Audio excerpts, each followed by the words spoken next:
Guys, hello. We're gonna be watching some scrims today. We'll be playing any ladder to fill in the time, and we're just generally getting ready for the Esports World Cup co-stream this weekend. We got the teams in. All the teams are officially registered for Asia Pacific, EMEA, and the Americas. Happy Thursday. It's almost the end of the week. Time is flying by. It's wild because it's like the 5th week that my son has been alive, so it's kind of crazy because he's getting bigger. His legs actually stretch to the bottom of my stomach now. They grow up so fast, don't they? Okay, so we have some scrims coming up. I see Emily Wang and Team Summer Break scrimming. I see Team K3 Soju screaming. I figured, why don't we just jump on board and look at what Team K3 Soju is doing. They're scrimming a team called Team Baguette TFT. So it's not me being offensive. They're making their own jokes. They're making their own jokes. It's not me. Let's go ahead, unmute. This is Prismatic Prelude. This is Soju, Setsuko, Toronto, Tokyo, and Milk versus, let me see the EMEA qualifier.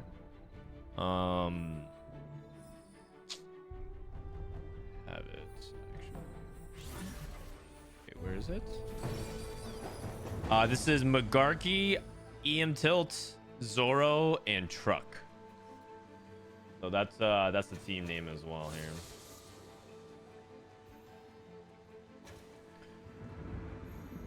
Okay, so we're on Setsuko's PvPs playing some duelists, Soju playing some Heavenly Lilia. He's going to Lilia right now. I was looking at some of his traits going down. I mean, Lilia's good with Know Your Enemy because you have so many active traits. It's very likely you splash into it. Toronto Tokyo is... Oh, wait, what's Frodan doing? How does he have 2 of these? This has to be... Is this Fortune? Oh, no, yeah, he has Capricious Forge. Never mind. I was like, what the heck? I was just trying...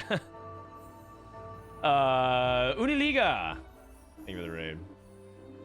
How does he hit lead 2 on 4-2? I mean, meanwhile, look at Brooks. Brooks trying to... Wait. Is this Gnar not... Oh, no, there's Gnar's on the other side. Okay, I was like, what the heck's going on here? Special Cutlass. Excuse me. I'm getting my bearings as well. So Toronto Tokyo looks like he played Fortune. And then Milk playing 6 snipers. Umbral Exalted. Truck playing duelists. Brook.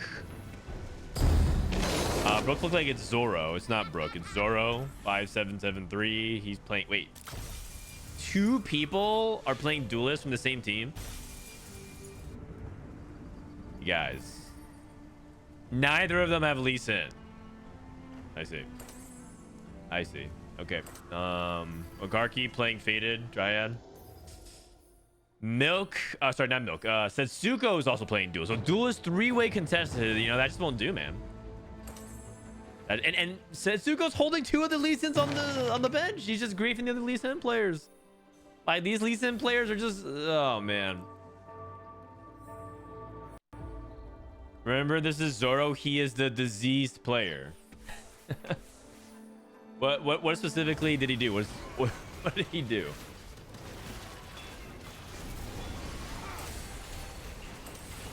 Oh, is he disco like 21 out of 20 or something like that? Celtics in 4. Found the guy that lives in Boston.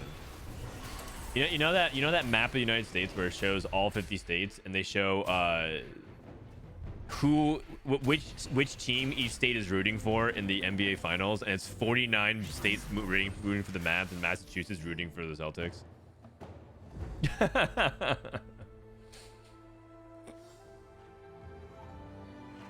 I feel like contesting your own team in this format, you have to have a very, very, very, very good reason. Because doing it dramatically increases the chances that both of you bot for, and that just won't do. That just won't do. He's like 20 disco on a GSC. He even preloaded to 8 on Wolves, and then first shot he hit disco TF. Like a beast. Well, he's not hitting Lee Sin. He's broke. And TLT is playing Umbral Exalted, which can be good. But usually... Oh, he's playing Birthday Present. Oh. Birthday Present. Huh. And he got Hui too, which is... He sold his Hui too. Oh, man. That's not good. I don't think that was the legendary he was looking for. Something tells me that wasn't the legendary he was looking for. Isn't Hui the worst one? He's one of, for sure. He's one of. I mean, he's not the worst if you're trying to play into a specific, like, mythic, like, vertical mythic line, but yeah. Definitely the one that I'm not looking forward to. Sometimes, like, if it depends on your setup, like, you're not really, like, super happy about some other ones, but yeah. Okay, Milk lost.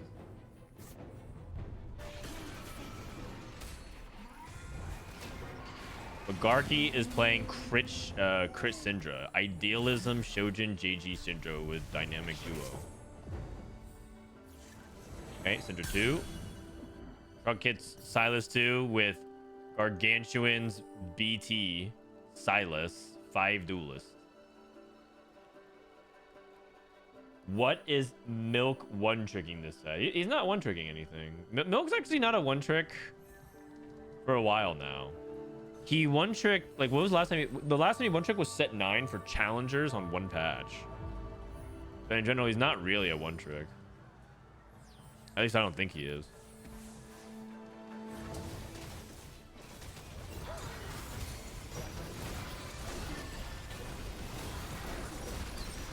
Level 8, 80 gold.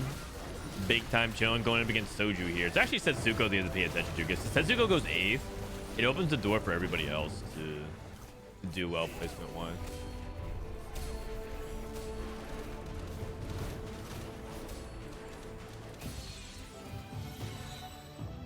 Uh-oh. Hold on.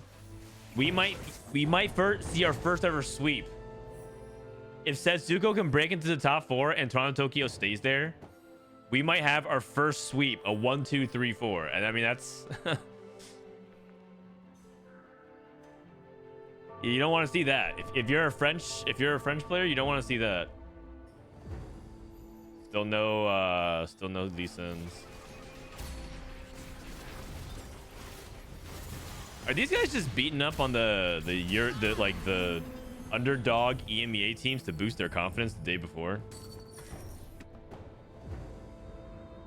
Is Toronto on Soju's team? Yeah, he is. Toronto Tokyo, they kicked Precedent for Toronto Tokyo because Precedent didn't have enough points. Like on the team, they have to get rid of somebody because they don't have enough points to enter the qualifier. And who do you kick? You can't kick Setsuko. He has the most points and quite possibly the number 1 player you have to build around. Can't kick Soju because he has points from Set 7 Worlds as well. So it's either Milk or Precedent. And so they had to choose somebody, and they chose Precedent. Sad times. He's like, I think what Precedent is he's the unofficial coach. He's the unofficial coach slash analyst slash whipping boy slash sub.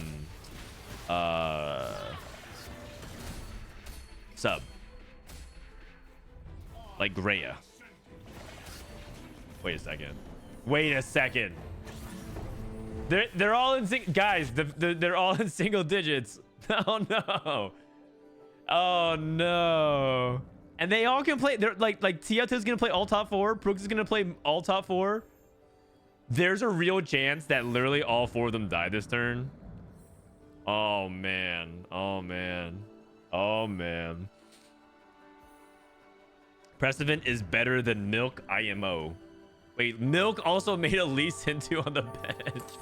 These guys giga grief so hard. Setsuko's playing 2 Lee Sin 2s and Milk's playing Lee Sin 2 on the bench.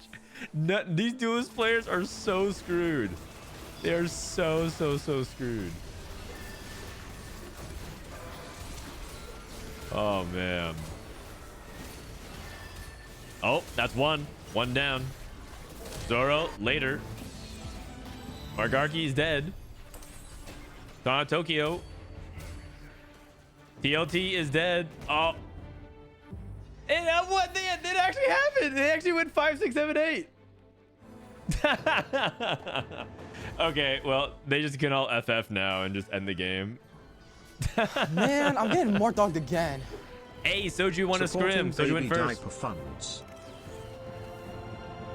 That's a 1, 2, 3, 4. Well, so we're going over the teams.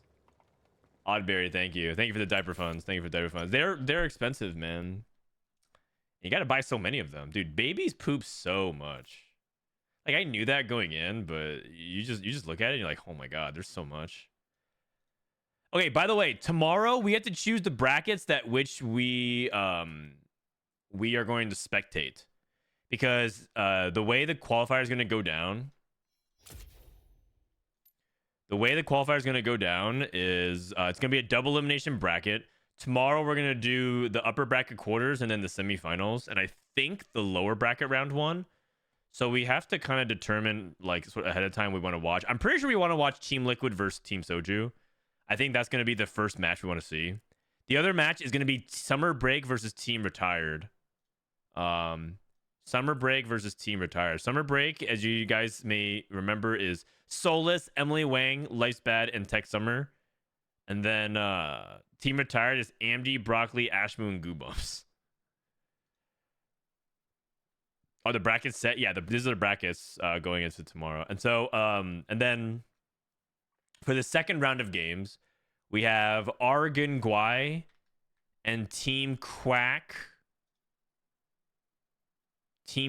Dynasty, and then GK Esports versus Brazilian Storm. So it's a lot of the LATAM teams. So Argon Guai is Altanahue, Fritz, Cheche, Black Sheep. GK Esports is this is actually the cracked Brazilian team. I actually think this team can do pretty well. They have like the 4 of the best, like 6, 7 Brazilian players. And then Team Quack Dynasty is the NA player, Degree, Weird, Ripple, Overdrive, and Phillip. And then Brazilian Storm is BO, CMB9, Hisoka, and Koala. I mean, we can follow most of the NAs. So we can watch Argon Guai versus Team Quack Dynasty. So that could be it. So I'm thinking these 2 matches. What do you guys think? I have to let them know sort of like ahead of time, I think. What's going on here? Reconnect. Didn't Kerm leak anything? What did Kerm leak? Who's in Team Liquid? Team Liquid is Ego Illusions, Kermex, T-Lides, and Pokygum. Replay, as you guys may have heard, ditched Team Liquid to go join Michael to get a guaranteed spot in the finals at EWC.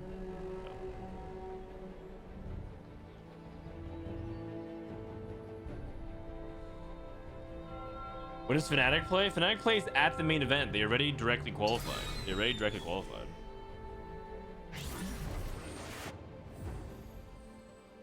Also, I need to update for the right tweet. Actually, Raptor, can you update the command with the correct link? Because that link leads to the ESWC tweet, but like that one just says the name of the teams and nothing else.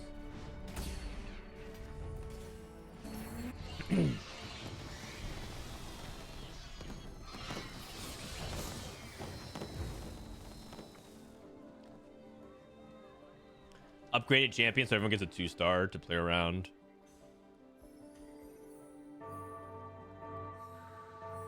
Wow, so to go with the RE2 and an Aphelios already. Just needs to get some good faded snowballing here. Soju with the Jax too. Sorry, my voice sounds a little weird. I only slept like 3 to 4 hours last night. Our baby had trouble sleeping, so I had to take a double shift. All right, the Exalted is Jax. The Ink Shadow is Tattoo Protection. That's not good. I feel like Ink Shadow is not something you play much around these days, unless you have like a really good opener for it. But he does have it with a Jax 2 and a Syndra pair. Jax 2, Yorick, Lee Sin, Syndra. Any explanation on the team Soju avatar? Oh yeah, they asked Setsuka to submit a selfie. He's the most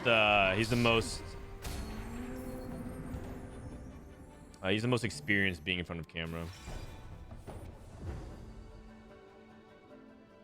Is spectating real time? No, it's like a little bit of a delay. Okay, let's go on to this is Milk's POV. Berry Treasures. Zuko, Scoreboard, Scrappa. Ashmu, K3 Soju. Ashmu, shouldn't you be screaming right now? Or yeah, or are you guys playing League Arena at the moment? Is League Arena occupying everyone's time? On Tokyo. Haunted House. Interesting. Haunted House into AP rule. Yeah, it's just Trojan Slam.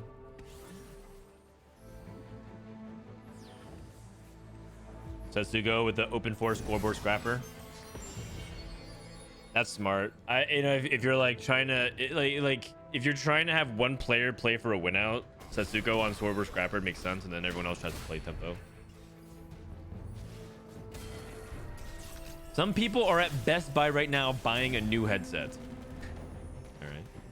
The weird thing about this format is that teams can play each other, meaning that you might want to stack if you have 2 or 3 teammates in your pool at least damage. Yeah, there's that is one thing about this format that's weird.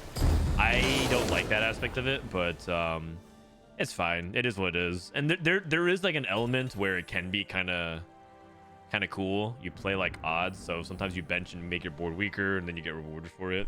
But I generally don't like it. I would say that this format would be perfect if all they did was change that aspect. They just literally had the game be the same. But I was saying yesterday, keep everything about this the same. Just make it that you can't play your teammates. That's it. Everything else stays the same. Shojin JG holding Faded on the bench with the mulched. Mulch is not like that insane in the Faded line. Last I checked the stats. Let me check it again. Mulch is like not very good for Syndra in general. And wow, it actually looks kind of bad. Ooh. Okay. So maybe he's not actually gonna commit to it. Maybe he ends up playing. Like maybe he just sells all this to make 10. But maybe he's gonna commit to it anyways.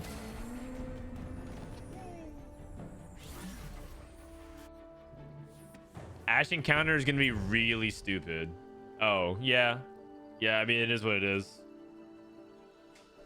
I mean I don't think Riot's gonna make a specific game mode for like one tournament. I wish they did. If they imagine if they had custom lobbies in TFT and they gave you the ability to like have custom game settings, like Smash Bros. They can have you turn off items or like choose stages. Like in the custom list, you can just like choose what encounters and stuff like that, or I don't know. Just turn up the RNG orb stuff. I don't know. Or just choose different game settings like that. But TFT, but it's hard because I think TFT is like its own game mode. So like within League, and it wouldn't surprise me if the technology of the client is just so bad and outdated that it's like impossible to do that kind of stuff. I think it's impossible to do that easily.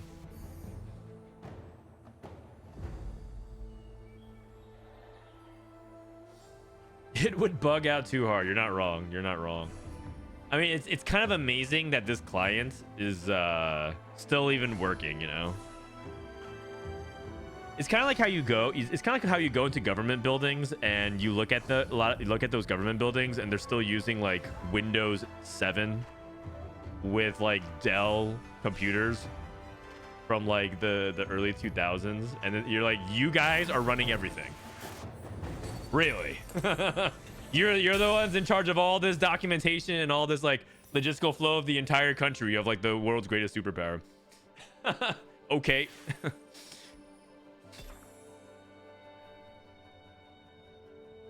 Windows 7 is fine. That's true, actually. It was actually a good OS. How about like Windows XP? I mean, those are all fine, but those are things you're just not supposed to use these days. That's all.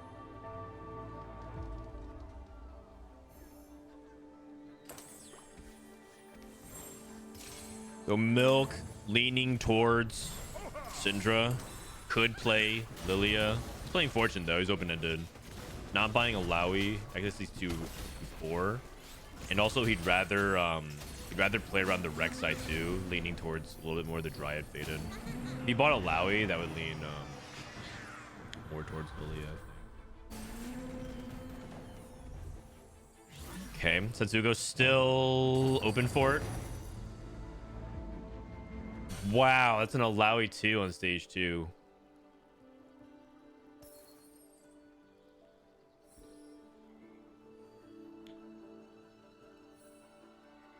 France 1-2-3. France 1-2-3. Soju committing to snipers. Better than mine.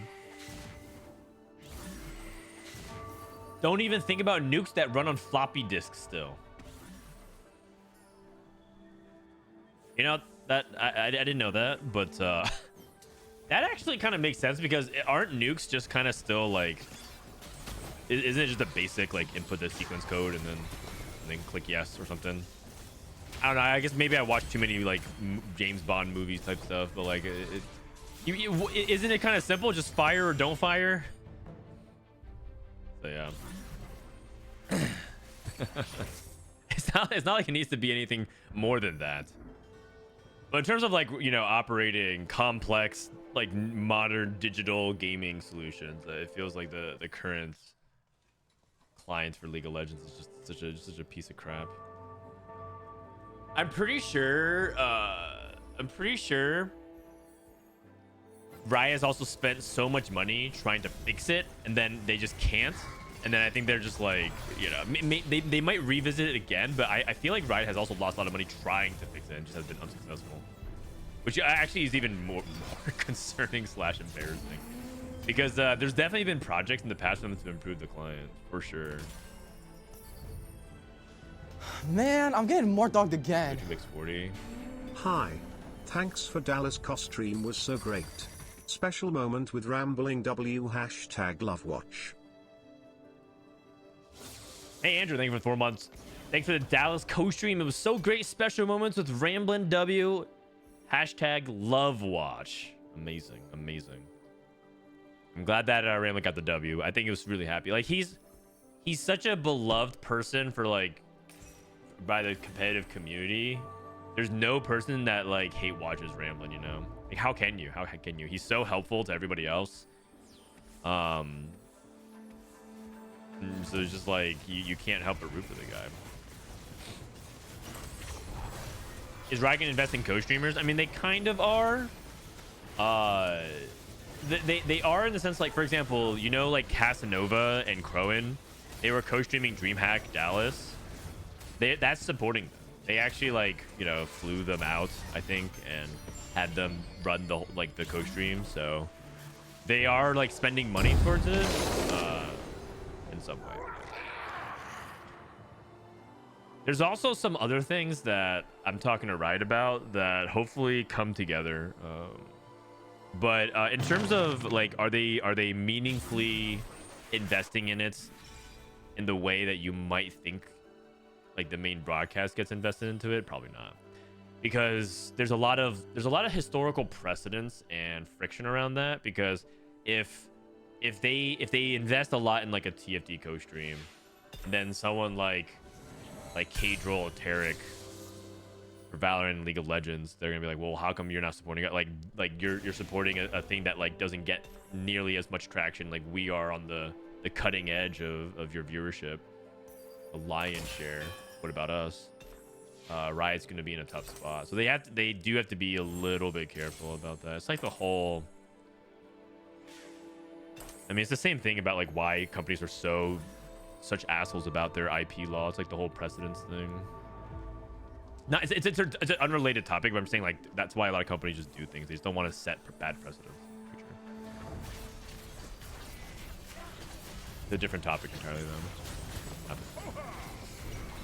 Not true. All tiebreakers hate watch Ramblin'. Yeah, that's true, actually. He does have haters. Okay, Milk still on his fortune loss. He's about to cash out, though. He won his previous round. Oh, no, that's an encounter round. Ba-boom. So he's definitely going to fortune. Or not fortune. He's going into Fated. Sorry. Just brain not working. Both Setsuko and Milk are on cash out intervals. No, he's not. No, he's not. That's the that's just a UI bug. Milk pushes his luck. He gets a 5. Okay. Okay. Setsuko already cashed out. Oh no, he wasn't playing Fortune. He was playing Scoreboard Scrapper. Oh, okay, okay, okay, okay. Okay, okay, I get it now. I get it now.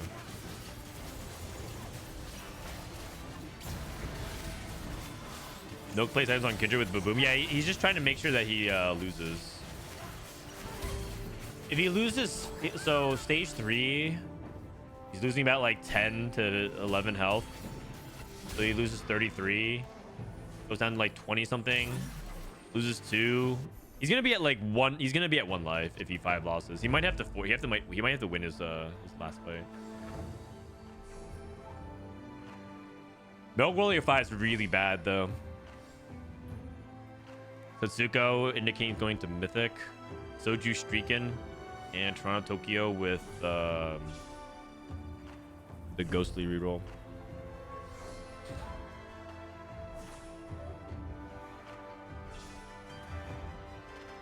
I've heard what are some good jungle champions in this new patch? Oh, I know people call I know people call me like the casual TFT, but I know jack shit about League. I don't know anything about that game.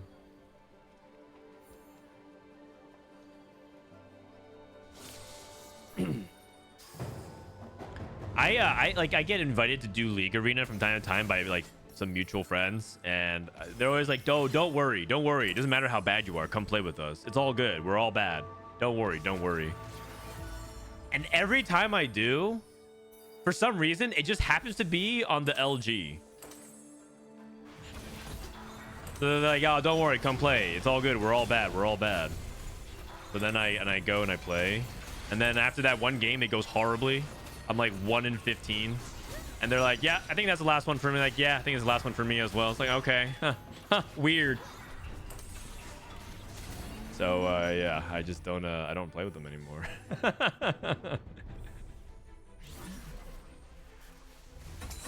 Everything's the baby. It's great. We weighed him. He's almost 11 pounds now, which is wild. I keep on trying to envision this 11-pound baby being in the stomach of my wife. It's just, or not the stomach, but around the stomach area. And it's just crazy to think how fast he's growing. We're now trying to get him to train his neck, you know, so you put him on his stomach, call it tummy time. So he's just trying to train his neck. He gets a little crazy though. He gets a little crazy. Sometimes he just like he's trying to turn his neck, and it feels like he's gonna jump out of my arms randomly. Like I'm watching replay stream, and then replay starts yapping, and Bosco starts yapping, and everyone starts yapping, and all of a sudden he wants to jump out of my arms. Very uncanny.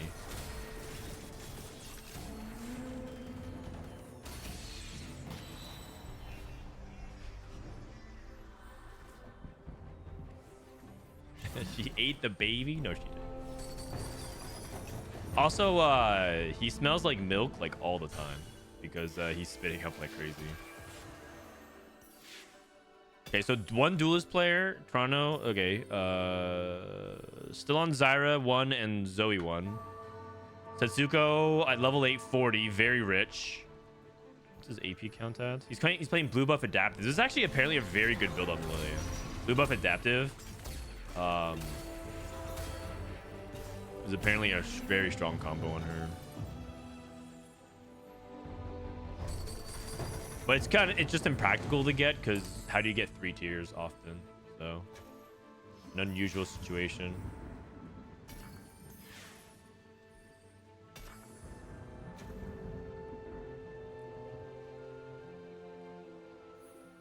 Happy for your new baby. Have you decided on a name? Yeah, his name is Levi. Short for Leviticus. Not really. We say I say that as a joke, but my wife gets kind of annoyed when I joke about that. She's like, "That's not his name." Just stares at me down. She's like, "That's not his name." So I'm like, "Okay," but that makes me just want to just like tease her more about it.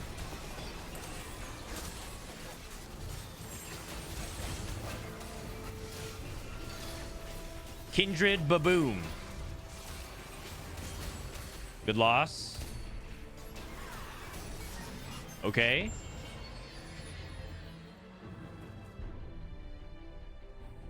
What's his fortune at?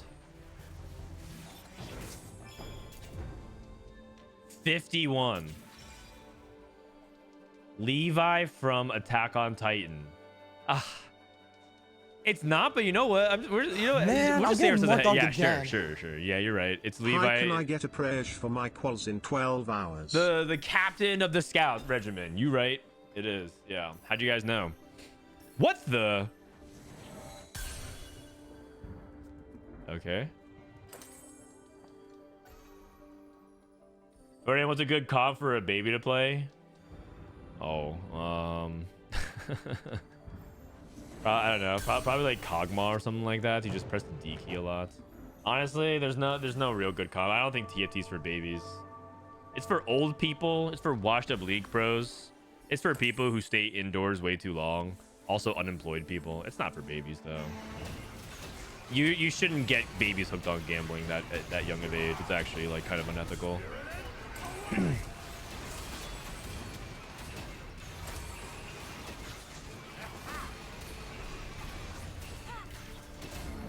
Okay, here comes the cash out. 67. And for sick people. I'm laughing because it's sadly kind of true. Here comes the cash out. Tactician's crown. Magic, I guess. Oh, he took the sword. And glove. Oh, he wants set 2 items. Oh, I see. How about just Quicksilver Gauge? How about Quicksilver Gauge? That sounds good to me. You can also go BT Guardbreaker or IE. I was gonna say IE Zephyr.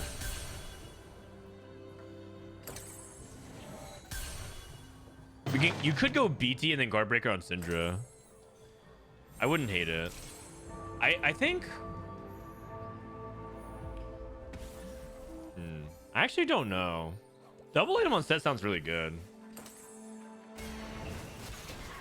Okay, so he's gonna go for only 1 item slam. Dude, this guy's a Chad. I would slam because I'm at 10 HP. But he says, nah, it's all good. He knows he's gonna win. He knows he's gonna win.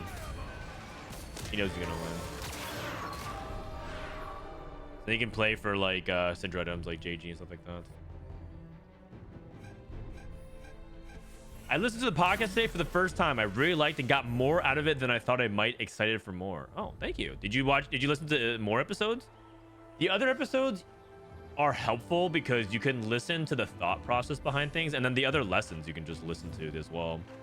When we talk about how to choose augments, how to choose, how to make your items, how to play for your strongest board, those things still stay. Like we talk about those things in the light of set 11 and somewhat use like current meta examples, but the general discussion is like really helpful.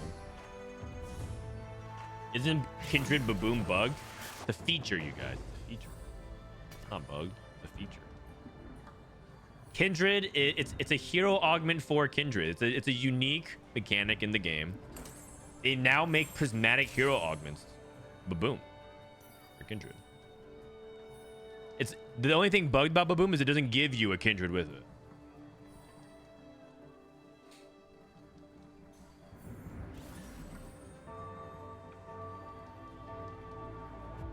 Toronto Tokyo is definitely struggling though. If he goes 8th, it's actually really bad for the team. Wasn't it correct to move Kindred items to Syndra and Shojin to Azir? No, Kindred 2 with Baboom. Why would you sack a hero augment?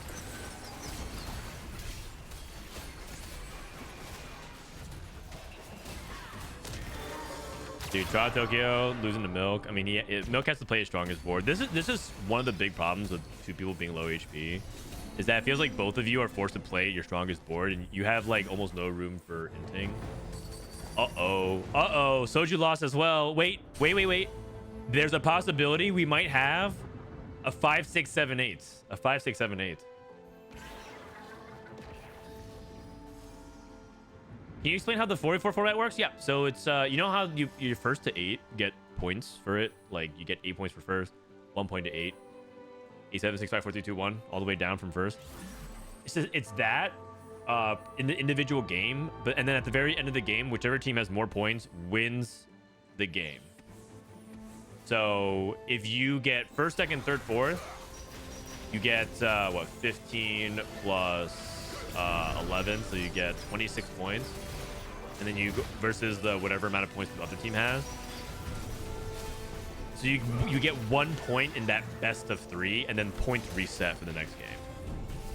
So every individual game is its own self-contained head-to-head, and then whichever team is doing better in that lobby scores a point, and they play a best of 3. So it's kind of like, oh, Toronto Tokyo died. Kind of like League of Legends or like Valorant. They play like all these different, like, they play these individual games, and they have to rack up the best of 5, best of 3. Why isn't Soju streaming? Because he's taking it seriously. You guys made fun of him too much. Because people keep making fun of his LP. He got insecure about it.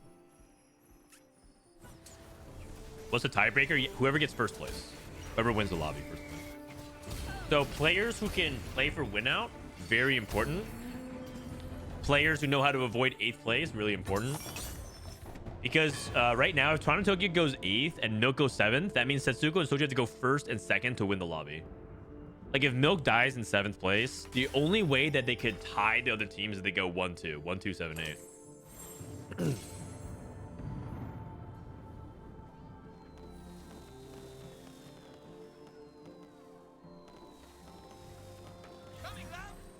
We make fun of him out of love. Oh, I mean, you should tell him that, not me. You know how it's like you guys are in like these relationships and they're like, oh, you know, I was only teasing you because of the banter. I actually love all your, you know, imperfections and stuff like that. You should have just told them that during the relationship before they left, you know. Let that be a warning for your future. Daily affirmations. Milk's just killing Toronto Tokyo and Setsuko repeatedly.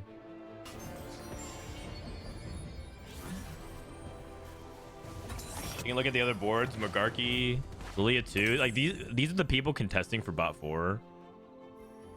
But he's still at 2 lives. And at any 2 makes it hard to kill. He's playing 6 Invokers, 6 Duelists. Tristana 3 with Lucky Gloves, Irelia online. And then Brook, 4 Sniper, 4 Warden, like very healthy. Or so this is Zoro. TLT, very healthy.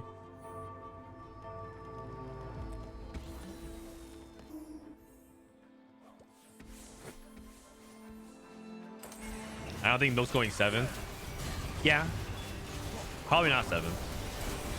I mean, there's an argument. There's a pretty strong argument that I think Milk's going to win the game. He has Baboom, little buddies, and he's scaling stronger and stronger.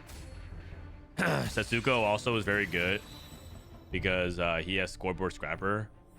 Here's the problem, is that Milk and Setsuko are at 1 life, so all they have to do is queue into each other. They really need one of these French players to go 7th. They really need like Chuck to go 7th. Gives them buffer room.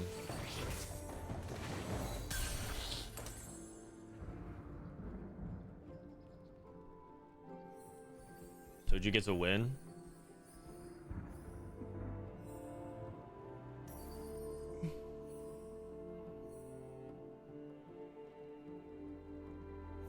Oh yeah, it's a bracket as well. They're playing double elimination. So if you look at the actual event, tomorrow they're gonna be playing against Team Liquid. Team Soju versus Team Liquid, and it's gonna be a double elimination bracket. It's gonna be Friday, Saturday, Sunday. So starting in about a little bit over 25 hours from now. If you're wondering like what the time is, because right now you don't live in Pacific or Eastern. 4 p.m. Pacific Eastern, or 4 p.m. Pacific, 7 p.m. Eastern, and that's about 25 hours from now. Okay, Truck went 7th. That's pretty important.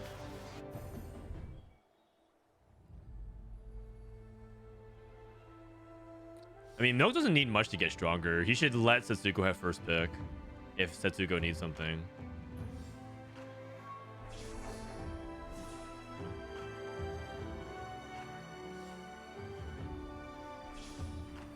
Soju is the biggest hate watcher of other streamers. I mean, he only hate watches his friends. He hate watches Setsuko. And he hate watches like Kiyun. He doesn't hate watch Milk though. Milk's like the one guy he doesn't hate watch.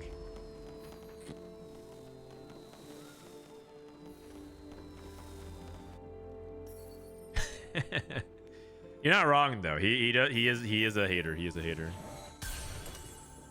Double Ash. Milk can play Setsuko, you guys. Magarki.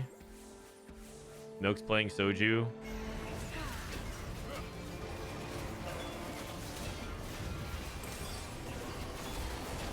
I mean, Soju's pretty strong, but I'm pretty sure Milk is stronger. Okay, looks like Milk gets his win. Oh, Setsuko barely wins as well.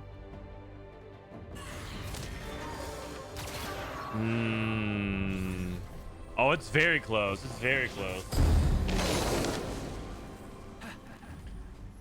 Wei gives you a dummy, and you get an extra gold for it. Nice for Soju for the extra HP preservation. Front line.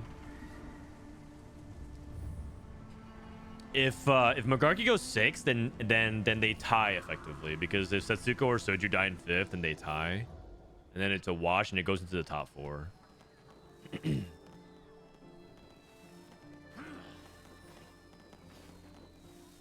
He trolls dish soap every lobby that they're in. I think Soju has like kind of a weird man crush on dish soap.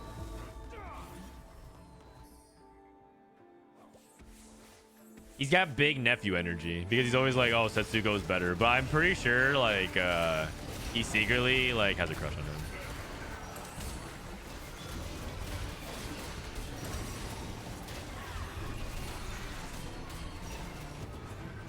Milk killing Magarki. That's really big. Magarki gets 6.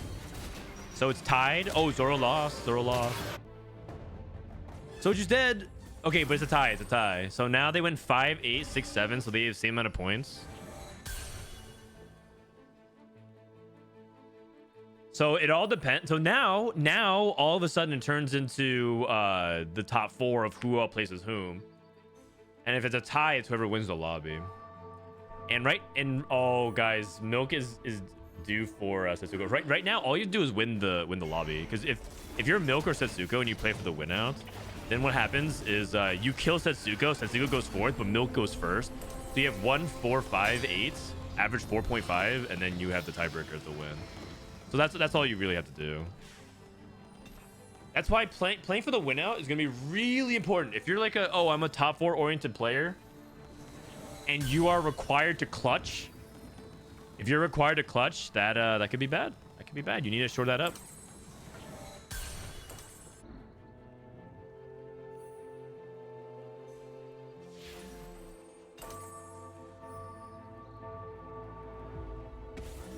The awful late game matchmaking problems are really going to shine in this format, LMAO. I mean, but also I think that this format is dramatically increasing sample size of like how effective your team is, because it's 4 inputs of the game. So it's like, yeah, matchmaking is going to play a part of it, but it's also like higher sample size if you think about it.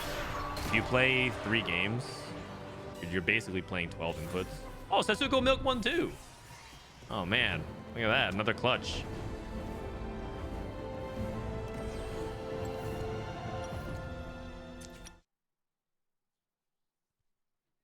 And so over the course of the tournament day, they actually might be playing like more game. So it's kind of like, yeah, you're right that there is some matchmaking issues, and that is for sure going to be a thing. You're not wrong. It's like a trade-off though. Definitely a trade-off. Okay, is that it? How did Emily Wang scrims go with Soulless? Let's go ahead and look. I want to see Soulless. We can look at some of their scrimmages. All right. Team Summer Break. Black Sheep wins the lobby. Emily Wang, Soulless, Cheche. So it's a tie. And then Fritz and Tech Summers. Or sorry, Life's Bad Tech Summers. It looks like the other team won. What's the other team? The other team is Argentguai. So Argentguai won that game because they went 2-3. Oh man, I wish this was easier to calculate. 2-3 6-8. 2-3 6-8. And then in this lobby, Soulless, Altanahwe, Tech Summer, so they went 1-3 6-7. So they won this game because the other players went 2-4 5-8. So they won that one, and this one 4-5-6-7. That's not good. 3-4-5-8. And then one more. 3-4-5-8. 1 for Soulless. 5-6. 1-3-5-6. So they won it. So it looks like they've been splitting games. They've been splitting games with other teams. Vote for who is most likely to win the tournament. Yeah, you're just being mean, man. You're just being mean. These players they're not that. A lot of people are like who? Oh, the Kiyun doesn't belong with these people. Kiyun's doing fine, man. Kiyun's doing fine. Let's see, who is anyone else scrimming? Let's see, is Degree scrimming? What do you guys think about this team of Degree, Weird, Ripple Overdrive, and Phillip?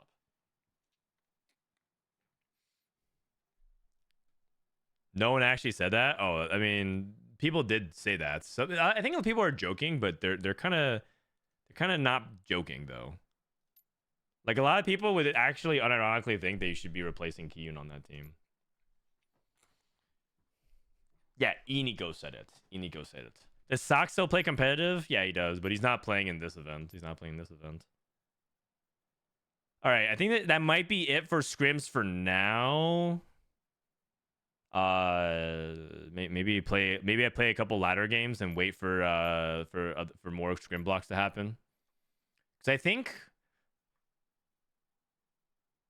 think there's still gonna be have us. Oh, you can watch us? Oh, Goobums. You guys about to play? I'm down to watch. I'm down to watch and listen to comms.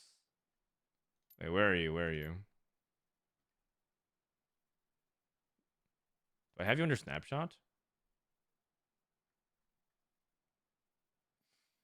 What are your predictions?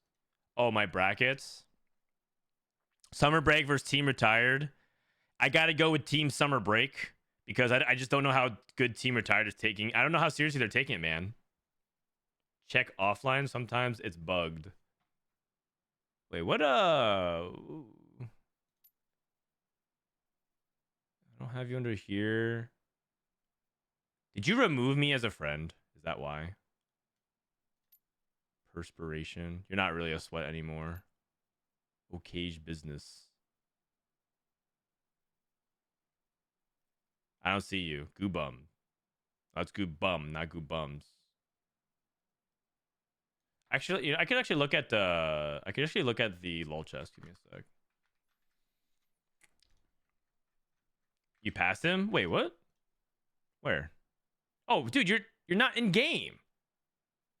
Oh, I mean, yeah, you're not in game. Him and Broccoli. Look at this team, by the way. AMD, Broccoli, Ashmoo, and Goobums. What an underdog team. They would make a miracle run. So I have summer break over Team Retired. A lot of people are picking Team Liquid over Soju, and I'm not even they're not even joking for like the breaks. There's actual betting pools of people who are like, oh, I'd rather take Team Liquid over Team Soju. And I'm like, what? You guys think Team Liquid is like just straight up favored versus them?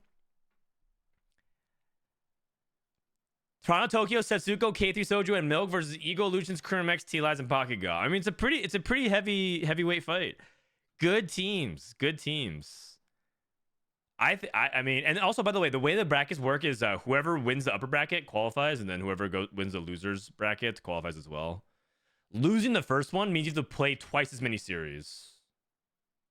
We get to win twice as many. You can just win 3 times and you're in, versus 1, 2, 3. Actually, never mind. You only win one more extra series. Never mind. Betting against Setsuko? Yeah, exactly. I'm down to wager. Who are you gonna wager? Who's wagering versus you? Can you bet on this somewhere? Oh, I mean, we actually maybe. You know what? Maybe the co-stream just turns into a sports book. Maybe I just become the sports book. You guys can. I'll just take a small, like, channel points fee only. I'll be the house. Listen, man, we're already in bed with Saudi money, and we're taking all these gambling sponsorships. We might as well go full blown. Run a blackjack table in the background for tomorrow. Yeah, it's gonna be on kick.tv/Frodan.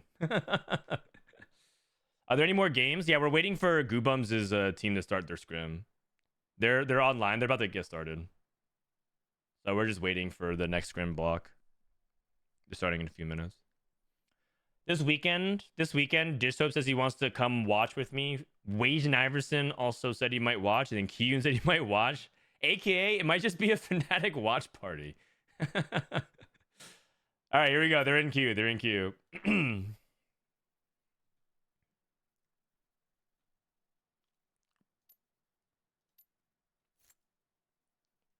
I'm down as well. All right, sounds good. We're just gonna have Fnatic judging everybody.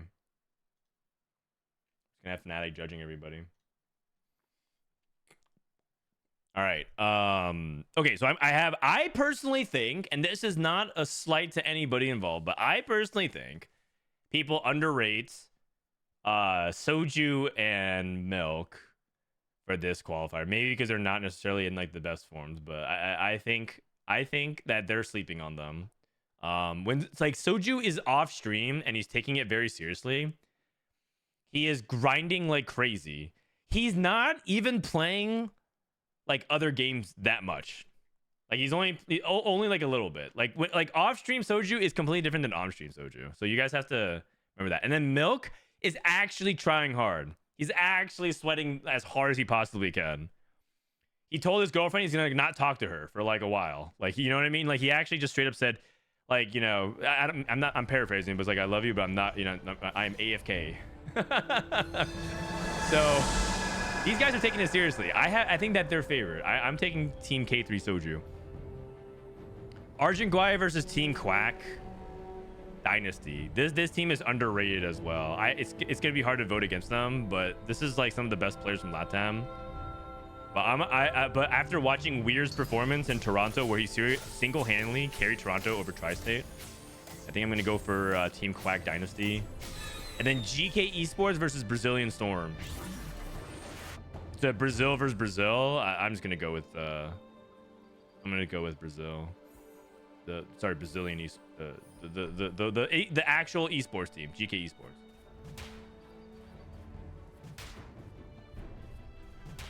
Component. Man, Anvils. I'm getting more dogged again. Component Anvils. People Sait.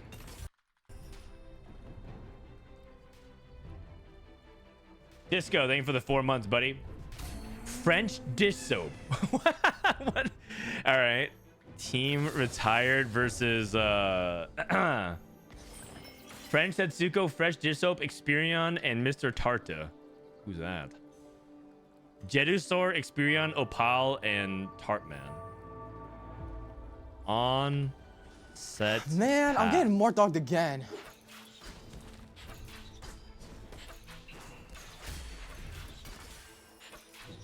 Who is French Setsuko? I'm guessing French Setsuko is Experion. No, Experion's playing. I'm guessing it's Jedusor, and then French Dissoap is Opal.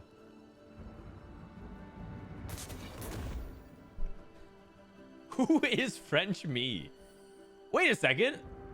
Not only does French Dissoap have the username, but also he has a Chibi Yone. So he like spent money on it. Oh wow. Like French Setsuko is just a river spray, but French Dissoap dropped money on the Yone Chibi. Oh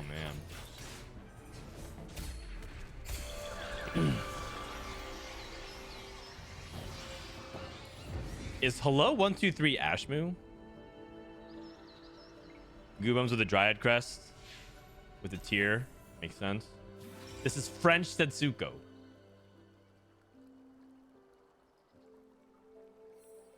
Who cares about French Setsuko? Where is French Toast? Hey. All right, you know what? I'm a dad now. I'll allow it. I will allow it. Not bad, not bad.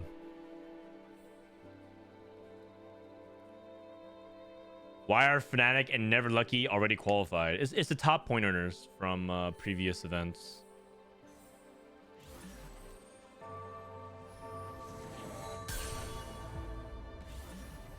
They're already going to be competing directly in Saudi Arabia.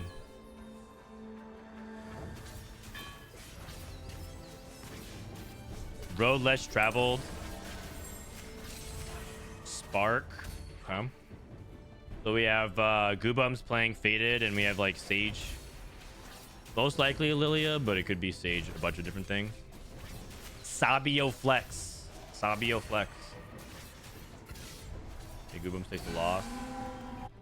Experion, if you guys don't know him, I'll just start... I gotta start hyping up EU because somebody ought to. If you look at the ranks and leaderboards in EUS, this guy is number 1, 1900 LP. Very close to 2K. So he's currently the best performing player on ladder in EU. But he plays on EU, so take that with what you will.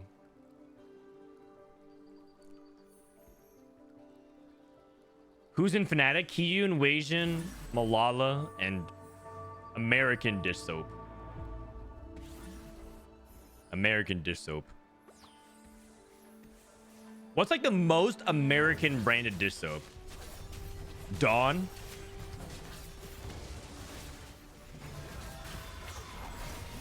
Glazing EU is crazy. Man, you guys are such big haters. You can't even recognize that EU has at least like 2 good players.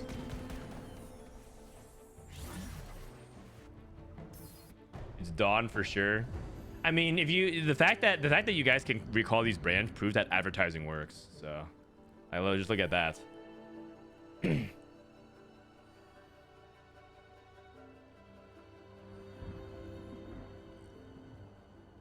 Goobums with a Gnar 2. There's an encounter on Carousel, so we'll see. What form is Broccoli in? I want to show you guys. I want to show you guys something. This Broccoli guy DM'd me like 2 weeks ago. And he said, yo, I just want to say I'm getting back in this set for EWC qualifier, trying to learn fast. And this TFT Academy is the absolute fucking best. Thank you very much. Also, congrats on being a dad. I didn't even pay him to say that. Not that I pay anybody else, but I mean, it looked like a paid chatter, but he actually uses it. So if Broccoli wins this whole qualifier, is that not the biggest TFT Academy ad of all time? My God. He's diamond. Who are we talking about? Who are we talking about?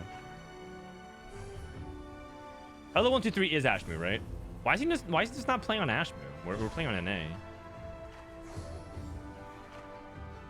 Is he trying to hide the results? He's trying to hide the results. Let's got around a little bit here. What doesn't kill you? Open Forge. Broccoli with Duelist. Tarta with Shock Treatment. So look like it's Faded as well. So contesting Goobums. Sabio Flex. Ashe, snipers. 2 healthy. Leaning towards the ghostly, but playing faded for now. I mean, you can also play a lot of things with 2 healthy. And then Goo Bums and Experion with open 3 defensive items. Like, you could play, I guess, technically anything, because he says 3 open defensive items. He got 3 vests? Oh, because the Galio gave him defensive items, and nobody just wants the vest. Is Never Lucky going to be picked up by an org? Yeah, they already got picked up by an org, but it's a secret. Michael said that, because, like, Michael announced that he left his team, ISG. Goom's not making gold. Oh, because you can't sell these units. Ooh, 3 items? These are 3 items, right? Roll. Oh, he has Morello. Never mind. Did you take it anyways?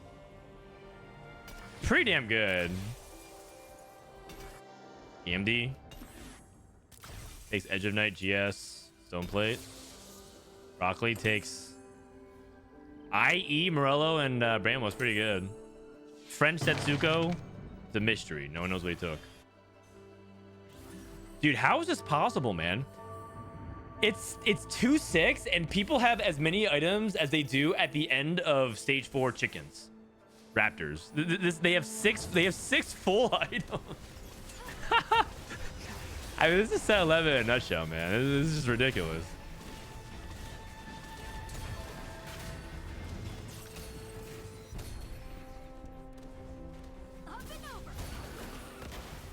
I can't see Soju. Is he eliminated? The tournament hasn't started, man. This guy is such a traumatized Soju fan that he just comes in and assumes that he's dead from the competition. The tournament hasn't started. It starts tomorrow.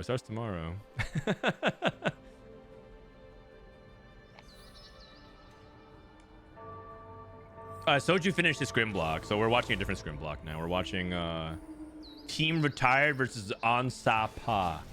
If you need the teams, just exclamation point EWC, and you can see the teams in the tweet. Hopefully it doesn't like require you to have like a Twitter account or something like that.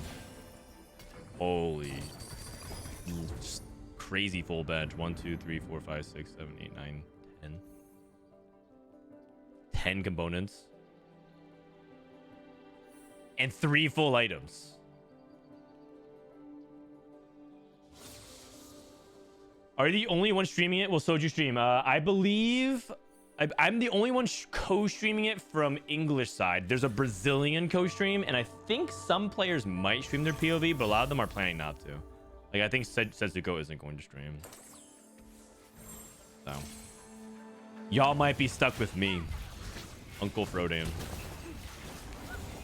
What's the hype around CN Super Server? CN Super Server is a ladder tournament. It's like Box Bootcamp, but with regional spots on the line. Instead of Box Bootcamp being like a casual and advanced league with influencers featuring like H June and like Shoto and U-Jelly, like all them. It's like only good top challenger players and the top finishers on the leaderboard earn a spot for the regional finals. So it's kind of a big deal. Best friends for AMD. Oh, we can take Unified as well. He already has Sunfire, so Blistering Strike is like less value. But best friends is generally really good if you want to play into snipers.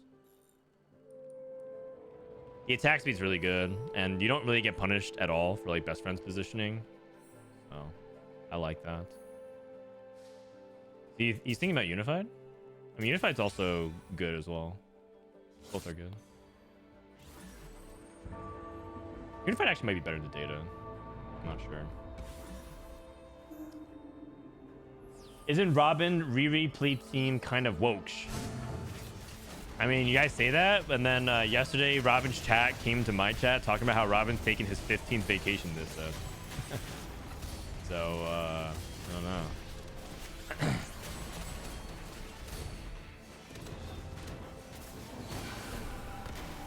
Okay, so I mean, Broccoli is big time chill. He's got Duelist and Tristana 2. 3 items. Very good spots. 4 free rerolls. Dude, this lobby's insane. Everyone gets so many items and so many free rerolls in gold. French dish soap. Okay. This guy leveled to 7. French Setsuko. Playing Fine Vintage. Fine Vintage with what doesn't kill you. And he's trying to go into Duelists. So he's contesting Duelist right now. Playing around Yone at the moment. Titans BT Gage. Bis Lee Sin. Okay, so he's gonna sack a few more rounds. Jesus, he's so many items. Okay. And he's gonna make 50 gold. Oh, almost. Ashby took Tiny Titans.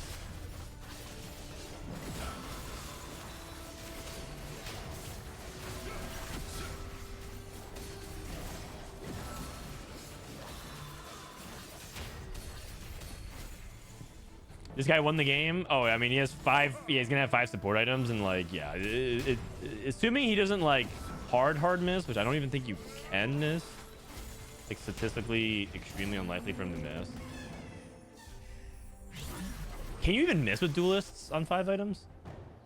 If he doesn't hit a single Lee Sin, maybe. He's at 50 HP, so like he could be like too low, and he might die. Who is French Setsuko?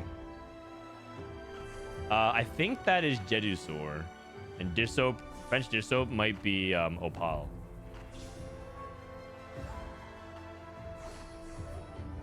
Okay, so let's check in on Goobums. See how he's doing.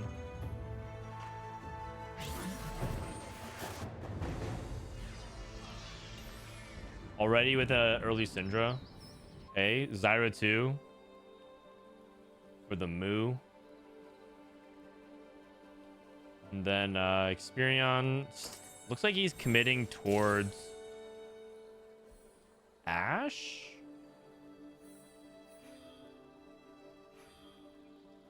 So he's gonna try to play snipers. Looks like it seems like everyone's taking like one contested lane versus somebody else. There's 2 duelist players, 2 Ash players, 2 AP players, and 2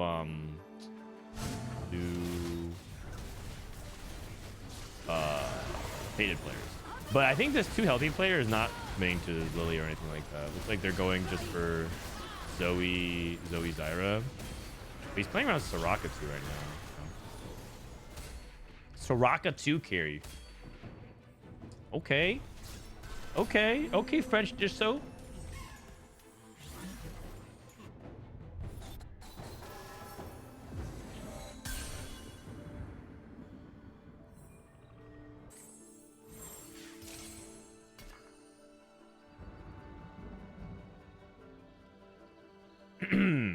TFT Academy says that itemize Tristana Irelia for Fine Vintage, and this guy does Lee Sin. So we both do Lee and Tristana Irelia, or pick one. You just pick one. You're supposed to play Lee Sin. What? Who? Really? Did we actually say that?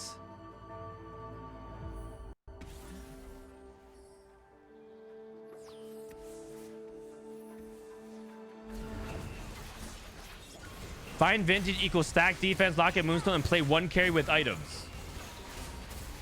That doesn't say that. Doesn't say what? We don't not. Are you talking about the priority list? Oh, this is the item holder. Like you'd rather play Irelia 2 over Tristana 3, but Tristana 3 is better than Irelia 1, and Irelia 1 is better than Tristana 2 as the item carry for in the non-Fine Vintage. You know what? I see what you're saying. I see what you're saying. This makes it seem like we're talking about Fine Vintage. Those are 2 independent thoughts. Those are 2 independent thoughts. You're right. We should revert that.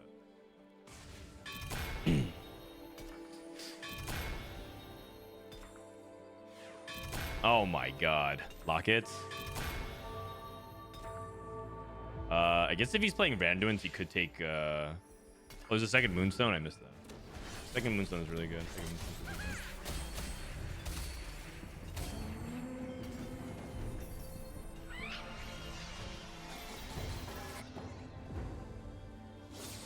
No anti-heal? I mean, you don't need anti-heal if you have infinite life. Like if you have infinite HP and infinite stats, who cares about anti-heal? Oh, I mean, anti-heal is nice though. You're not wrong, but he just needs to find one belt and one bow, and he's good to go.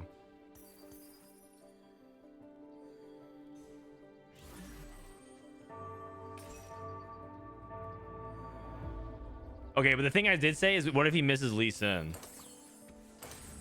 It's possible. He can miss the Lee Sin. Let me get fresh dish soap. He has to slam.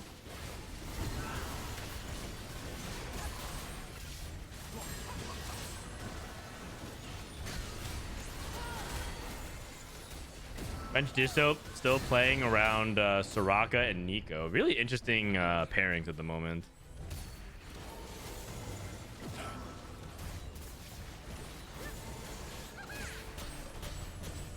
You know, yeah, Eternal Flame, that is true. Eternal Flame is pretty decent in Duelist. I don't think it's like the best support item, but it's definitely solid. That's the thing about Duelist in general with Fight Vintage. You can't really miss. There's too many good options. Prismatic, this is AMD. AMD set 7 Worlds finalist, won the mid-set finale.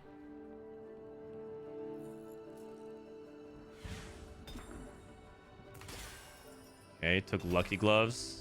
Goobums, Jewel Lotus 3. Going on with the Zoe 2. Broccoli also going to 8.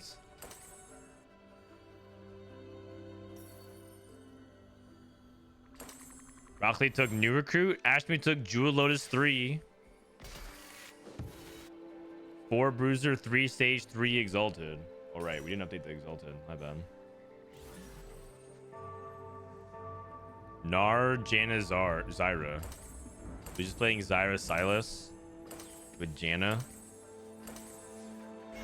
Oh, he's playing with Nar.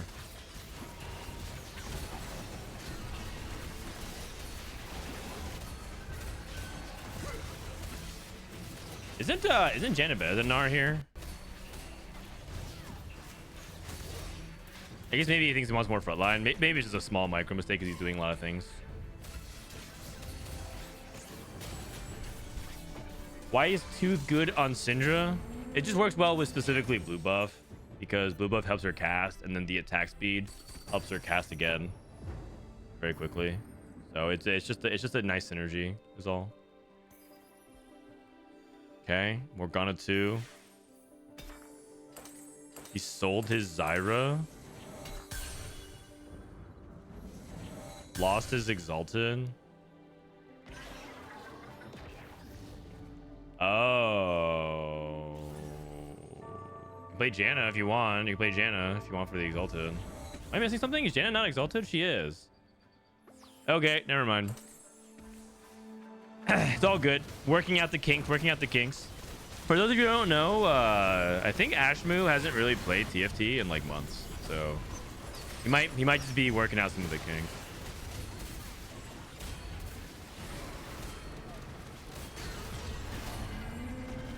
Okay. French Setsuko online and cooking. Broccoli falling off right now. I'm convinced Solus is winning round 1. It's like Team Lost Ark versus team like IRL. People who decide to just go and focus on their jobs and degrees. Unless you mean that Solus's team is going to qualify from the upper bracket. Is that what you mean, Dish Soap?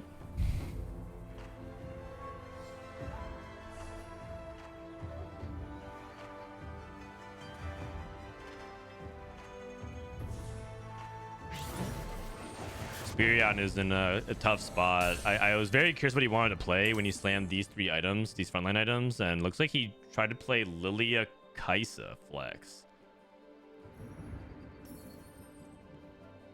Wow. What an unusual... Oh, you know what he's trying to do? I think he was trying to play Lilia Ashe from the Invoker line back in the back when you played Annie as your front line with Porcelain. But he ended up somehow on Lilia Kaisa. I mean, his board is kind of cooking. Mythic trick shot with the Bruiser. I mean, that's pretty cool.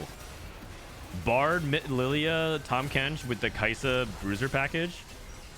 With like an Irelia. I can see it. It's a cool board.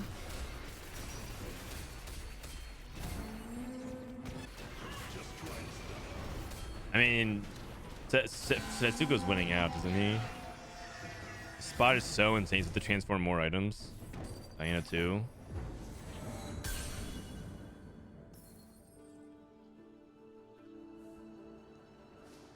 AMD still holding strong. Goobums very healthy.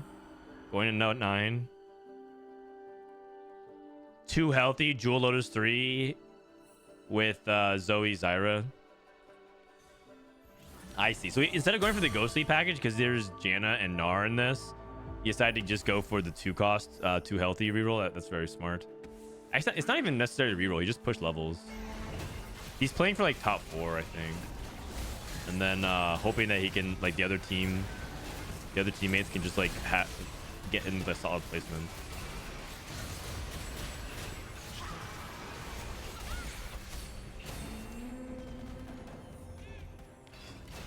And then there's a very reasonable possibility he just like eventually hits Zoe 3 and then I don't know, maybe even like win the game.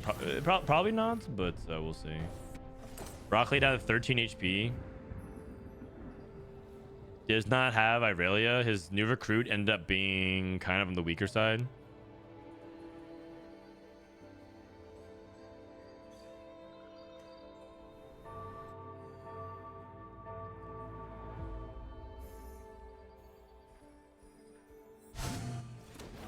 No Lee Sin. Yeah, you're right. There's no Lee Sin whatsoever, and he's just kind of stuck in the Lee Sin waiting room.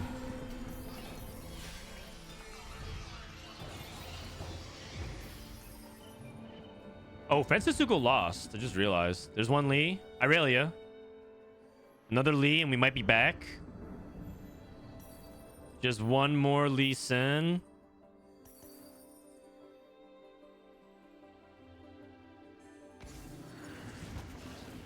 Gonna go for 8 duelists. He's gotta get the 8 duelist in. Okay.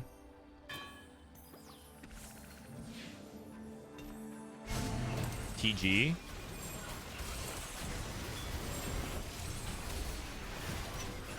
has to do things kind of quickly, but he needs to item remove on Tristana and put the items onto Irelia. And if he loses and dies, it might be because of that. It might be because of that. APM div. Oh man, that's an APM diff. Needs to get his item swapped.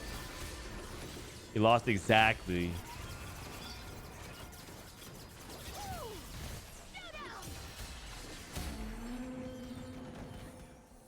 There's an encounter on this carousel, but a lot of times the encounters on this carousel are like just an extra component when you already have committed so many components.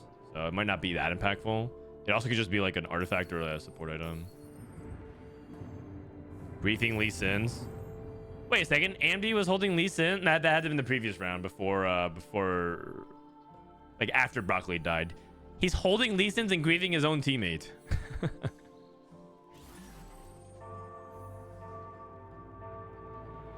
I mean, this board is so interesting. Actually, I still want to see more of this board.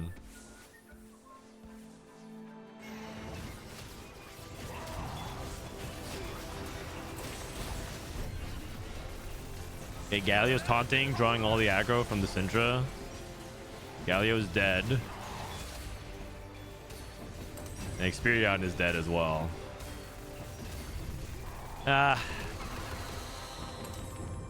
Experion's living. The team's about to go 5, 6, 7. Dude, team retired might pull this one out. They might win this this game.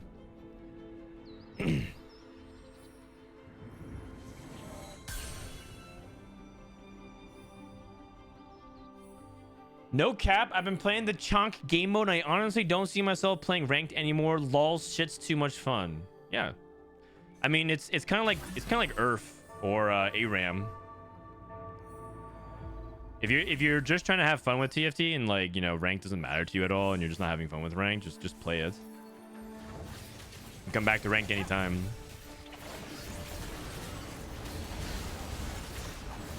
I personally think after about 2 hours of it, it's not that fun for me anymore because like the novelty wears off and it just kind of becomes like, you know, a bunch of utter nonsense. But that's ultimately what TFT is for like a lot of players.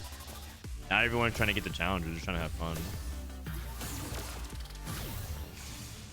Experian went 7th. That was a cool board, but unfortunately, just not good enough. Played item. Okay, 2 items. These guys are gonna have like 18 items by the end of this game.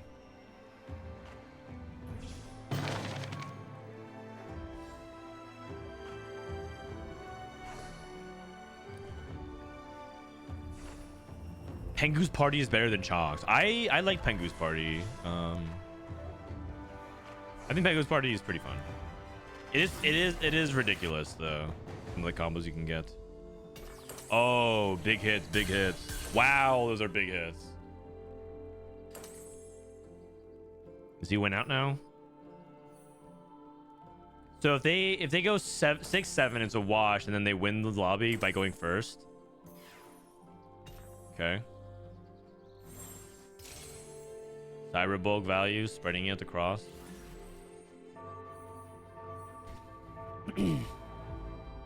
Okay, so Ashmu got the Janet in eventually, and now his board is hard stabilized, and wow, his board looks really good. Julo's 3 is really, really, really strong.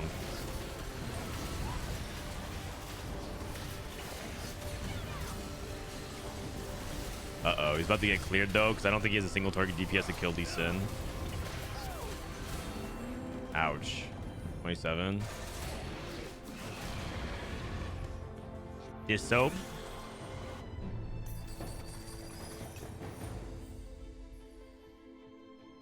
Well, the thing is, if Goobums, Andy, and Ashmoon, none of them go bot 4, then that's another possibility where they win out, but they lose anyways. So like if they go 5, 6, 7, I don't think they can win at all. There's no possibility of it. They need someone else to go 5th. So like Tarta and Experian can go 6, 7 as long as French Setsuko wins. But Dissoap cannot go 5th alongside Tart. That'd be really bad. Oh, it's a team fight. Dissoap has pretty rough carries. You mean Zoe 2 and Soraka 2 aren't good enough in the late stage of the game? I think they were trying to bleed to a top 4. Their whole strategy was bleeding to a top 4. Oh, French Setsuko lost to Amdi? Uh-oh. It might be a 4, 5, 6, 7. It might be a 4, 5, 6, 7, and Team Retired is on the board.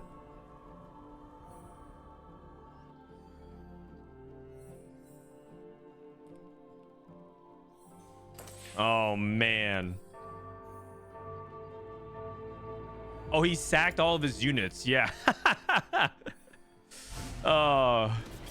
Well, I guess, though, it's calculated. It's calculated because he wants to make sure. He knew that he would survive and he would win out anyways. It's all calculated. It's all good. It's all good. You know, Last Whisper is not bad on Irelia, even though the data is not great on it. Or rather, the effect doesn't really stack. Like, she just uses the raw stats. Fine. He's playing for the win out though, so he wants to BT here and go for a 3rd item on Carousel.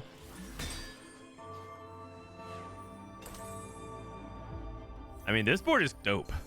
4 Invoker, 3. Just look at the synergy bar. Is it not cool? Size items are pretty bad, but cool board. He has so many items. He has 4 fully itemized 2-stars and a 0 with 2 items. French Dussault.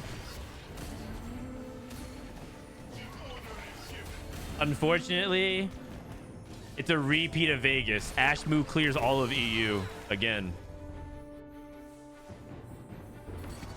Can you guys believe Vegas was 6 months ago? It's wild.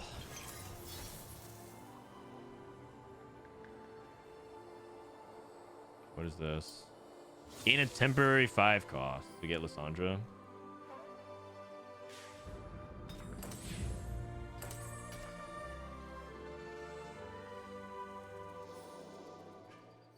stadium info on the next Vegas. The next Vegas is probably never. I don't know if they're gonna ever go back to Las Vegas again for TFT. Next land though, not entirely sure. I think it's happening end of the year.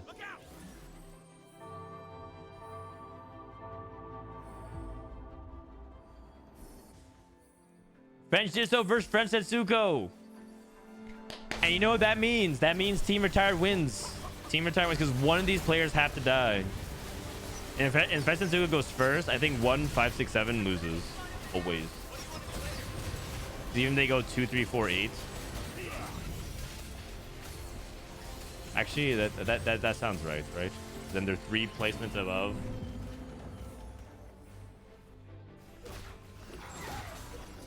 All right.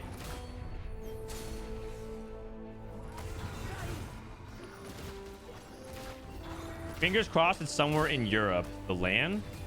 I mean, that'd be cool if it was in Europe. I'm down for it to be just somewhere where it's more accessible for like a lot of players who never get a chance to experience that kind of stuff. The TFT LAN was awesome.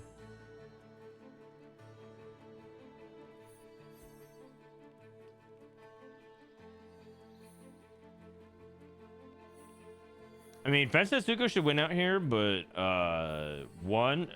is it possible? Let me see. 8 plus 4 is 12.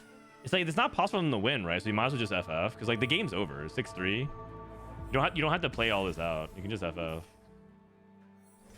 Yeah, they're all FFing at this point now.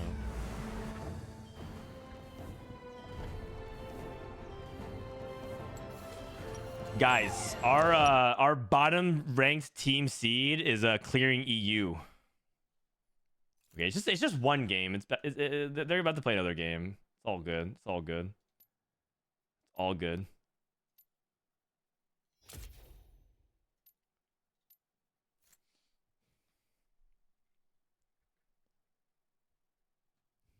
Losing to the G League.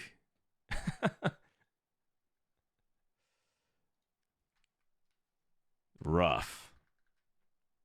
What are the teams? So the teams right now that are facing off are that we're watching scrim is Sait and Team Retired. Team Retired featuring Amdy, Broccoli, Ashman, and Goobums. America's number 10 seed versus EMEA rank 4 seed.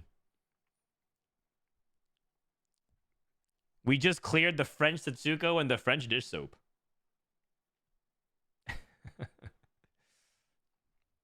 Spanish frauds and bricks. Wait, this team is awesome. That's such a funny team name. And then we just watched Baguette TFT, the number 10 seed, go up against Team K3 Soju.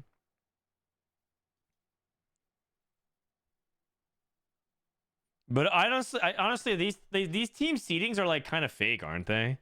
Like the team seedings are based off of how well these people did in 4 tournaments: World Championships and Vegas. Like Robin has 0 points. DQA has 5 points. But they would have more points if they just included other like if they included Milk has like 5 points. If they included Set 6 Worlds, Milk would have way more points. And not that there's anything wrong with playing with Toronto Tokyo, but they wouldn't play with Toronto Tokyo. They would play with Preston because they would have enough points. So the point system, whatever, is kind of boot cheeks.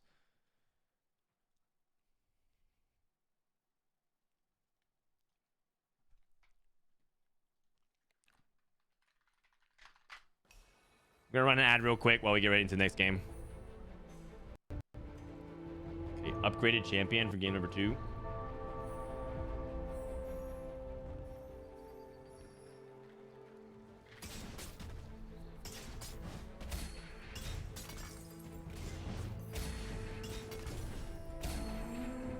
The French Avengers losing to Goobums? I can't. Oh yeah, if you guys are looking for like the actual best team from France, they already qualified. That team is really good.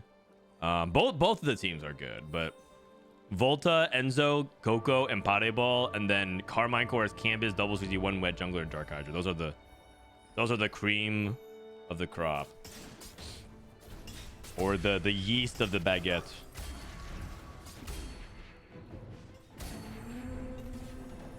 Those are the people that are worth paying attention to. Spirion. Ooh, Wanderer Trainer.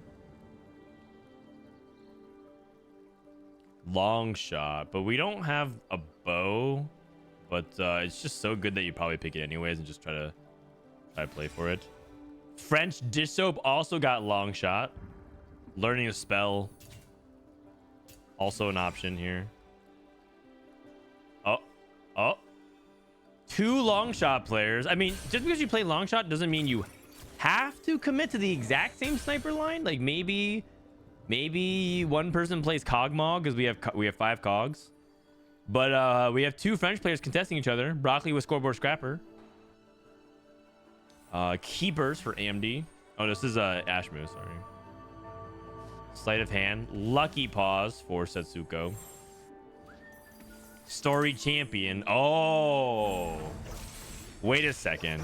You guys see what's happening? 1 cost reroll, 1 cost reroll, 1 cost reroll. We might have 3 French players, 1 cost rerolling.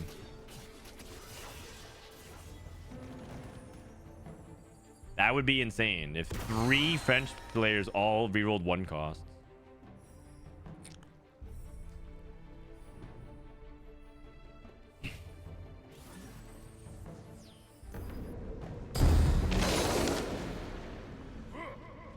A choice between rerolls and champions. Maybe they all get free rerolls. At level 3? They all get free rerolls at level 3? They're all going to roll now? Roll? Kog'Maw? Cho'Gath? Nico? Oh, Kabuko 3 at 2-2.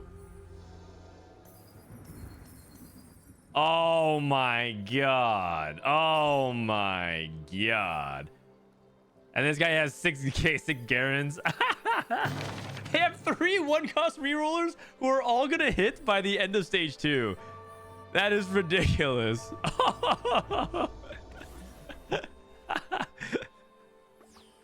Oh my god. Just FF and restart the script. Yeah. I mean, look, they need it, man. They need it. They're down 0-1. I think most scrims are playing 3 games, no matter what, or more maybe sometimes. But like, they try to play like a series. The series is tied just like that, 1-1.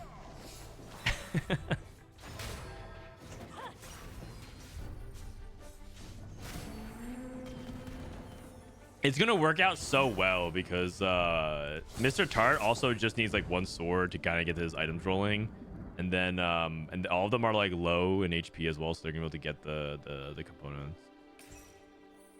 Okay, let's check in on the other team again. So Broccoli is playing Scoreboard Scrapper, but beat Ashmu with Keepers Duelists.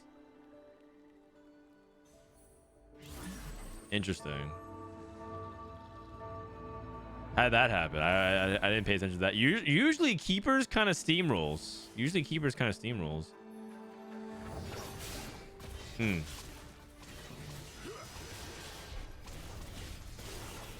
Tax decided to play with Solus and Emily over guaranteeing a spot with Argentina. Interesting. I didn't think about that possibility. I don't know. Maybe there's some politics involved. I don't know. Maybe there's some politics involved. Who knows? Maybe they see Tech Summers as a threat. I got dirt on him. Who? Spill the beans, Solus. Spill the beans. EU needs hero augments to win again. Are we really still complaining about Story Champion? Story Champion. I mean, Lucky Paws is good. Cogmaw reroll. Listen, man, nobody ain't writing home anything home about Cogmaw reroll. Story Champion is also like kind of mid now, right? Uwem's level 5. Wait, is Goobums playing contested duelist? Is he contesting Ashmu on duelists?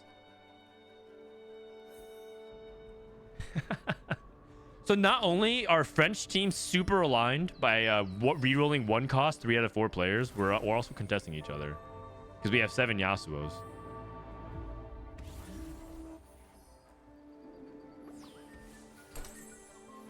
Raito summer break. I mean, just say you got nothing, Solus. This guy is trying to be slasher. Oh, I know the real reason Dr. Disrespect got banned, but I can't say anything.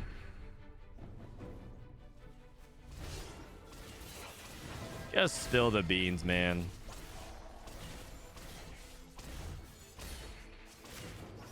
Ashmu wins. Ashmu's playing lose streak, low tempo keepers. You could technically play keepers into other things, but he's playing BT. Like, you can play keepers into...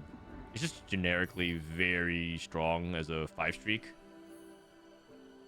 But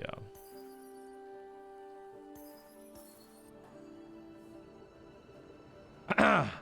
Why did Doc get banned? Dude, who knows, man? We didn't even know. I was working as Twitch staff during that time, and the conversation around it was so weird. All I know was, like, one day they set up a call, and they said... They said, like, oh, Dr. Suspect got banned, and now we have to, like, wipe him from every VOD from Twitch Rivals, like, ever.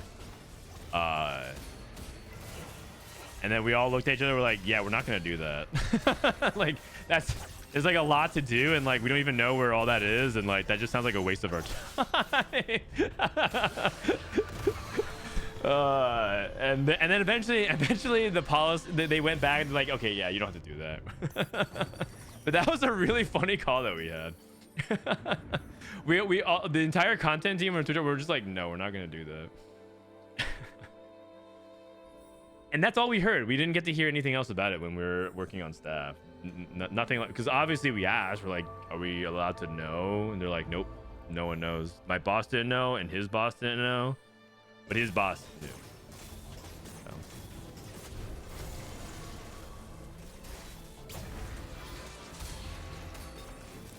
Is the Cabbage crew the most hated crew in TFT?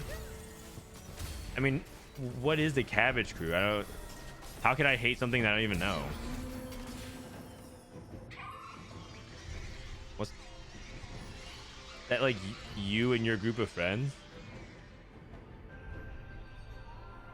If he came back to Twitch, it would be insane to the platform. I mean, yeah, like, listen.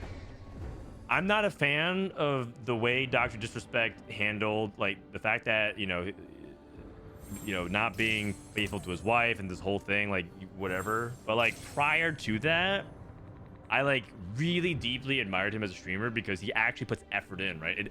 In almost what it feels like a race to the bottom of low effort content for a long time. He was like a big shining beacon of light of, like, entertainment through streaming. And, like, really putting in and pushing the bar and being forward on that. I think, like, lately he's lost the plot because he started, like, an NFT game and he's kind of gone off the rails. And these days I'm not so sure, but, like, in the prime days of Twitch, Dr. Disrespect, there was nothing like him, man. He was the best in the game. It wasn't even close.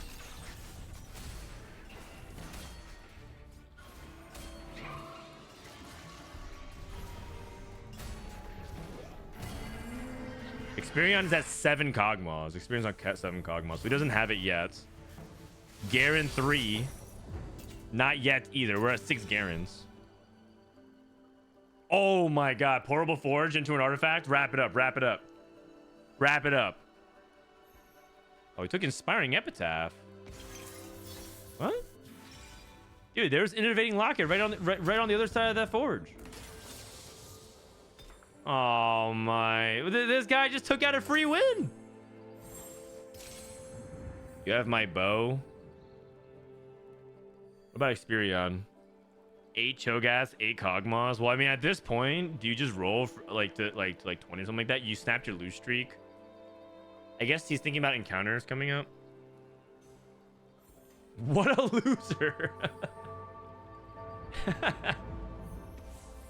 You don't have to get personal, man. We can talk about TFT, man. You don't have to. You don't have to get so personal about it. What a loser! Exclamation.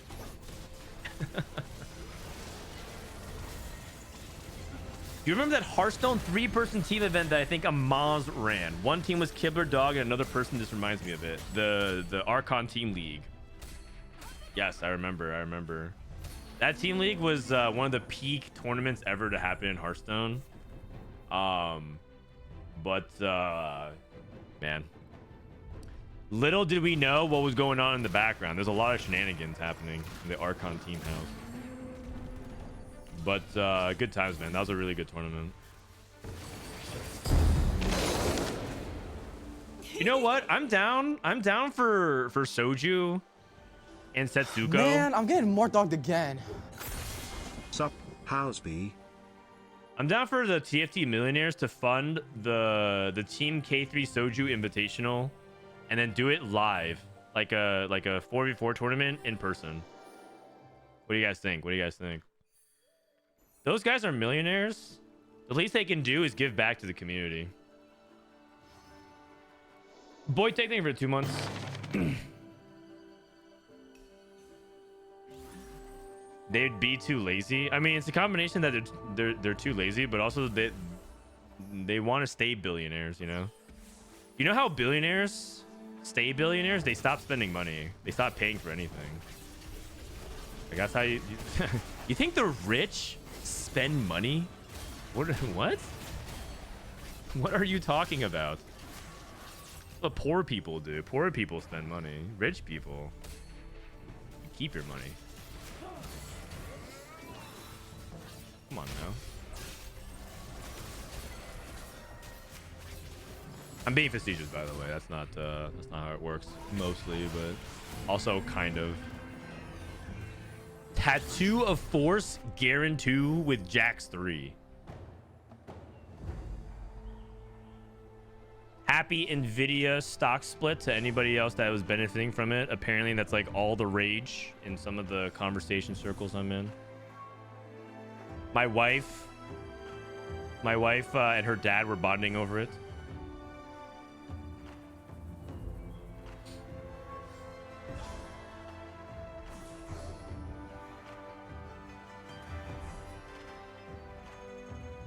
If you're mega rich, you do live off mostly loans and paying interest on that to avoid tax. I mean, I'll take your word for it. I'm not rich, so I wouldn't know. I will take your word for it. I did promise that if I became a TFT billionaire, though, we would do a LAN on a yacht. I did promise that. I'm good for it too. You guys know I'm good for it. I don't flake on shit.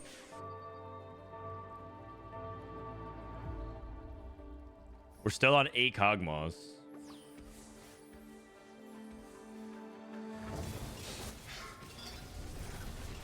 How do you spectate TFT games? You go to the leaderboard and you look at their profile and you click spectate.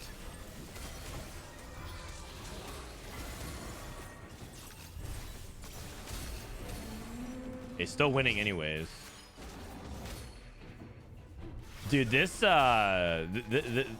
this Kabuko is just straight up fast 10. He's waiting for Declaw. Declaw, the third good I'm item getting on more Kabuko. dogged again. Treasure army. So this is one item. Looking for a cloak.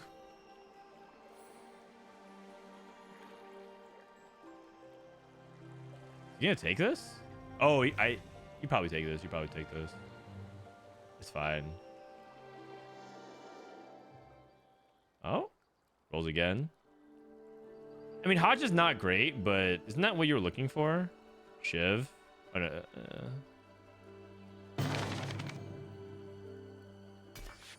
Okay.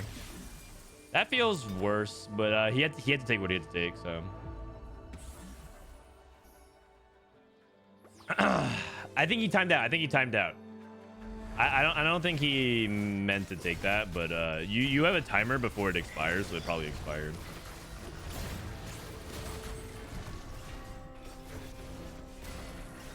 How's Broccoli doing? Broccoli, 3 faded, scoreboard scrapper, portable forge. What was this forge item?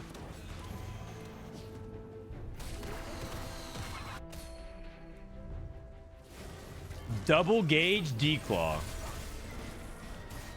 Inspiring Epitaph Garen. I mean, is Garen 2 still doing work?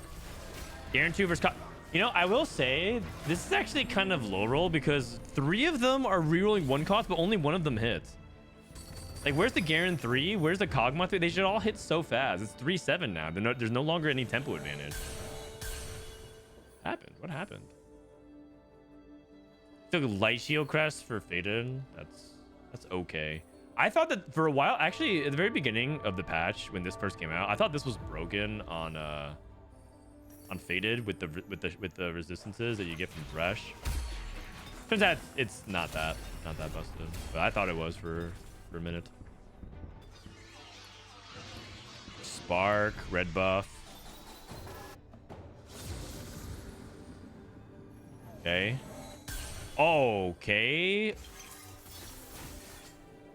Horn Syndra. Hog 3. Okay. Probably you stack Thresh.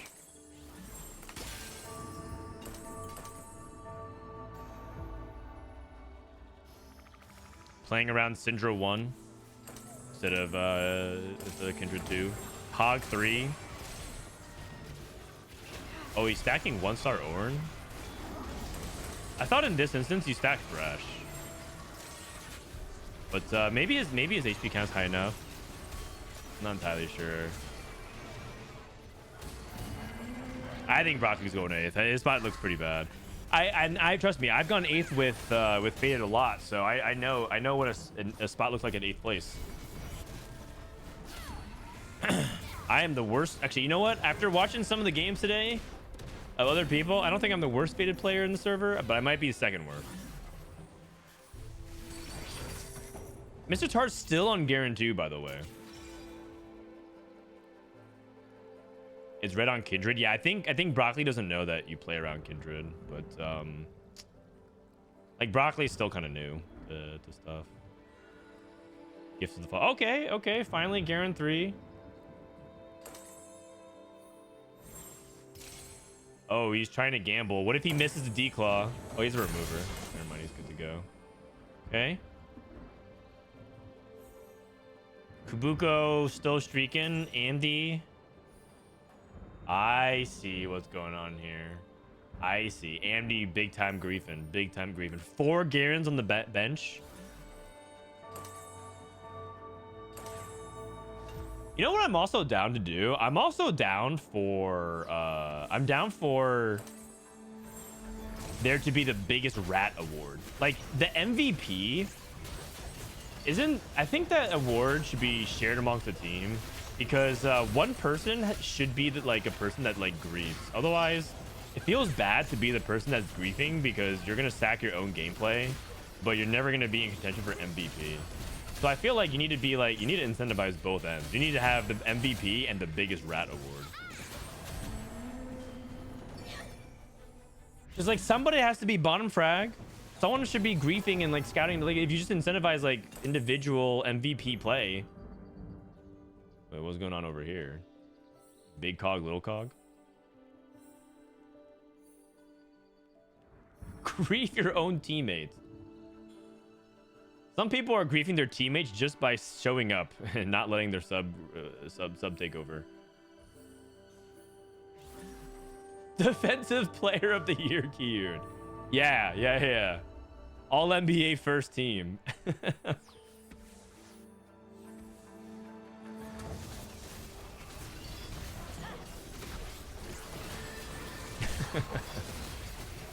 But I mean, I think that's I think the MVP award. You know what? I'm down. The MVP award, if teams aren't choosing to split it, might just end up turning to be really toxic. And then if it turns really toxic, I'm down for team drama and then dynasties to break up. You know, just go ahead and just at this point, we should just start our own TFT TMZ. Who wants to talk about the game? Just start talking about player drama and rosters and signings and pickups.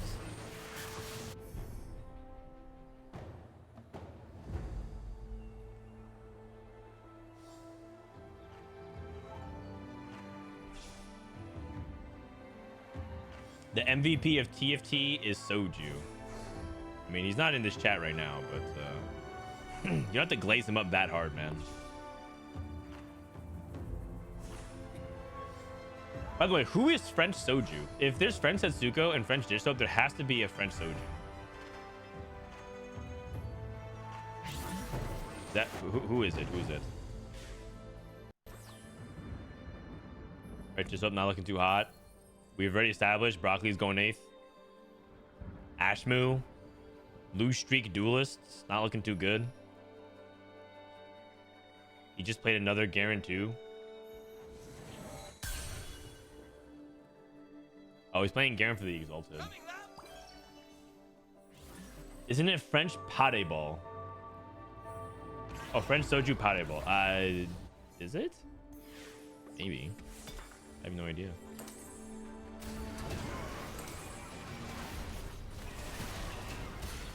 French Soju is Pate Ball for sure, always complaining.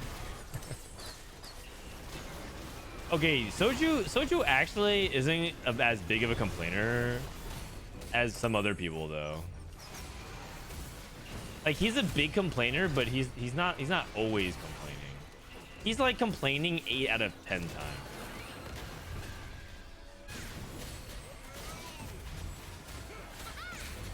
There's actual people complain 10 out of 10 times, but Soju's more like an 8 out of 10 on the complaint scale.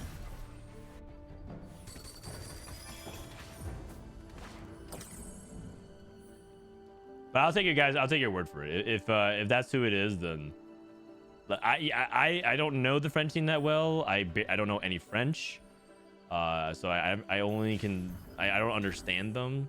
And if he's the complain guy, then I will take your word for it.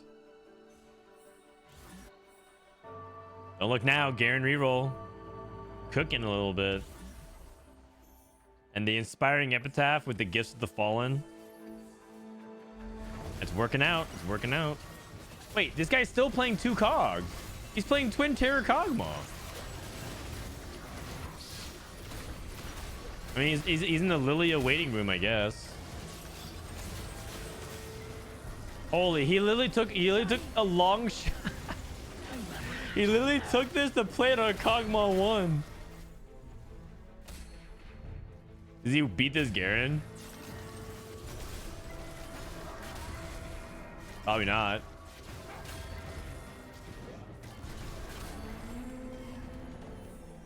I mean, the augment that Mr. Tart took has paid off a lot. Inspiring Epitaph plus Gifts of the Fallen, great synergy. It's just that I guess I was looking for the Portable Forge insta win.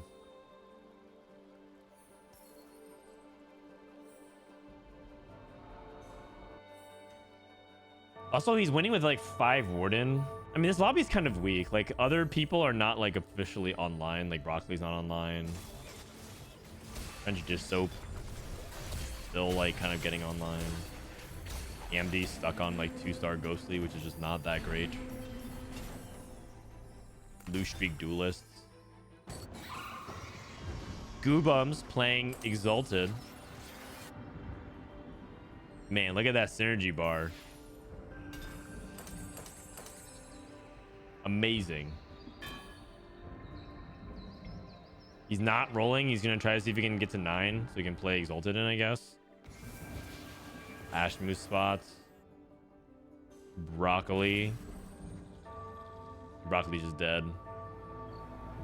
Who is French Dish Soap? I believe it's Experion. Double JG. Holy China Batman.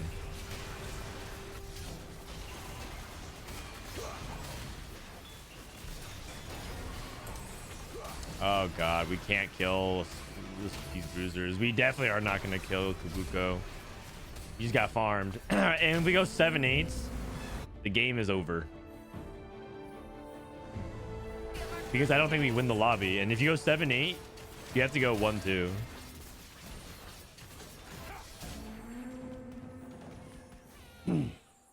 Uh-oh. Uh-oh. I think Goobums is all that stands in the way between France going 1, 2, 3, 4 in this lobby. So I feel like oh, actually Andy hit Zoe 3. Okay. But France might go 1 2 3 4 in this lobby. They might go 1 2 3 4 in this lobby. If you go 1 2 3 4, I feel like something needs to happen. Like, because that is just getting swept. Like, does the series just end on the spot? If it's first game of the series?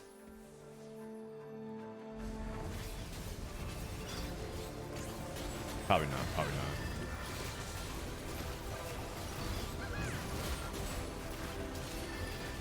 We're on the right side to deal with this Garen, but I don't know if we have enough DPS. I mean, Six Sniper's a lot, actually. We should be able to deal with it. If Six Sniper can't kill Garen and be on the right side, then Garen's officially still broken. Ghost fight win. Ash move falling off. Two bums can't kill hero augments.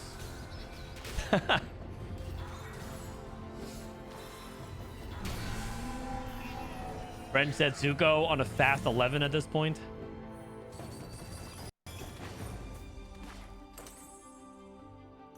I guess they could surrender. I mean, to take a play out of the French book immediately, huh? French playbook, just surrender. 6 duelists, probably just... I don't think it's going to be good enough here. He's just stuck on Lee Sin 1, no Irelia. Trying to go for Tristana 3.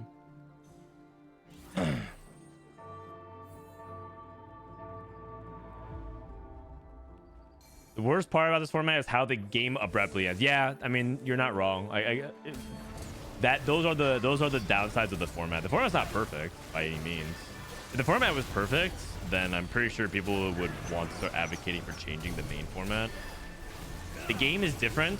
You can play your teammates. It's kind of hard to tell what's going on. There's like, in terms of like the team dynamics and stuff, there's a lot of flaws in it, but I do think that there's elements of it that are fun. I think Team TFT is fun to watch. Team TFT is fun to watch, and I think that there's potential in 4v4. I think players think that it's very skill expressive to play the game. They like a lot of people have reported that they enjoy it. They think it's hard, and they think it's like a rewarding thing to get better at.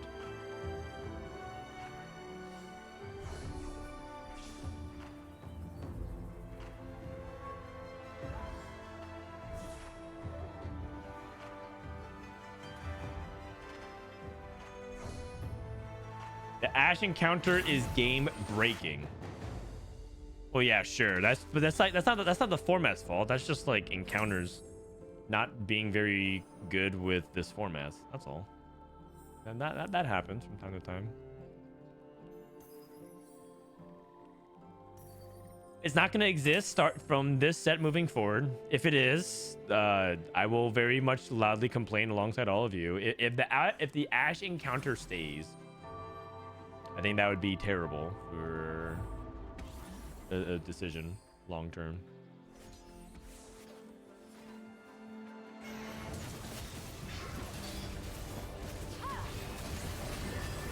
As in if it was a permanent part of the game, but I don't think it is. What's the Ashe encounter? You know your opponent next fight guaranteed. Uh-oh. Ashe moves 6, 7, 8 with AMD and Broccoli. Uh-oh. Well, I say play it out. I say play it out. Let Goobums go 5th. I say play it out.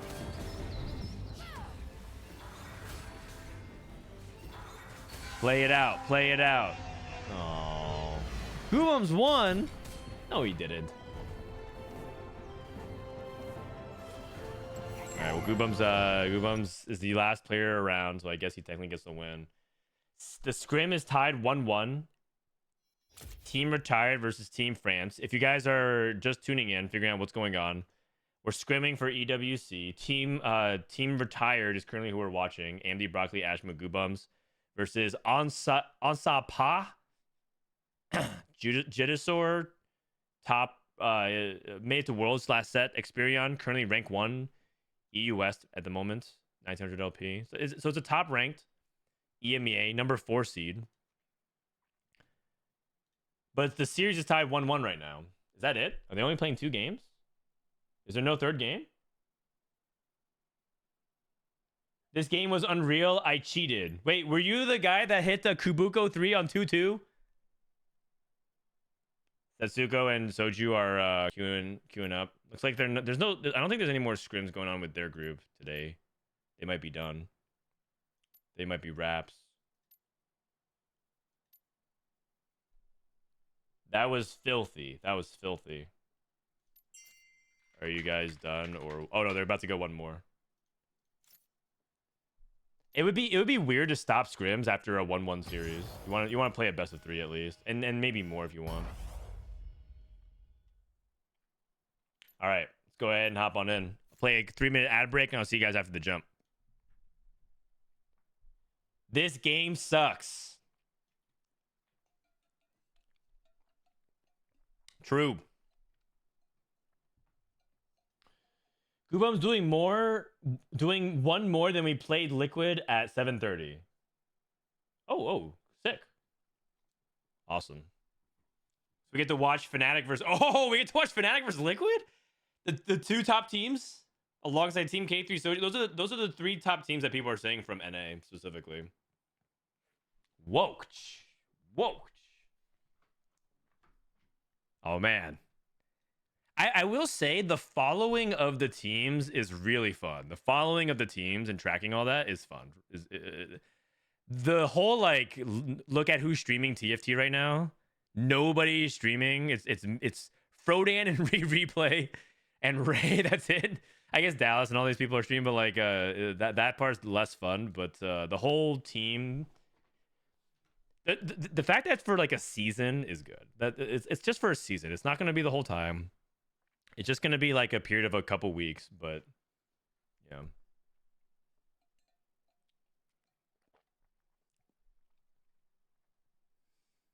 Are we getting Disso POV? Yeah.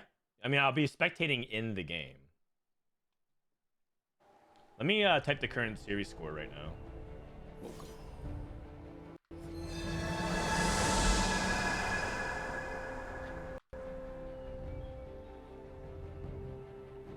So, EWC Scrims, best of 3. Team retired is currently at 1. On Sait is at 1. It's best of 3. Sorry, I don't have more official scores, graphics, but it is what it is, you know.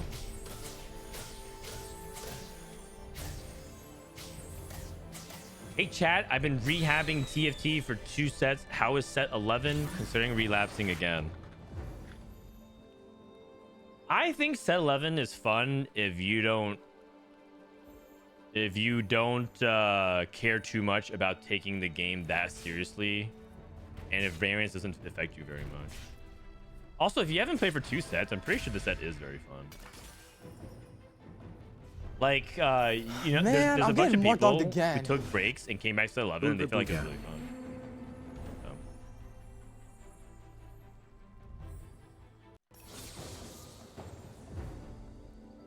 Gnar, Janna, Lux, Kiana, Senna, and Zyra. Okay.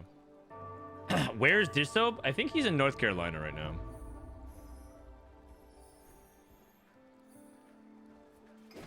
Oh wait, Kiyun's playing? Oh, Kiyun's filling in, I guess. Hey, what the heck? Kiyun's playing. He's just filling in for Broccoli.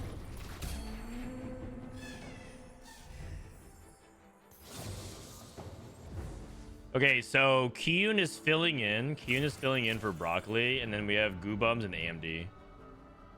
Interesting. Also, if you're like coming back to TFT, don't listen to these salty ass TFT players who like think randomness equals bad. There's actually elements of encounters that are good and are interesting and thought provoking, and I think make the game like cool and fun. But all they can think about, all these TFT players can think about, is when they got screwed. They can only think about the bad times, and they can't remember the good times until the set is over. Once the set is over, immediately they start thinking about everything that was good about the previous set. Case in point, set 10 ended, and everyone's like, my God, set 10 was so balanced. It was such a good set. Why is set 11 so trash compared to set 10? It's like you guys were whining and belly aching and complaining all throughout set 10 non-stop. And then immediately when the set is over, you guys are like, man, it was so balanced. No, it wasn't. It eventually got there. Eventually got to a decent spot, but like, no, it wasn't. a large part of it was not. Anyways, don't listen to these salty TFT players. If you took a year off TFT and you come back, I think you're gonna have fun. I think you're gonna have fun.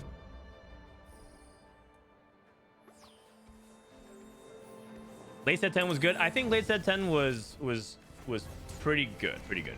I think it's a little boring because the patches didn't do anything for the most part. It was like the meta was stable and relatively balanced in terms of like the number of playable comps and things like that. So they didn't patch the game very much, but it got kind of stale because it was like the same patch for like a month and a half. So that was not very fun, but I think set 10 was pretty good, all things considering.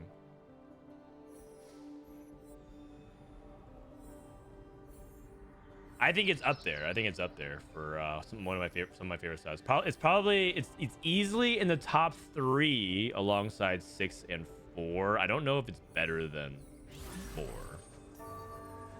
Set 6 is still my favorite set though. Unanimously across the board, I think everyone agrees set 6 was just an amazing set.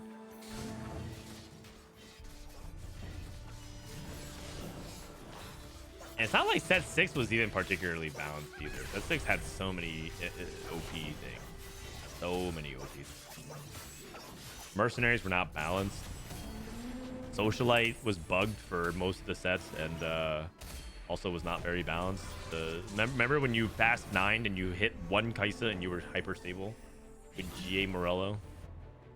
Yeah, good times. Good times.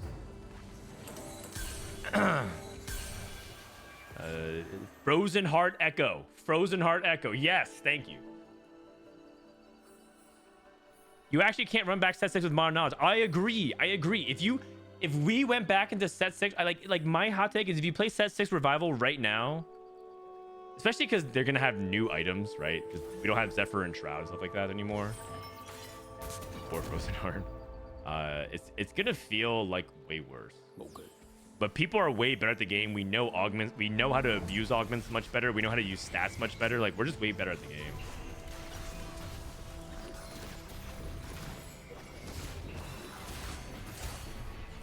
You know a hill that I kind of want to die on, but I'm not entirely sure yet if I'm committed yet. I think set 9, like low key, might be one of the top contenders of best sets out there. Like alongside 6, like not the better than 6, but like I think set 9, like low key in contention of being like really good. The best parts of set 9 were really, you guys have to admit, the best parts of set 9 were really good. Really good. The worst parts about it were off. Not 9.5. Not 9.5. No. I said set 9 is different from 9.5. But set 9.0, man, the good parts of set 9 were really good. The worst parts of set 9, let's not talk about it. Okay, so Goobum's on Tiny Titan finally gets fortune, and let's see his roll. Rolling his fortune. And 3. So he just plays that with Tiniest Titans, 90 HP. Living 4 into Diamond Hands. Pretty open-ended. You could play Diamond Hands in anything. Locket Zeeks. I mean, that is the duelist setup. Man.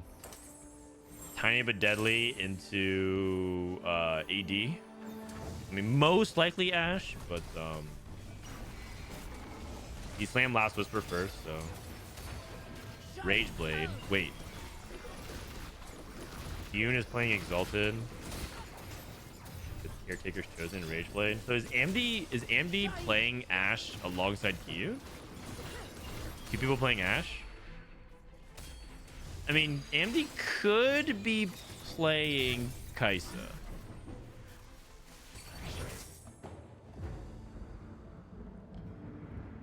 I think 8.0 and 9.0 as 4-month full sets would have been BIS, but got griefed by 0.5s. I gotta think about that one. I have to think about that one.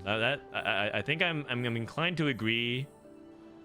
At first, it was my first thought, but I have to. That one's like, I need a noodle on that one. That's what I think about, by the way. When I'm burping my baby late at night, it's like 3 a.m. and I have to pat my baby and try to make him go to sleep. He's on my shoulder. I think about stuff like that from time to time because there's nothing else to do. I'm just staring out into the void. I don't want to, you know, expose my baby to like Twitch screens like that. I sit in my rocking chair and I think about old TFT sets.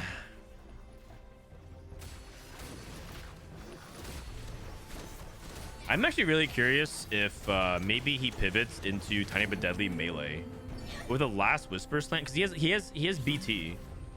Like I wonder if AMD has it in him to like play this setup and then just recognize it's not working out and go Tiny but Deadly, Bloodthirster, and then just go into like Kayn, Lee Sin type stuff. Probably not. It looks like he's committed to that.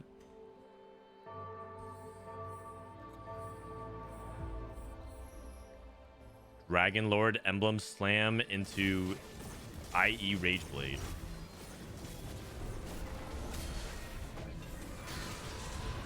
Does this guy know something I don't? Is Dragon Lord crowned into Ash because you get the Rageblade Slam a thing? Probably not. Probably not. It might be just Dragon Lord Irelia. Like play this into Streak into Fast 9 Irelia with Dragon Lord. Can you just put these items onto Irelia? No big deal.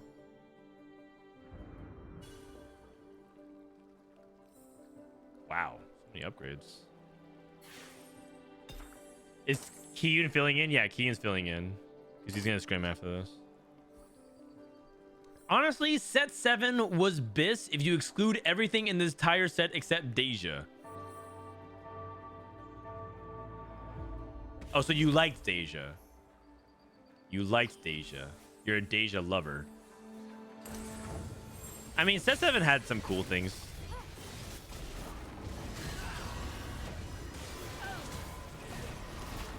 Seven has some cool things. I actually like 7.5. Maybe that's like not a cool take, but I kind of like 7.5. Zippy was fun. I finally get to play dragons with each other, which made the set infinitely more fun. Lagoon was fun. Did I say Lagoon? I might have said that twice. Yeah, it was actually not even bad.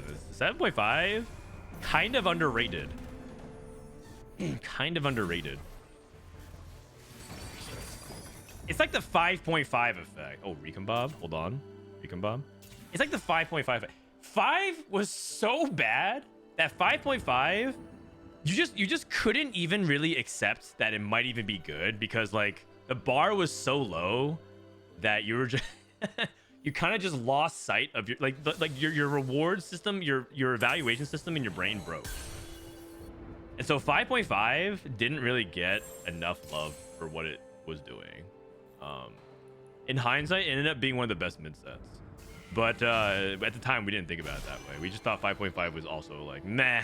Like, Stimmy's cool, but like everything's trash. Kled's stupid. Akshan's stupid. Abomination is stupid.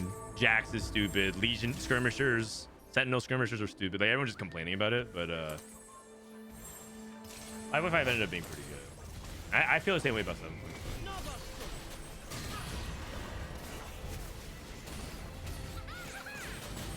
Kiana 2 versus Zoe 2. Everyone hit their three stars or 3 costs. Aphelios 2, Zoe 2, Kiana 2. I mean, Ashmu's setup is really, really good. Kiyun also doesn't have to play snipers. He could just play Rageblade into like, he could be taking these AP items and he could play like Rageblade into like an AP setup. He doesn't have to. It might depend a lot on his like level 8 Radiant item. But his setup is good for snipers. He has the Warden, he has the Exalted, he has the Blistering Strikes.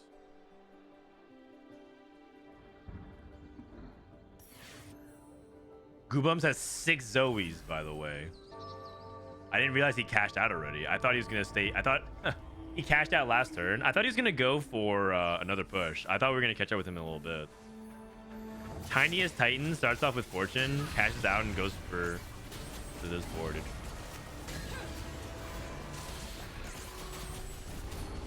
I like 7.5 because Soju made it to Worlds. After that, I've been in my basement. You're telling me that, like, you refuse to go outdoors again until Soju makes another World Championship? Oh my. What? You refuse to go outside until Soju makes another World Championship? Well, I hope you bought supplies.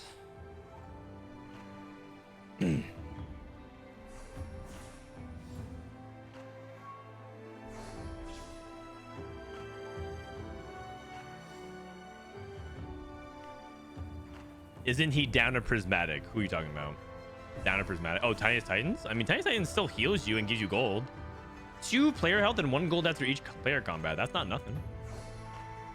Not nothing. French Setsuko with a Living Forge. Let's see. Looking for...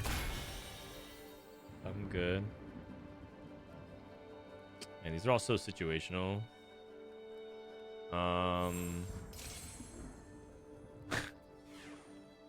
Silvermere Dawn. Oh, is it good on set?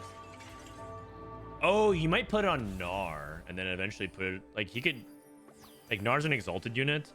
Maybe you play Senna, Gnar, and then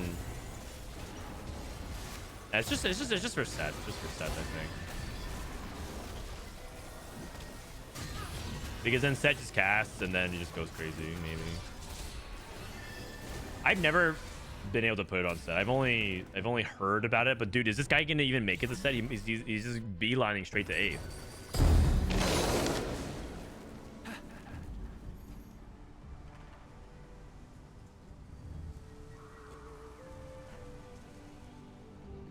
Soju made it to set 7 worlds, so he's gonna make it set 14 and set 21. Man, you know it's cope when your fans start resorting to numerology as a way to justify your performance. Yeah. Set 14 and set 21. I like it. Not his form, not his practice, not about his skills. It's the number, you guys. Numerology, it works.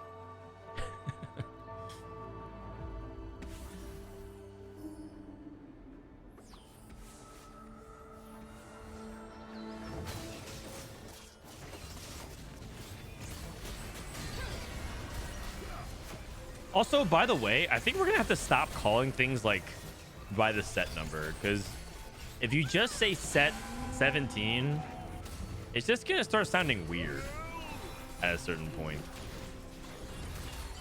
I think you have to start calling things differently. I personally will think I'm gonna start calling things by the mechanic. I'm not gonna call it Inkborn Fables. I'm gonna say set 11 Encounters. Set 10 Headliners. I think that makes more sense. I'm not calling it Remix Rumble.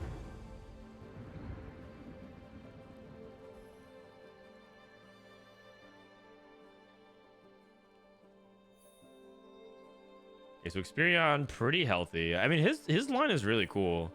I think he's playing this into the Fast 9 and then trying to see if he can get to Irelia. And right now he's just playing like this, like just a good, solid board of mixed synergies that just makes sense. Like I like the way he's approaching it so far. It's pretty clever. Oh, we got Last Whisper. Oh, does he want to make Last Whisper though? If he's going, actually, he has a Even Shroud. Never mind, doesn't need it. Just Kiyoon. Kiyoon's about to go to 8 next turn, so that's when he's gonna get his Prismatic. Duelist Heavenly. That's Zoe 3. That's Zoe 3 for Goobums. Spark, Crown Guard, Death, Spark. Oh, actually, kind of want to build the Death Cap. He got Zephyred. Lowy. Stone Plate. That's a big deal. We might lose this fight because of that.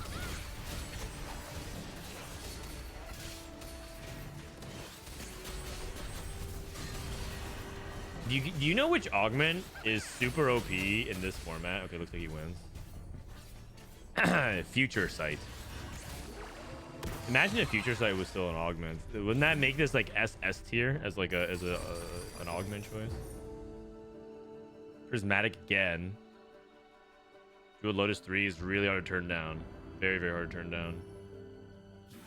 Mr. Tartar. Lucky Gloves. Ashme with the +1 duelist.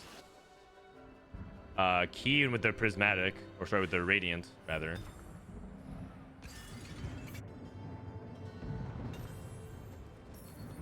Oh, Kyun got 3 Thieves Gloves, by the way.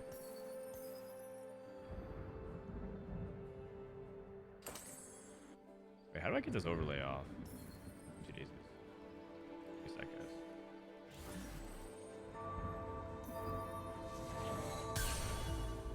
It like bugs out when I like switch in with the overlay.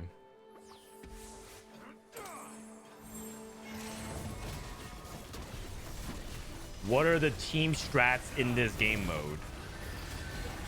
Get first place and don't go eighth. First place is the tiebreaker for if you have the same amount of points. And you're going head to head. So you really want to make sure that you can play for win out. And then 8th place is a really hard setback. Have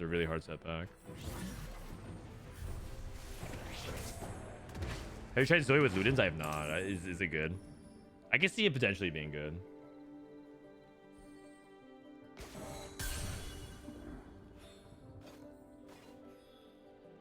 Because like Zoe's first shot can overkill a lot. That's partially why they reworked her a little bit of her damage over the couple patches. Because she was like, her first shot was like overkilling a lot.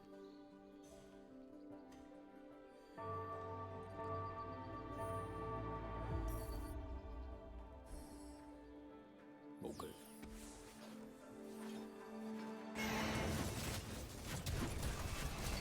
All right, Kyun.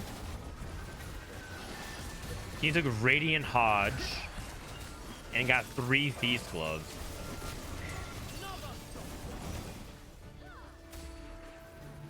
I mean, this spot's like okay. The Thieves Gloves are actually pretty good for like providing a lot of tankiness. And it's sent it to, oh wow, not close. It's actually looking very close. Sets on Carousel. Or French Setsuko. Oh, he took bow. No one else can take it. Ian can take it if he wants. No one's taking Set.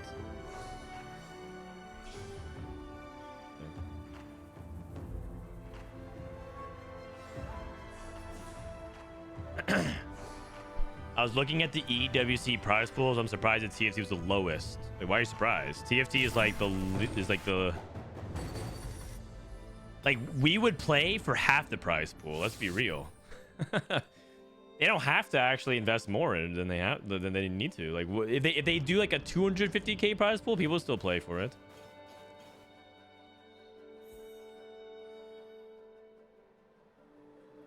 Yeah, people literally played for little legend eggs at one point. We aren't playing for the glitz and the glamour. We're not playing for like the fame. There's not even really glory to be upheld. At least not yet. You're not playing so you can like, you know, get a girlfriend and be seen as a primary mating partner. You're like you're playing TFT for like one thing only, which is like pride. Whatever that means.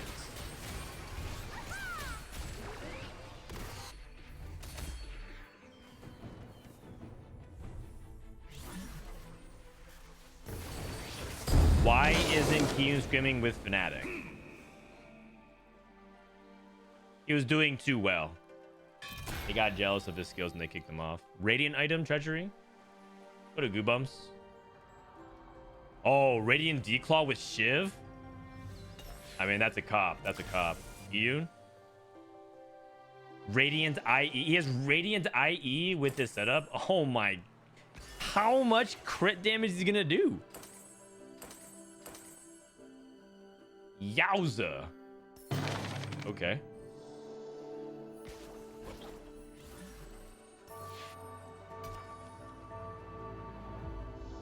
Pride. Okay, Malala doesn't get to talk because he's actually now a TFT millionaire.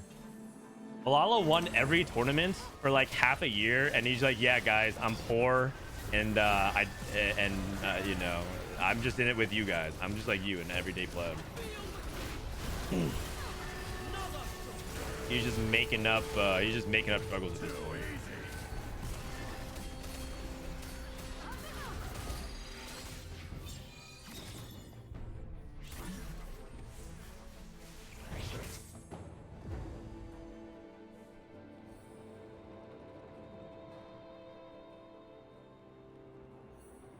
Fnatic is kicking their best player. Yep. He actually is doing well in scrims. He's doing very well in scrims. Darth Noob has been tracking the stats, I think.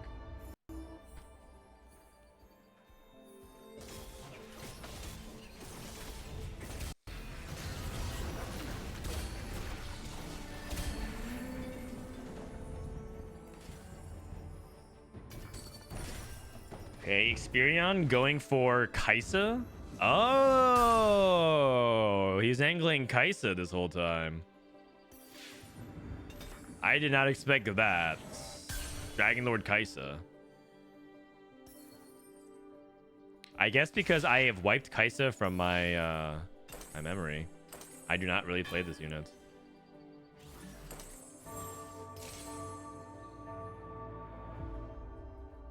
Max damage Kaisa. This is straight up Giga crit Kaisa. Jewel Lotus 3 as well.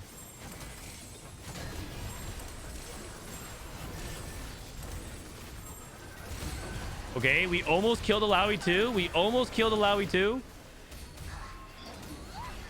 And or we lost to Ash 1. Okay, that's not a ringing endorsement.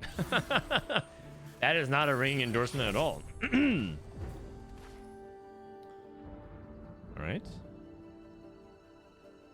AMD about to die. He's also playing Kaisa. French Setsuko. Double Silvermere Dawn. It's not even possible, right? It's unique. Wait a second. Would you ever be able to double stack it? Not that he should, but I'm just curious. Silvermere Dawn, Diamond Hands, Silvermere Dawn again. I mean, that sounds crazy. I don't know if that's crazy good or crazy bad or crazy mid, but it's one of those things. You have so much freaking AD. You have 165. You just get like this. A Moomoo's auto attacks are actually going kind of ham. Oh, not really. 917. But like I'm looking at his auto attack damage. His auto attack is 239. That's no joke. That's actually a lot of damage. AMD went 8th. Okay. Don't worry. Captain Kiyun on duty. He's about to hard carry. Who is French Setsuko, or is that actual Setsuko? Yano 3.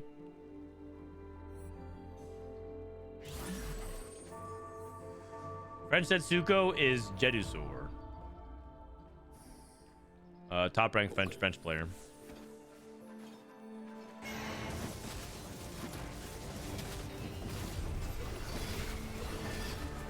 Okay.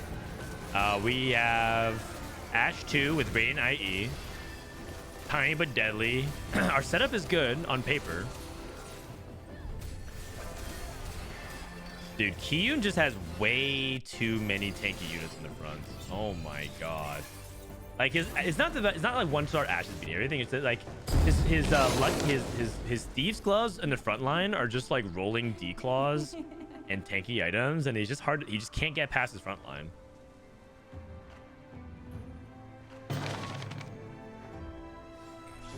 Also, by the way, I think Experion is going 7th. I thought it was a cool line. It is not that cool of a line.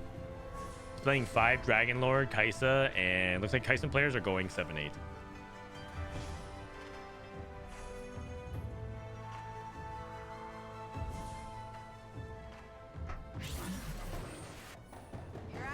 Like AMD went 8th with Kaisa. Experion is about to go 7th with Kaisa. but Experion gets the point over AMD. They need to pull themselves out of this little deficit over here. The Syndra 2. If they can send Ashmu bot 4, they have a chance. But I feel like Kiyun's gonna win the game. Oh wait, Kiyun's at level 8-0. Oh, I don't know if Kiyun's winning the game. RE3, Radiant Blue. Radiant Blue's like not that insane on Syndra, right? I remember looking at the stats of Radiant and Blue on her, and they weren't like they didn't. At least my memory says that it wasn't that good.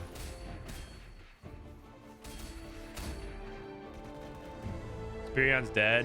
French dish soap lost. French Setsuko.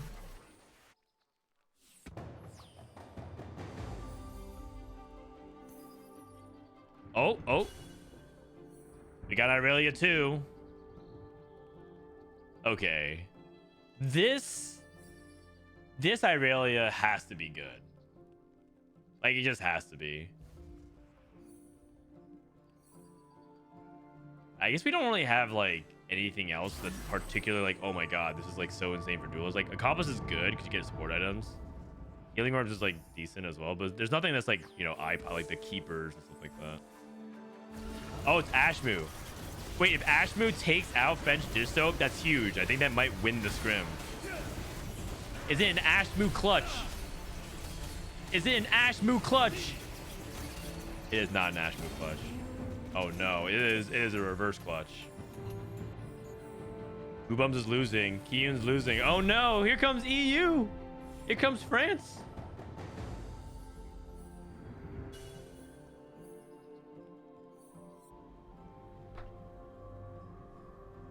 Goobums also lost as well. Who did he lose to? He lost to French Setsuko. Losing to Ash. Who did Kiyun lose to? He lost to Tarte and Ashmu. Ashmu, more like the board is Ashpoo. All right, man, you're like a loyal sub, so I'll let you go on that one, but you're on a warning. Man, I'm getting more dogged again. You can't just drop those on us without warning, man. 07.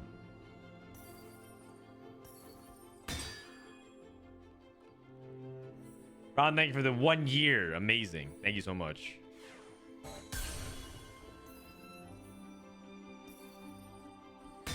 Okay, so if Ashman goes bot 4, France has a chance.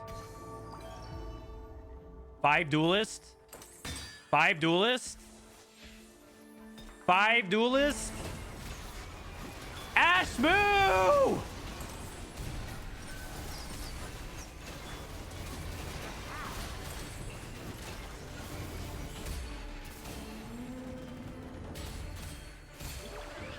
Wait, French dish soap?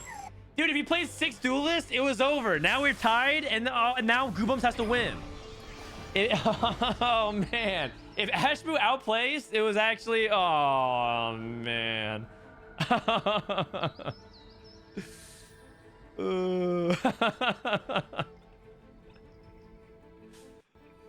Oh, man.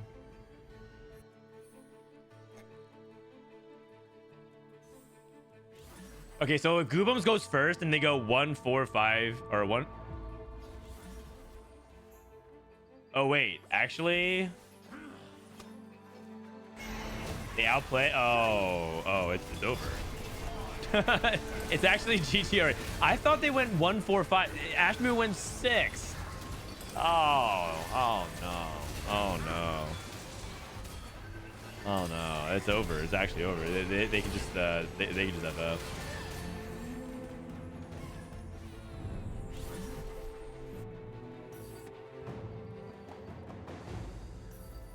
I mean, I guess they're just playing it out to see. Maybe they just want to see what happens. But if Goobums goes first, they went first, 4th, and then 6As, so they don't have the points.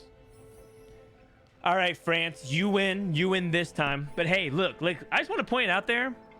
I just want to put out here. They call themselves Team Retired. Okay, they call themselves Team Retired, and that's for a reason because these guys they're just playing TFT for fun. They're not really like taking the set seriously. They're a number 10 seed AMD, Broccoli, Ashmoon, Goobums, and we went up against their number 4 seed from EU. That's not bad. We took them to the final game and almost swiped it from under them. That's not bad.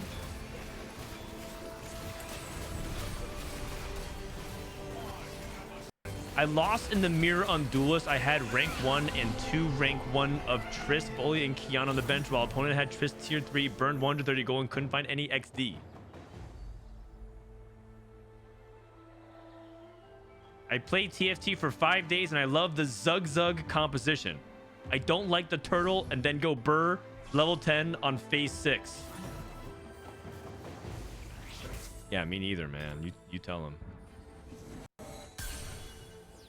You tell him.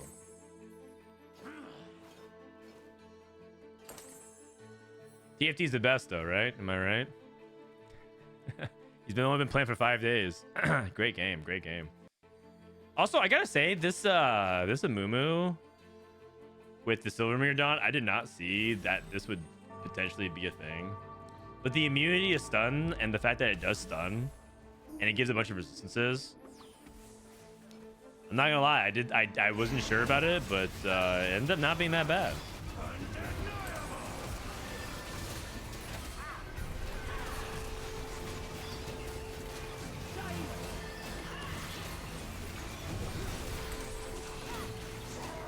Looks like they're just playing it out.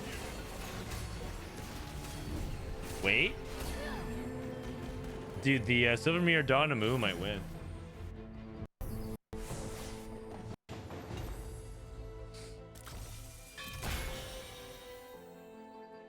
Visage.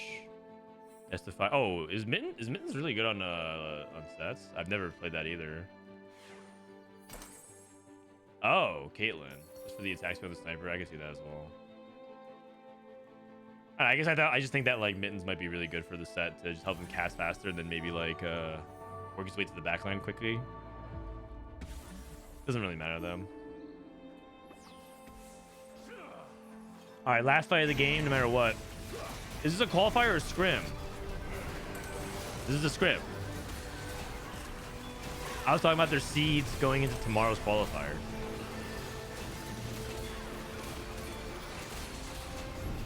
Tomorrow's the actual qualifier. In about 24 hours from now, a little bit less than that, 23 and a half hours from now, we're going to start the actual qualifier. Less than one day. It starts it's going to be a bracket. Let me see. The America Close qualifier, it's going to be a bracket. Can you work with me here? Thank you. And then tomorrow, it's going to be Summer Break versus Team Retired, Soju versus Liquid, Argentguai and Team Quack, and then GK Esports and Brazilian Storm. GG's. Okay, now we're getting ready for Fnatic versus Liquid scrims. Wow. Team Liquid, who picked up an entire goddamn new roster featuring Ego Illusions, T-Lides, Pokygom, and Greya. They picked up 4 players. They basically did a first round. They traded replay and they got 4 other players instead.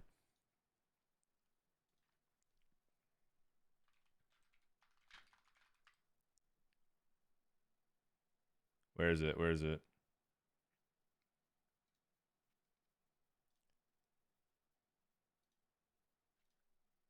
Replay has now ditched Team Liquid to join LATAM.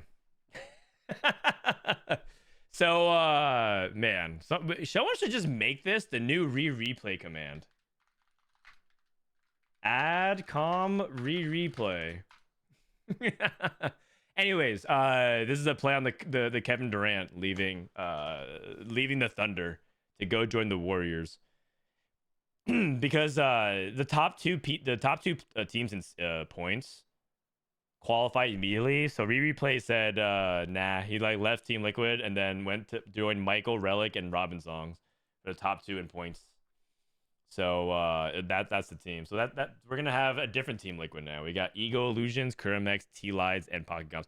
Now we have TL AIDS. It's a pretty good fit. Frodan, you can truncate a lot of that URL if you want. I probably could. But then I have fewer lines of text in my chat, and it makes it look like my chat's more like active and full, you know.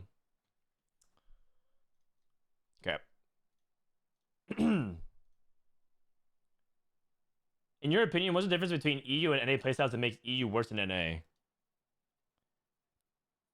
I mean, I think that there's more people in NA taking it seriously. I think there's just fewer people in EU that are trying to the degree and level that NA does. And the second thing is I think that NA works together and EU does not. Because let me if you look at the map, right, of the world map. If you look at the world map, NA all speaks the same language, but in EMEA, there's like 40 languages here, man. It's like 40 languages. And just let me tell you something, they all don't really get along. Like the French would rather they both go 7-8 than like just let the Germans go, you know, like, you know, win, you know. So they so they don't really unify. Oh, by the way, for tomorrow, what do you guys think we should watch for the brackets? I have to tell them ahead of time. They told me to pick the matches. We have Team Soju versus Team Liquid. I'm pretty sure that's going to be the first match we watch because they're going to be going on simultaneously. And then we don't get to watch the other game. So I think we're going to watch this one. And then Argentguai versus Team Quack Dynasty or GK Esports versus Brazilian Storm. GK Esports versus Brazilian Storm. This is like the Brazilian matchup.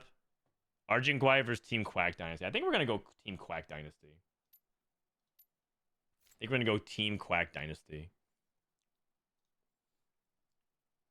As a German, I can agree with the take the other way around. Man, I'm getting more dogged again. Yeah, right? So, like, they would rather be like, nah, you know what? We'll stay tier 2 behind NA as long as the French don't win, you know? Just a great thing for tier 1. And then the last series of the day will be the losers versus the winners. So we'll just have to pivot based off what happens. There's a wide belief amongst the players that whoever wins this match will win the upper bracket. People think that it's gonna be Team Soju or Team Liquid. They think that's like the hardest matchup.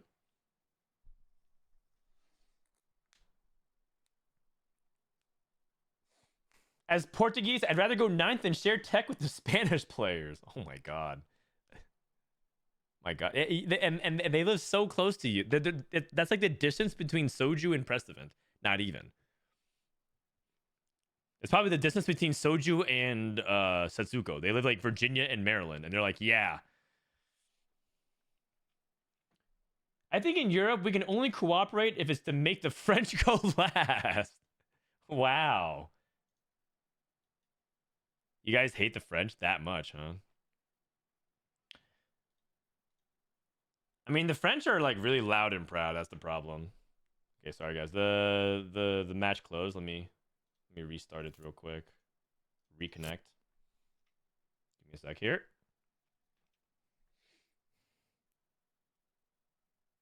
So is it one team from each region and then they get flights and accommodations to the main events?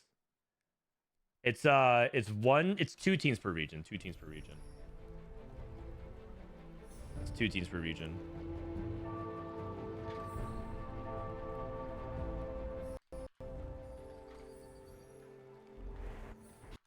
Oh my god, I get to update this for the first time. It's Fnatic versus Team Liquid in TFT.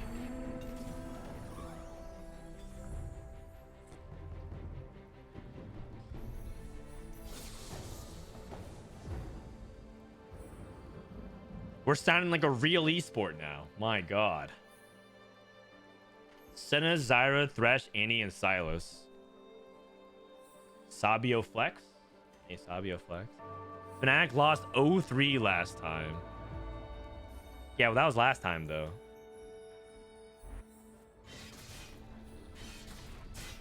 I'm sad there's no DSG team. Yeah.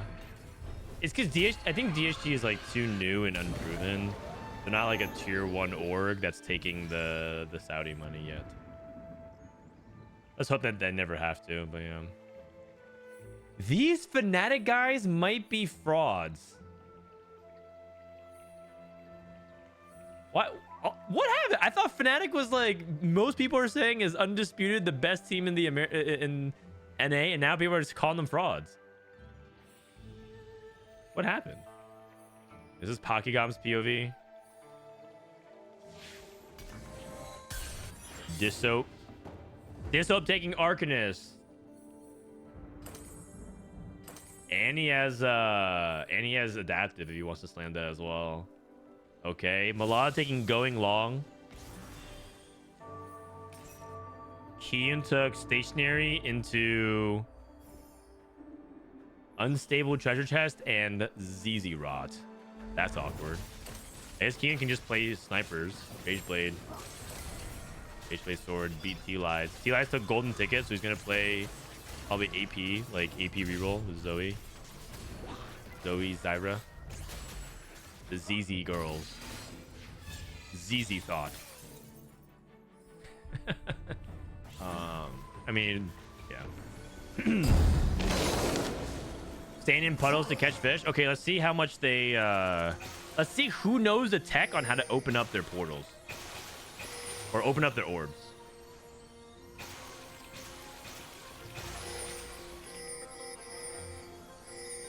People are trying to ping. They figured it out. So basically what they're trying to do is they're trying to ping and then look at the side of the board that they're pinging on. And then they all stand there. Okay, it looks like Pokegam, T-Lides, and Malala got it correct. Born artifact. This is Wasian. No one opening their artifact. Malala got Gold Collector. This is T-Lides. Zonia's. Ooh. Fish bones. Any fishbone believers? Any fishbone believers? Or is it Gold Collector every time? Oh, but if he takes Gold Collector, isn't he contesting Yoon? Okay. Yeah, because Keen's playing snipers. Oh, he's also playing Baboom. Oh, I missed that. Never mind. He's not angling that at all. I was looking at his item. Item confused somebody else. He has Baboom. Manazane Kindred.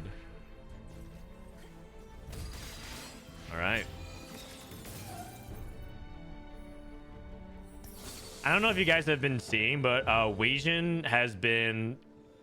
He's been doing the dirty work. He's the banger down in the post. Wasian current stats in scrims. Let me see if I can pull it up. it's not good. Just putting it out there. Wasian's current stats in scrims are 5.73, 0% win rate, and a 9% top 4 rate. A 9% top 4 rate. But listen, man, he's got to do the dirty work. So someone's got to, because the thing is, Wasian's like practicing a lot of like holding units and you know, like the comms and the scouting, and like he's sacrificing his own game, try to help the team. But like the stats make it look really bad, really bad.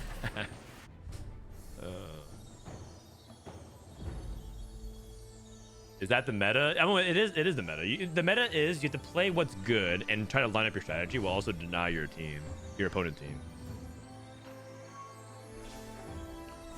Dissoap, by the way, he doesn't have to like go for Zoe 3. Dissoap's in the power position over T-Lides because he can still get away with just playing 2-star Arcanists for tempo, but like I think T-Lides has to hit 3-star, otherwise he's in big trouble. Where are the team stats? Oh, Darth Noob is compiling them. I can ask, but I think Darth Noob is compiling them.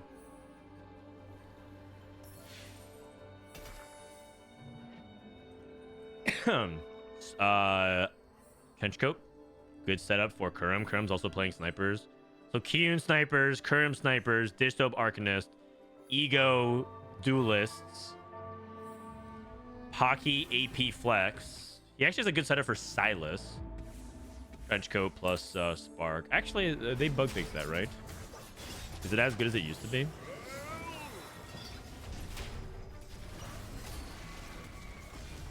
He's not slamming anything else because what? He's trying to lose. I'm actually surprised because he could slam like Morello, but maybe he wants to save the rod for something else. Oh, he has red buff possibility. I mean, he has so many components. Surely he could slam something to preserve a little bit more HP, or like 3 item things. But it looks like he's looking for a specific item. What does this open up?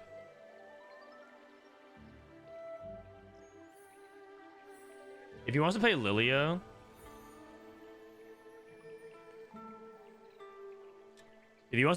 he's probably thinking about saving Rod for like Shojin JG or something like that.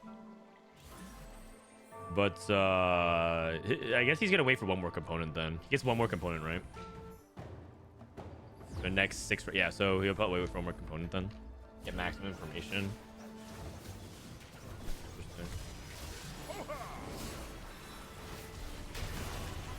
Why would they use Wasion when they have King Rat Kiyun? I don't know. I think it's a little bit like Valorant. I feel like basically everyone's dealt different hands in TFT, so you all have to be willing to play the win outs, and you all have to be willing to play the dirty griefing game and like sack your own game. I think if you're like, oh, I'm only gonna play for like this and I'm never gonna play for that, I think you limit the team because it depends on your openers. You might not get the opener that lets you play for win out.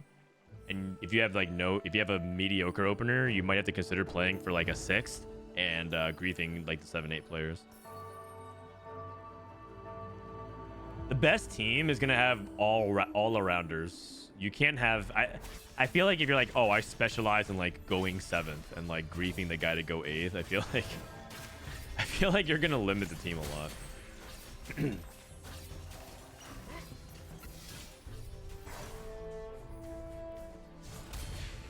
Yeah, let's see Pokegom slams. He has so many items. He can slam Shojin, Nashers, Deathcap, Shojin, Nashers, JG, Morello.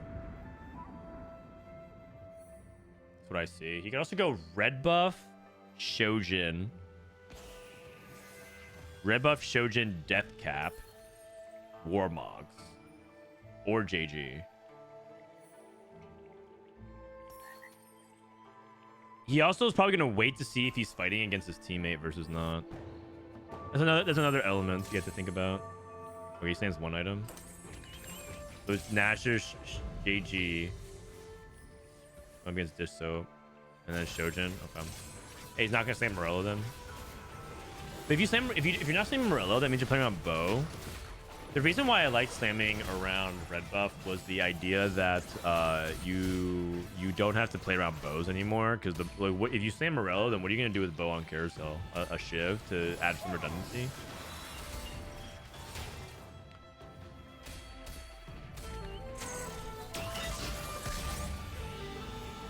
Top 2 teams want to play? Yep, that's correct. That is why Replay went to the LATAM team instead.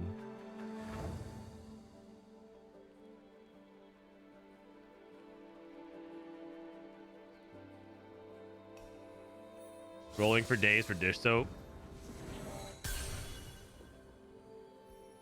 Looking for upgraded Story Weavers. Zoe 2 would be good, but Zyra 2 is also fine. Oh my god, Alawi 2 is so huge. This unit is the reason to roll on 6 right now. Oh my god, that's so good. That's so good. He doesn't have Zoe 2, but his Alawi 2 is really good. Kurum hit +1 sniper, and he has rolling for days as well. You know what's really challenging is you have to, in a lot of cases, you also want to roll for your team. Like Malala, I think Malala's taking going long because going long You no longer gain interest. Get 10 gold now. Round start gain 4 EXP. No gold interest means you don't get punished for griefing. So now Malala can just hold and grief anybody he wants to. Usually that's like a major opportunity cost for making interest, but Malala has a great augment for the team. So Malala should be the dedicated griefer in this lobby. What is he gonna play though? Is he, if he's playing snipers alongside Kiyun, he might be in trouble. Because Kiyun's playing snipers, Kerm's playing snipers, Malala if he's playing snipers as well. I don't think he is. Oh, you know what he might be thinking about? He might be thinking about like Aphelios Faded. I can see that. I can see he might be thinking about like playing Faded and just mainly focusing his game plan around Aphelios. Maybe Kaisa? If so, his setup is okay for it, I guess. Like he has the Aatrox 2 to pivot around. But he has no trick shot, no like Sivir, you know. Make it a little bit awkward.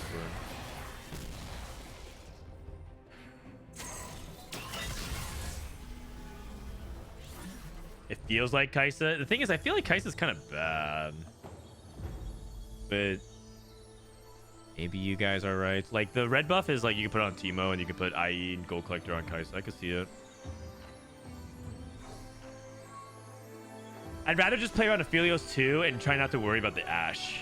Like let Kiyun get the Ashes, but maybe that's wrong. Okay, he is going for Kaisa. He's going for Kaisa. Going for a Volibear pair. I mean, he is just holding it because he's also he also can hold it. Oh, he has Lee Sin, Syndra. Okay, so it is Kaisa playing Ink Shadow at the moment. What's his second Ink Shadow tattoo? Bombardment. I see. Whoa, 5 Ink Shadow Exalted.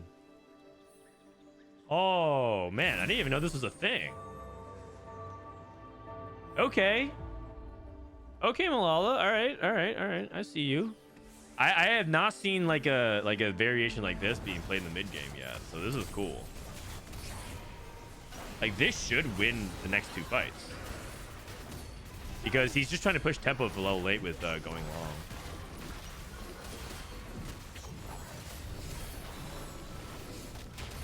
Is this super server tech? This is what China's doing on super server? I haven't watched any China super server, so if this is super server tech, then that's new to me.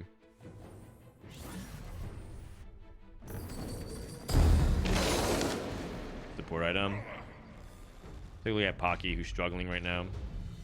Is it best to sell Exalted every round or stack it? It just depends on whether or not you need the bench space. If you need the bench space, generally speaking, you should sell it. But sometimes you also want to hold on to it because you don't want to push levels too fast early. Like, let's say you're on an Exalted lose streak with Venerable Piggy Bank. If you sell it, you might level to 4 or 5 earlier than you want to, and then... Or actually, I guess that's not true. Piggy Bank just gives you the gold, but you get what I'm trying to talk about. You don't want to level too fast. That's the instances where you don't want to sell it. Piggy Bank's a bad example. Sorry, brain is not working at 100% today.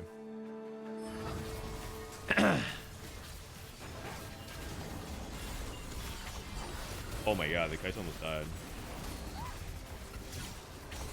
Dude, my brain is so cooked sometimes when I wake up. I just like... I'm like literally holding my car keys and I'll be like, does anybody see where the keys are? Being this level of sleep deprived is a new experience for me.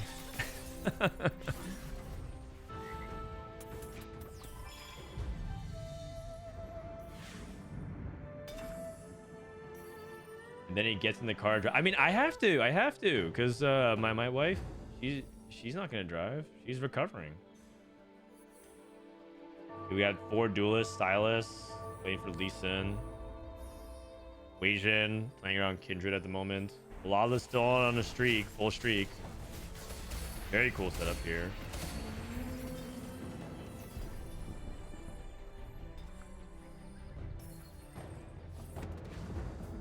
I mean, holding Syndra's is technically griefing Wasian, but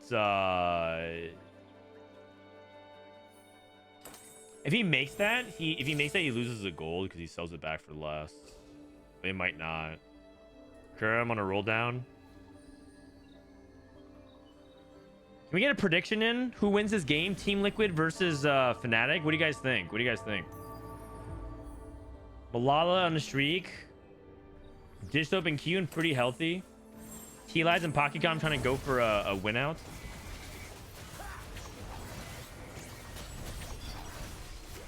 I got you guys.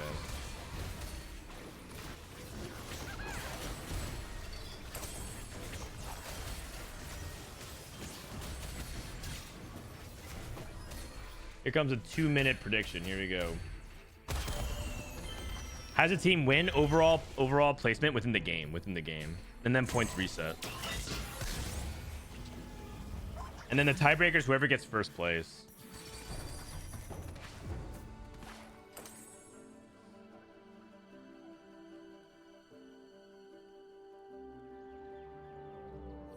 Best friends versus Cybernetic Bulk. Okay, he's going for Cyber Bulk. Pokegom. Syndra. T-Lides. I mean, if T-Lides can hit everything, he's in a good spot. Aatrox. Oh, he's bench locked. He's hit. He has 8. He had 8 Shens. Or 8 Aatroxes. He just couldn't. He has to give up stuff. Zoe?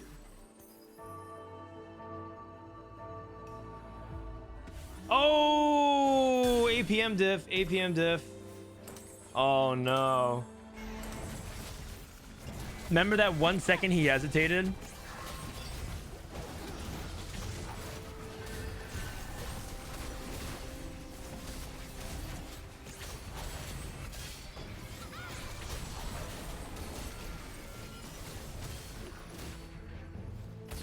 Okay, that's a big loss. It's a big loss. Wasian on a loss as well. Yoon loses to Dish Soap.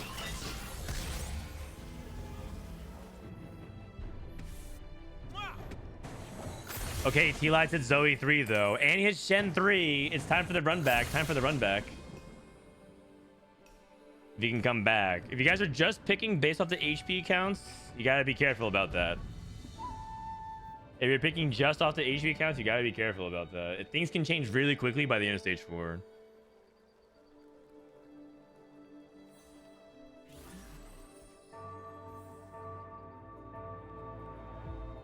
I'm surprised he's not slamming another item here on Shen, like Crown Guard. But maybe he's just thinking about itemizing Zyra 3, so he just needs items.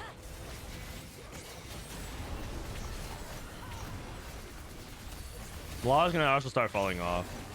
There's no way Malala keeps this win streak, I think.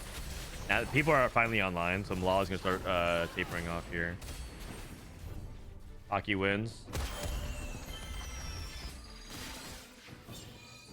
Ego is the one that's really surprising. He should have been streaking and providing a lot more strength to the team, or with his duelist, and having a lot more HP for the team to work with. But he's been falling off. I'm not entirely sure what happened.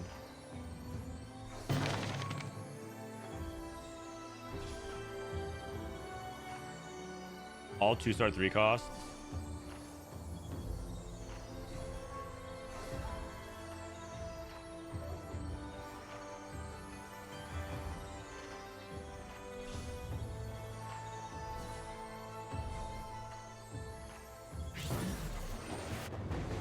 Okay, so T-Light's looking good.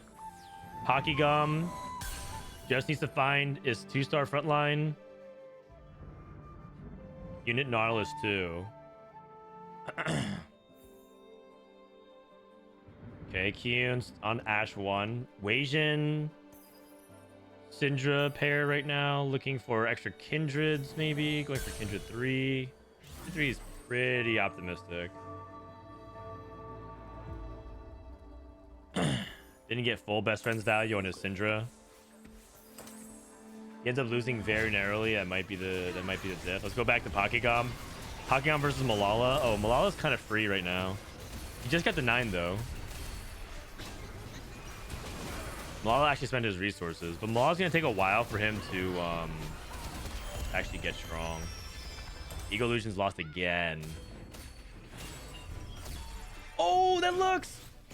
Oh my god, just so clutch. That's a huge win. That's a huge, because now T-Lides and Ego Illusions might be both at 1 life and they might have to take each other out. Oh, that's a big win. That's a big win. Oh man. Rakan 2 with Jewel Gauntlet Arcanist emblem. I told you that his condition doesn't have to be around Zoe 3. He can just play around 2-star Arcanist.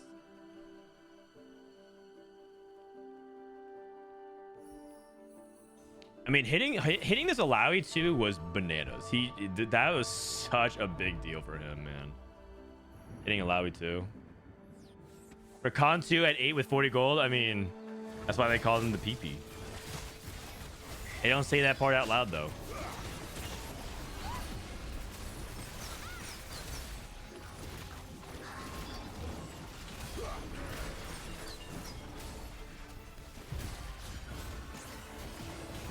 Man. T-Lides is dead. T-Lides went 8th. Never mind. I thought T-Lides' board was gonna be better. T lose. Pokegom lost. Wajan lost. Kurum very stable and strong though.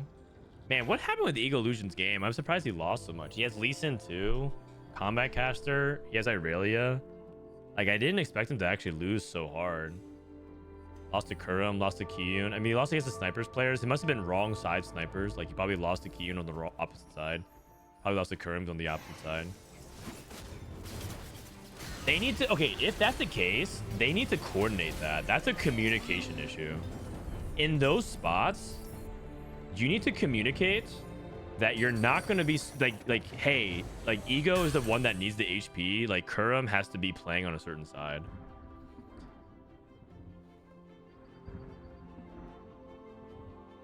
He's just down in artifacts. Oh, but this is good for early game tempo though.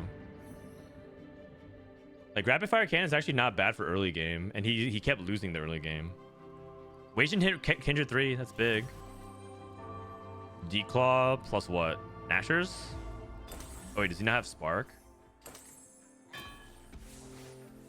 Oh, he has no Shred yet, so he has to go for Shred. Never mind.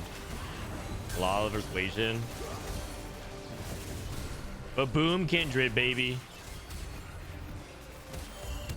Pokegom versus Ego Illusions. And Pokegom loses.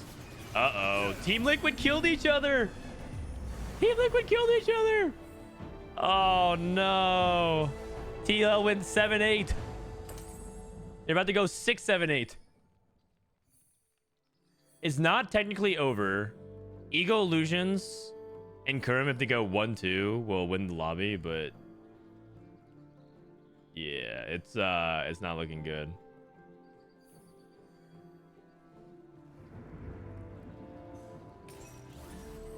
Man, Wajan's augments look so good on paper. It looks so good on paper. Ego Illusions versus Wajan. This is not a juiced up Syndra though, so it's not as scary of a Syndra to go up against. Holy shit! Look at this Kindred! What the heck is this? Baboom, Manazane, Kindred 3. Oh my god. 6-7-8. It's over. The Fnatic wins the game. The game it was the Kane encounter. The game just ends now. Even if Kurum goes 1, Fnatic has too many Fnatic has too many points. Are they meant to FF? I mean, they might as well, but they might play it out for like the scrim stats. Because as you guys know, Wajan has a whopping 9% top 4 rate. But he brought up the rear. You know? Malala pressured from the top, and then Weijin pressured from the bottom.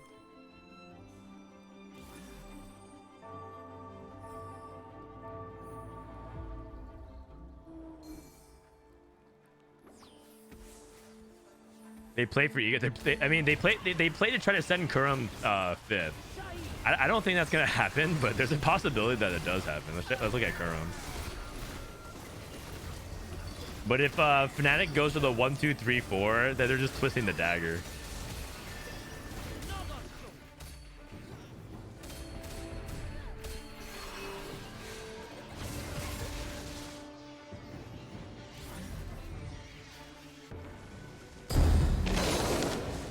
Odds and as an artifact to each carousel.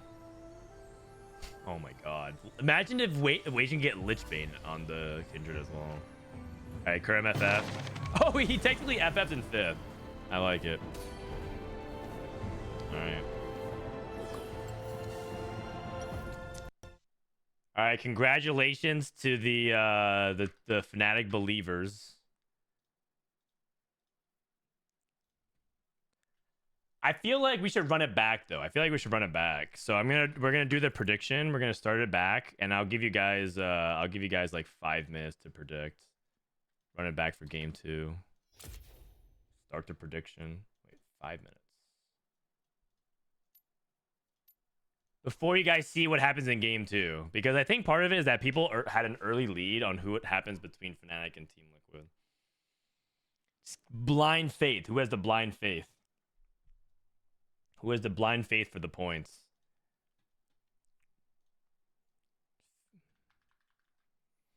Do they play 3 games guaranteed or not? We'll see. All right. So for people who haven't heard, there's a lot of people coming in saying like, what's going on? The tournament tomorrow night is going to start at 4 p.m. Pacific. That's 23 hours from now. 23 hours from now. I'm going to be co-streaming it. Dishsoap's going to join me. Weijin said he might join as well, and a bunch of other people. The teams to look out for: Summer Break. I guess we could just go through all the teams. So Summer Break is Solus, Emily Wang, Lifespan, and Tech Summers. A very unusual mix of team, but that sounds fun. Team Liquid, Ego Illusions, Kurum, T-Lights, Pokegam. Many people are pegging them as the one of the favorites in the bracket. Altanahue, Fritz, Cheche, Black Sheep. This is 2 of the best Latin American players historically. Cheche is also a good Argentinian player, but he's like on the come up lately. GK is like the best Brazilian players. VCLF, Miguel, Babzera, Dobbs. Team K3 Soju, Setsukos, Milk, Toronto, and Soju. Team Retired, Amdi, Broccoli, Ash, Magubums, and Team Quack Dynasty, Degree, Weird, Ripple, Overdrive, and Philip. Underrated team, honestly. Are we going for upgrade champion again? I think so.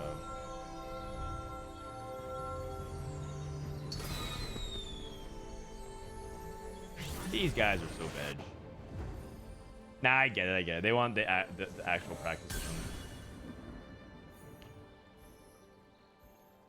All right. Upgraded champions. Bunch of Silver 2s. Caitlyn 2. Caitlyn 2.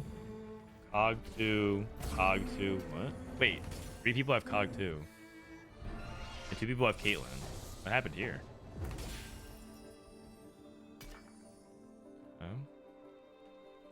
Caitlyn, Yorick, Tristana, Nautilus, and Syndra. This is really good for snipers. Caitlyn, Nautilus, Syndra. Really, really good for sniper wardens.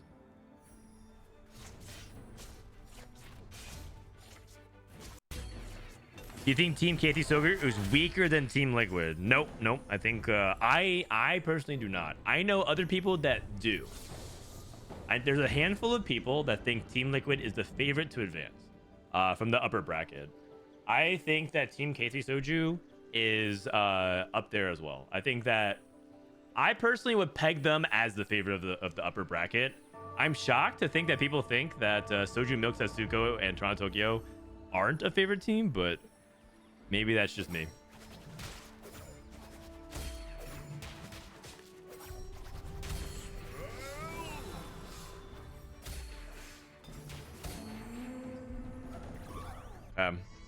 Anybody have crazy starts? It's silver. It's silver.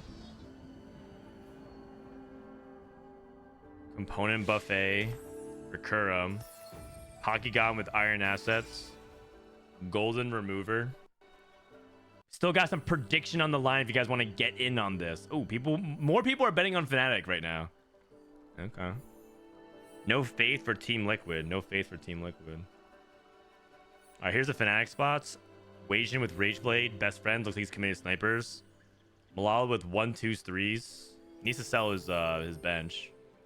He needs to sell more of his bench. Okay, we'll come back to that. Sait with Caretaker's favor into what looks like to be Yorick. Uh-oh. And then Find Vintage. Find Vintage for Kiyun. Okay. Find Vintage Duelist for Kiyun then. Still making 10. So a lot of econ start for Malala for Fnatic, except for Wajan took combat. A lot of items for Liquid. Krim took component buffet. Over encumbered for ego illusions.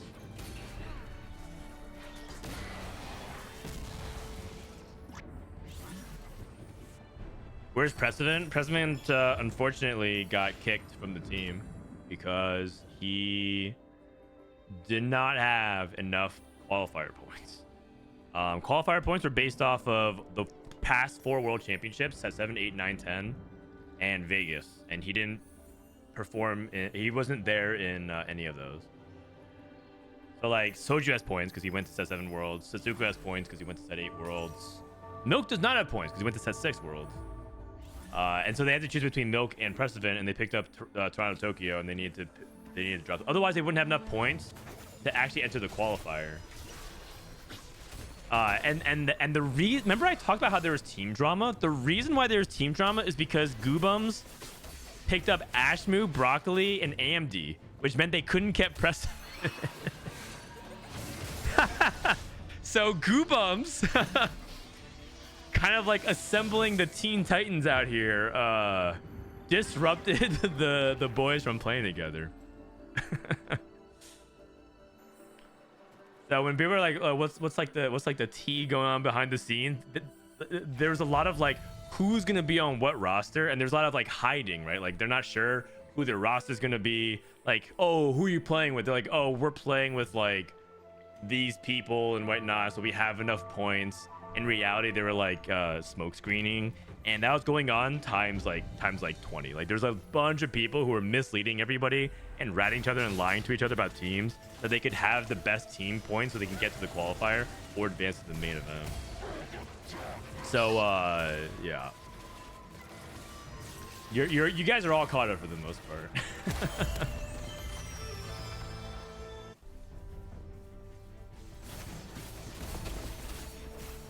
He just went for Yorick too and lost. He's got to be so pissed.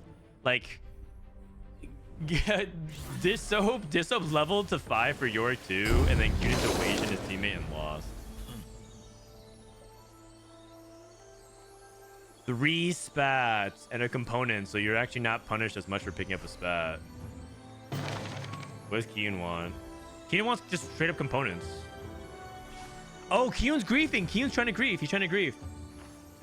Because he's playing Fine Vintage. Oh, he should have denied Pakigam the double bows. Wait, what? This guy, Kiyun guy's such a rat. He's just zoning. He's playing Fine Vintage, so it doesn't matter. He just zones around the carousel.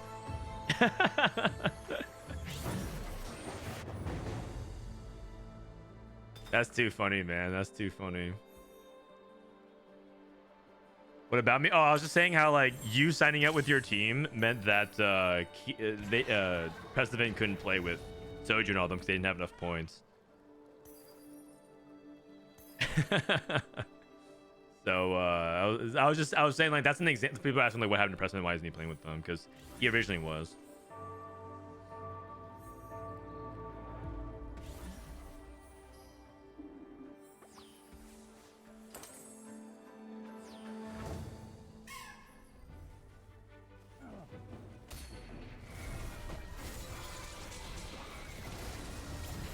Over encumbered Shojin.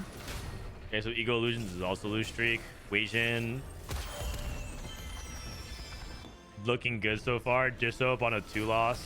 Oh, this spot looks really bad for Disoap, but maybe I think okay. So when you're in this spot, I feel like if you're in Disoap's spot, you have to start thinking about playing for like 5th or 6th, and start thinking about like trying to secure a decent placement that's not 8th, and then start to think about like what you can do to play for replacements while griefing the other team, stuff like that.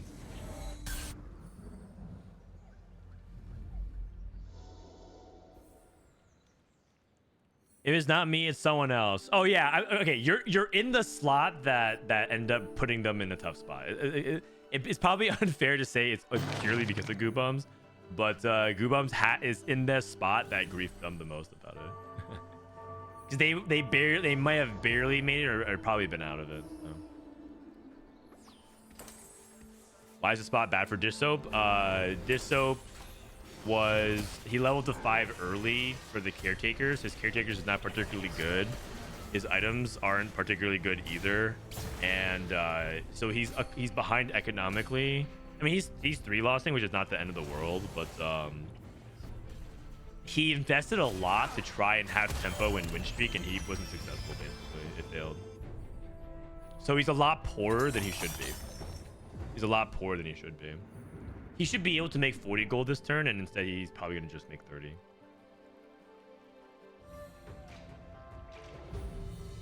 That's all. He might need the Midnight Siphon. Oh, you're right, actually. Hold on. He might get Midnight Siphon. You're right. You're right. Midnight Siphon on 3-2 into Yorick 3 on curve. Okay. Okay. I see you, Bakriff. I see you.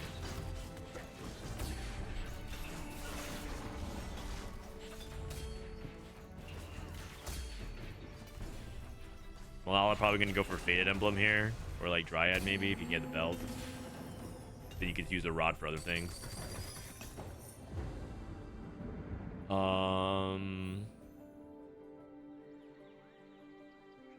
I mean, do you want to slam Bramble or nah? Bramble has fallen so far down the meta. It's such a weird time to be alive where Dragon's Claw is perceived to be so good. And Bramble is like the worst item ever. Okay, Ego has a bunch of items. It looks like he's setting up for Lilia. I'm down for some rod items from JG. Red buff could also be good too. Oh, he has Morello already. Okay, Shiv, that makes sense.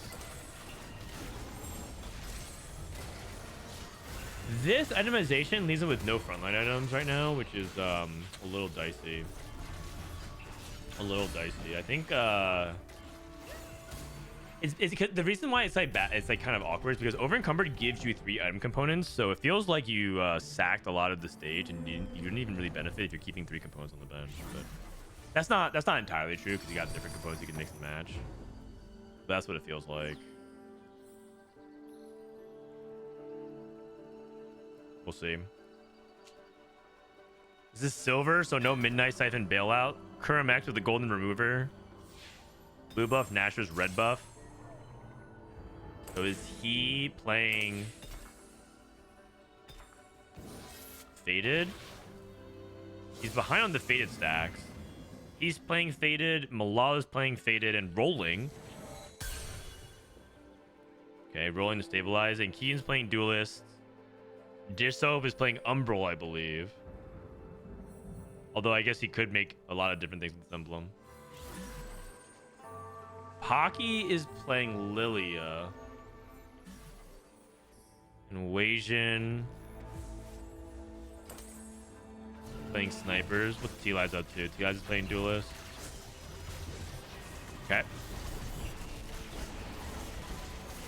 Whoa, he has an early release in. When you like taking rolling for days, when I need a roll basically, and I don't want to spend a lot of gold doing it. Like rolling for days is actually a lot of gold if you think about it for silver. Because rolling for days has something hidden about it.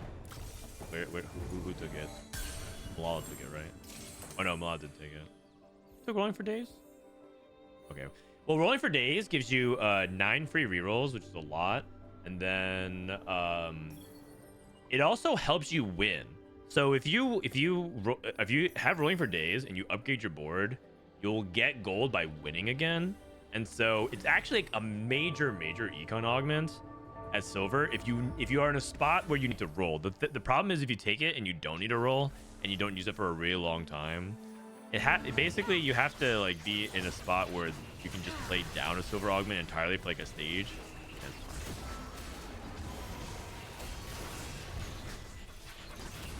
You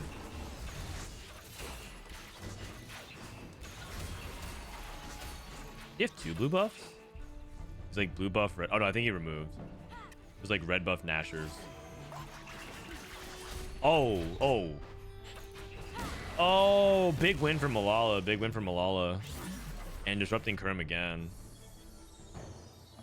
Do you do any voice exercises before announcing? I used to, but these days I don't really announce or commentate.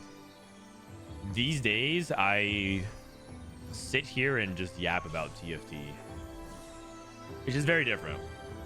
It's much more conversational. It's less formal. I mean, you guys know. You listen to my podcast, whether it's Don't Talk If You Don't Know or TFT Study Hall, and you hear me turn it on, right? It's a different thing entirely when it's like Frodan the caster versus just me chilling. It's a different tone.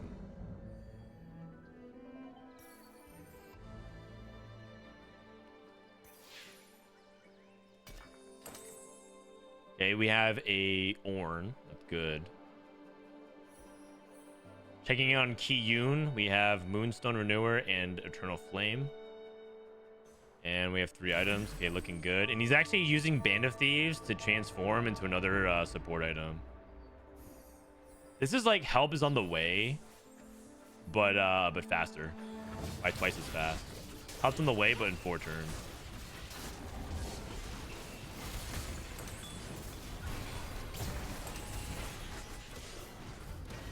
Up against Malala, looks like he's gonna take the loss. Let's see if T-Lives continues to streak. Yes, he does. Oh, T-Lives hit Fine Vintage as well, I just realized. Oh my god, his spot is really good. 3 item Lee Sin. Fine Vintage.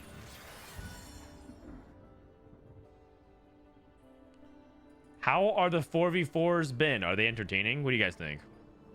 Are you guys having fun with the 4v4s? I think it's really, you know what it is? I think I'm having a lot of fun because I think ladder is kind of stale to me right now because it feels very same-ish. So I think it's like a really needed diversity of content because it's like ultimately the same thing that we're watching every game, but the twist on it makes it really interesting. And then it'll hold us over to the competitive cycle because next weekend is trials and the weekend after that is cup, and then stakes are high again. So like I'm okay watching this meta if there's like something on the line, but right now it's kind of like hard to like watch. Like it's not that you can't like improve. Like you can definitely improve, but like I'm not enjoying watching like regular solo queue games as much right now because it feels too samey. But when there's cup on the line, when there's like when there's regional spots and QP on the line, a spot at Worlds on the line, I think I'm okay with the meta. It'll make it much more interesting that way, if that makes sense. Like the meta is actually relatively stable for a competitive environment. I wish there were less conditional things. Like I wish you could reroll Bard more often. I wish you could play Arcanist more often. I wish you could play like all these other different things more often. I wish Kai'Sa wasn't so unreliable. Malala top 4 with Kai'Sa, but like by the skin of his teeth, and he had to like kind of giga high roll some aspects of it. But the meta's pretty stable. Like it's not a bad tournament meta. It's trash, admit it. It's really not. It's really not trash. Having one unplayable unit, like okay, just for reference, this was better than the set 10 meta towards the end, in my opinion, where the set 10 meta was like you either played Superfan reroll around like a few units, like Seraphine or Senna or something like that, or you played Heartsteel. Like you couldn't play disco really, and you couldn't play like some of these other comps. They were terrible. Like, okay, but maybe your counter to that is, well, set 10 was bad too. Well, set 9 we had Legends where everyone picked Ornn. Not if the meta was Ornn, or they picked Earth when the meta was Earth. Like, okay, well, set 9 was awful. It's like, okay, well, set 8, everyone just in set 8, everyone just tailored their hero augments. We can just keep playing this game over and over and over. The reality is this meta is actually not bad. The meta is actually not bad.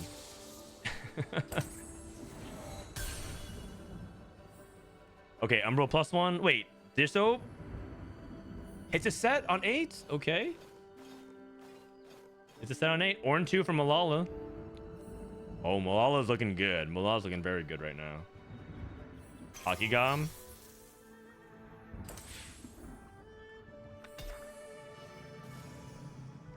Heartsteel Flex was an insanely skillful and cool line. That is true. The one thing about Heartsteel that we can all agree on is that it might be the most fun trade they've ever made. And it was skillful too. It wasn't just like fun, like Astral was fun. It was fun as in like it was like hype and fun and engaging and hard and flexible, right? It was like there's a lot of things to like about it. That's why I think Riot kept it around for so much of the meta, because they just knew it was fun. Like, yeah, oh, Heartsteel again. But like, if you're the Heartsteel player, you're like, yes, Heartsteel again. Like, you're just having fun. It might be the most fun trade they've ever made in TFT. It might actually be the most fun thing ever.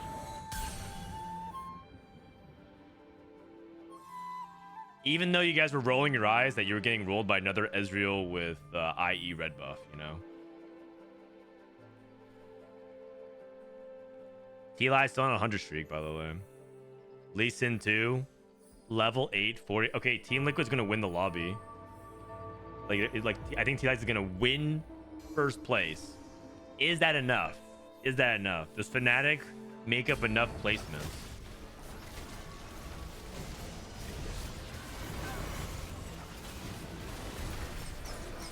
Wait a second. T-Lights only has one item that he's fine vintaging so far. He has Moonstone Renewer. He's just rolling over everyone because he hit Lee Sin 2 on curve. Akigam goes 8th. If Akigam goes 8th, Fnatic has a really good opening now.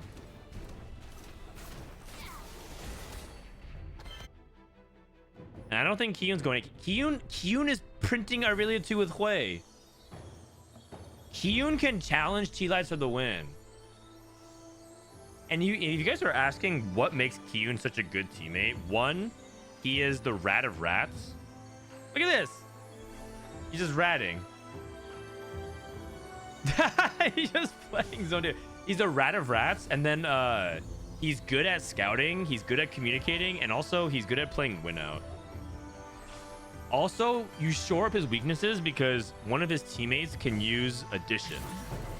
They can do basic arithmetic for him, so you'll never have a like a 7+2 incident where he can't count the number of duplicate. Like just so we'll just look over and just be like, yeah, you have Ash 3.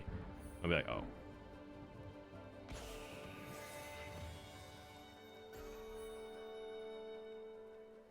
So like you cover all the bases. You cover all the bases. Man, Dishop has to fight for a 6. I think for Fnatic to win this match, Dishop has to go 6. Kiyun's gonna get out of here, and they have to really pressure Kurum and Ego, because T-Lides is definitely top 2 at least. Akigam going 8th is big, but the tiebreaker is whoever gets first place.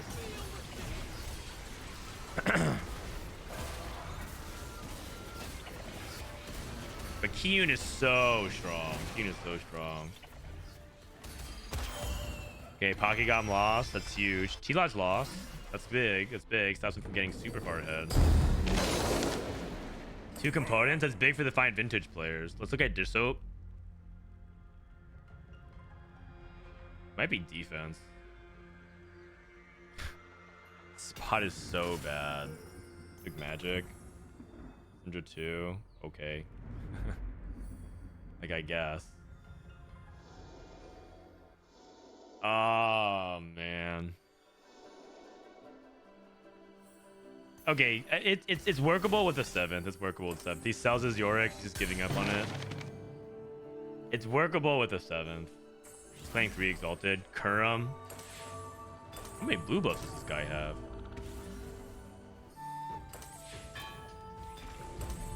Blue buff Syndra, blue buff Kindred, blue buff Azir. I guess that's TG.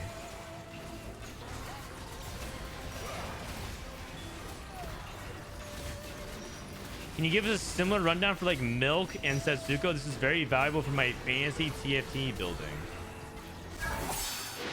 Akigam's dead. Kurum killed him. Kurum stopped T-Lide's streak and sent Pakigam 8th. He unfortunately is disrupting Team Liquid's momentum right now. It's completely, it's like, it's just unfortunate, but like, he is unfortunately right now the one sapping their momentum. And Kian's on a streak. Okay, Dishope is clear to go 7th. If Ego Illusions can go 6th, then Fnatic's in a good spot. But if Ego Illusions goes 5th, then Team Liquid's in a good spot. Ego Illusions is shooting for 5th right now. He's stuck on Lilia 1.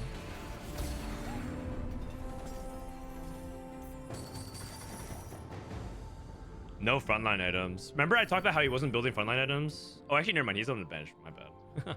Derp. GS.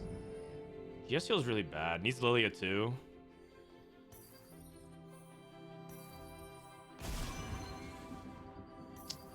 Brutal. Oh, God. Oh, God. This roll down. Oh, Lord. I mean, he had to use his duplicator, but he was hoping to hit Nautilus, too. He didn't hit either. Hands on Alawi. Didn't pop his Anvil. He's a little bit slow on it.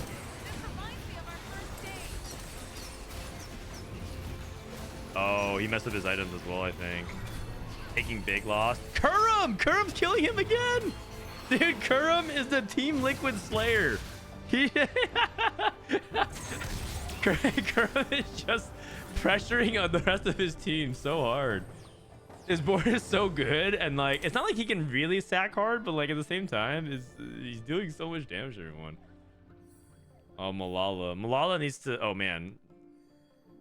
Okay, so bot 4 is Ego Illusions, Dishope, and Malala, and the ordering is going to be really clutch. If it holds exactly like this, if Ego goes 5th, Dishope 6th, Malala in 7th, then Team Liquid is favored at the moment. Although T-Lides is still... Oh, he's 3 rounds away from getting this? Oh man. Wait a second. Kiyun might be favored to win the lobby now. Because Kiyun's going to hit Irelia too. Oh, Kiyun lost. Who did Kiyun lost to? Probably Kurum.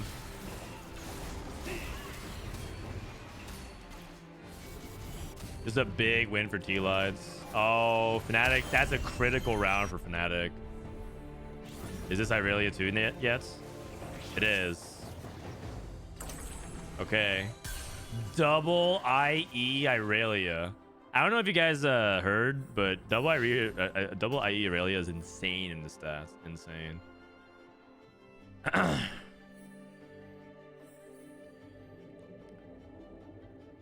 Oh, this is really bad spot for Fnatic. They needed Kiyun to have 2 lives.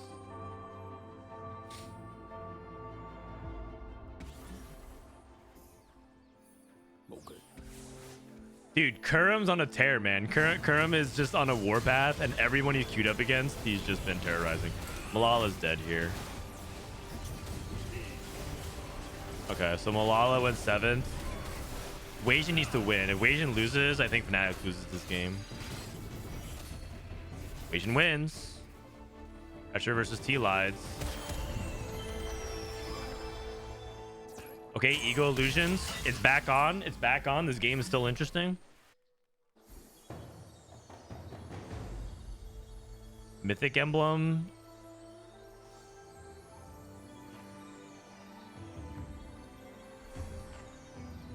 Kiyun trying to deny again.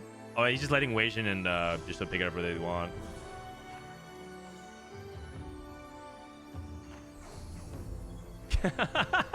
It's just so funny to me the way Kiyun just like waltzes around, tries to deny everything.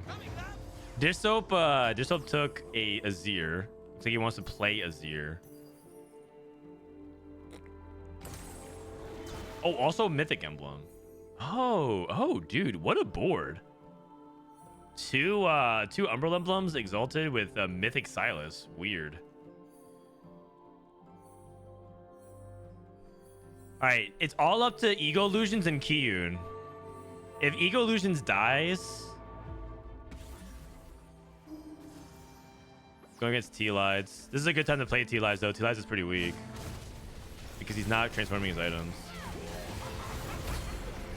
Oh, but this is a bad matchup for Lilia.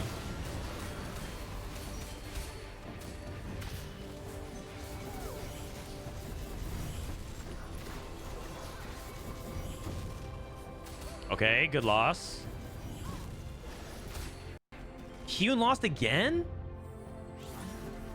Uh-oh. He lost to Weijin.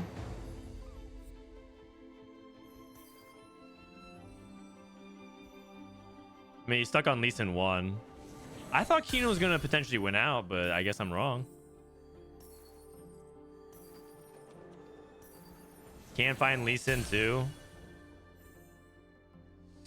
And he needs to hold on to this Kiana because he needs to swap the items as well. Dissoap also lost. I think that might be it. Dissoap versus T-Lides. Kiyun versus Kurum. Kurum can put Fnatic in the dirt for game 2.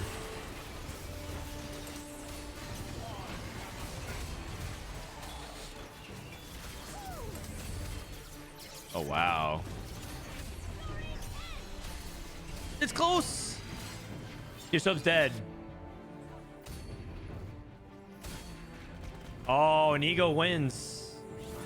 Oh man, that's so close. That's so close. Okay, so now, if Fnatic loses a player here, they lose for sure. But if Ego Illusions dies somehow in 5th and Weijin and Kiyun survive, that's possible for them to win, but right now Team Liquid is very favored. Board's way weaker than I thought. Yeah, I think because he doesn't have Lee Sin too. So like part of the reason why this setup is good is because you're making a hyper carry, and he's playing Kiana 2 instead of Kiana 3, and he's playing Lee Sin 1. Just stuck on in Lee Sin jail.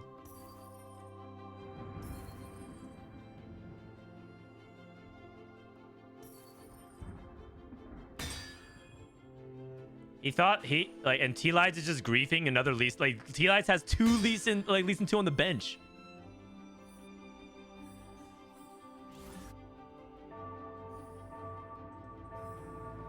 Is anyone holding Lee's? Yeah, of course. T-Lides is.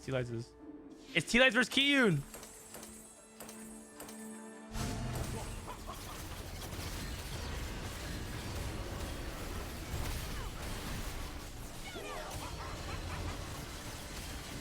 Oh, wait a second. Kiyun wins.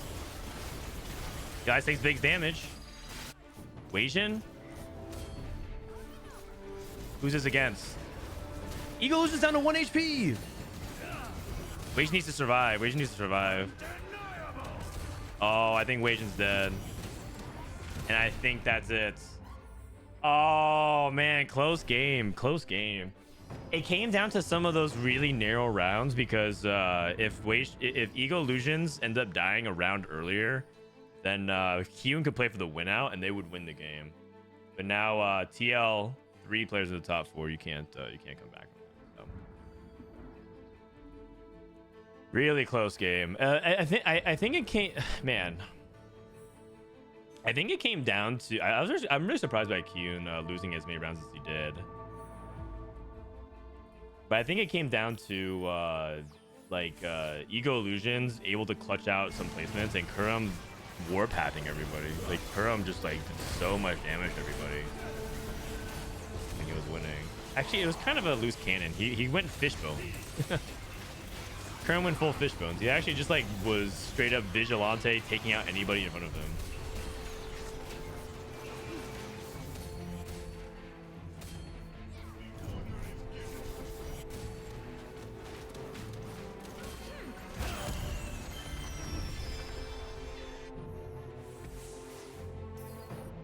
Yeah, if Keegan goes first, he goes 1, 5, 6, 7, and so that's 6 plus 13.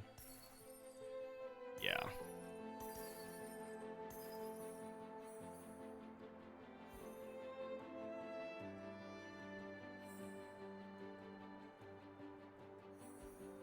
Is Sterix Biss on Lee? Sterix is very, very good for sure. Y'all sleep on Kurum and the influence he puts out. Oh, Kurum definitely gets slept on for sure. He definitely gets slept on for sure.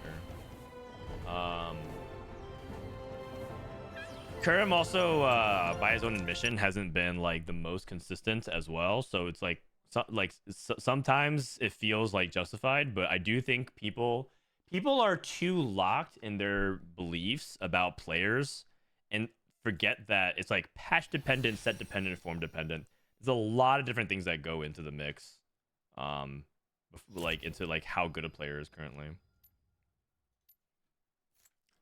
All right, congratulations to the Team Liquid believers. All right, Team Liquid. What were the odds? 38%, 62. Damn. Mr. Cognito is eating fine tonight. All right, I think after this scrim block, I think I might call it for today. Unless there's another really hype scrim block happening. I'm just trying to stream a little bit, get you guys excited for the weekend, because the weekend's going to be long. It's going to be 3 days of streaming a lot. So I'm trying to budget myself because when I stream for a really long time, I'm asking my family to take up a lot. Take a lot of responsibility. When it said Suko's game getting spectated, they're not scrimming though. They're not scrimming. At least not at the moment. And need to close. Spectator mode crashed. Love it. Team K3 Soju. No, he's not scrimming right now. He's playing solo queue at the moment. They already finished scrims. They were the first scrims we watched. They're the first scrims we watched.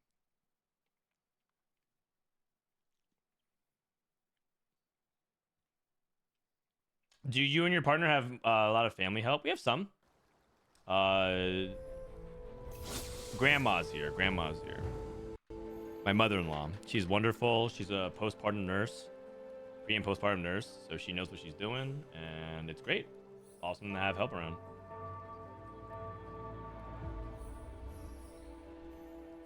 Okay, so completed Anvil. Oh, shall we do it? One final prediction. One final prediction for the day.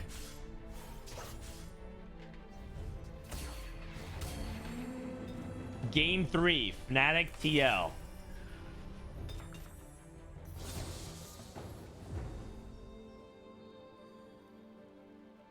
What do you guys think? Fnatic TL.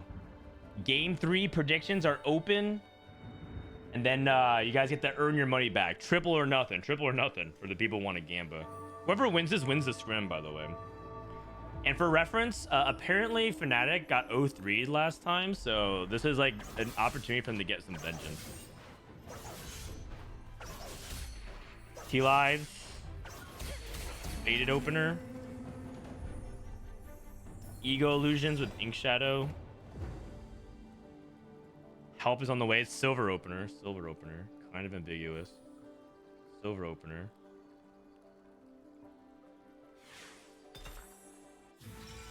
This is Pokygum. And if these and Stimpack both good. Stimpack's a little bit less desirable because you have a complete item already. So you can just take a little bit more of the upfront items instead of the delayed ones. Kurum playing Fine Vintage. Okay. Find vintage believers for duelists. You can go for it. Leighton Forge for Kiyun.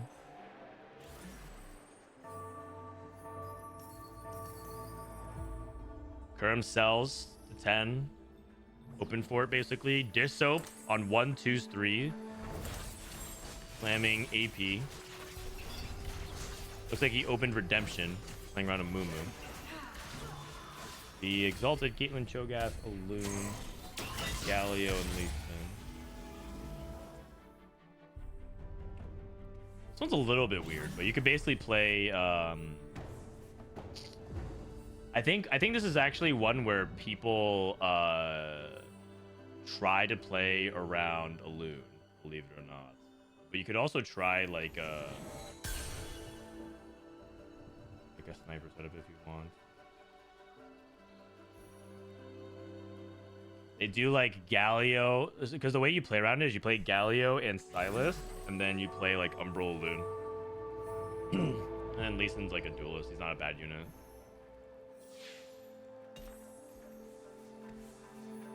It's like that's one possibility you can play around it. There's multiple. I will say one thing about this patch in particular. There's one thing about this patch that people don't talk about really much about, like a way to play the patch, and that's like Exalted Flex. Just like every game, you're just trying to lean into the Exalted, but it's too hard to like write as a comp tier list because each individual Exalted is unique from like what you try to play from it, and also it kind of depends and varies.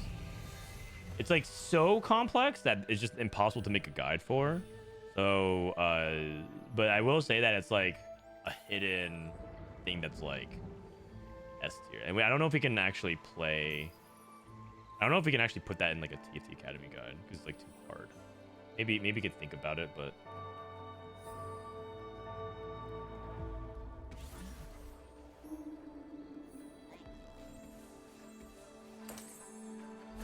Titans. Waiting going for duelist then, because stationary support is just really good with a bunch of support items.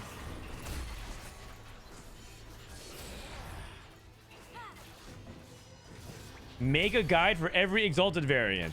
Yeah. Yeah. I'll get right on that. Kerm and T-Lie is loose streaking.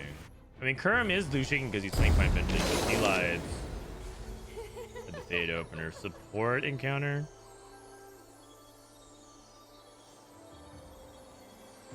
There's a spatula as well. Took Eternal Flame. These are all a lot of like the Martyr is pretty good, but a lot of these are like situational stuff. You don't want to take Spite in a lot of them. You don't want to take Knight's Vow. You don't want to take Unstable Treasure Chest. So a lot of these are like situational. No one taking Spats. Akigam takes it reluctantly. Knight's Vow is just so much lower value. You know what? I want to say one thing. I want to say one thing. 4v4 does make it feel like better on some of those encounter carousels because it feels like your team is net benefiting from it. And like, because the thing about those carousels is like, okay, like I got screwed, but at least like my 3 other teammates got like good artifacts and support, stuff like that.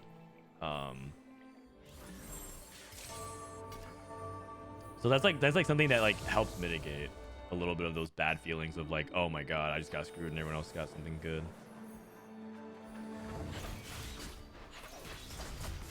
Hey Dan, I look at what Exalted stats are. I get what Delta is. What's relative Delta? On which sites? The Tactics Tools? Tactics Tools has relative Delta. I can just read it. Let me see. The relative Delta shows how much adding the selection affects the placement of the unit in the row.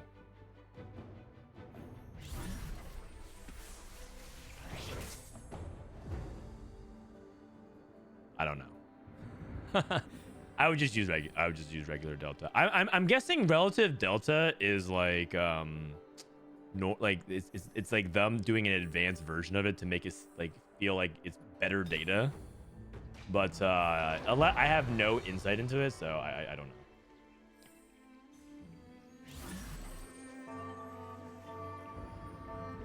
I asked ChatGPT to explain. I'm still blind. Yeah, I don't know. That's the answer to that. I don't get it. Hockey guy, I'm trying to streak. Zeke's is good for things like the sniper's call. Looks like he's just playing in 5 faded though, just getting good 5 faded tempo.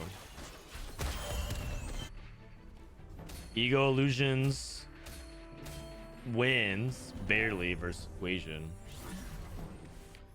Okay, Team Liquid. Oh my god. What a shot. I guess he didn't need half these units, but Team Liquid in full control. 2 players of Team Liquid are streaking. 1 is full loss streaking, so they control the economic game right now. Fnatic is right now just ping-ponging and bouncing around their streaks. And then T-Light's hat, like, you know, I think he did the Kurum. One of them had to win.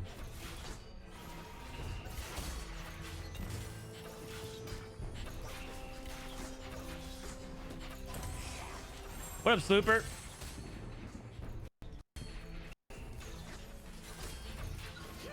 It's Delta in reverse.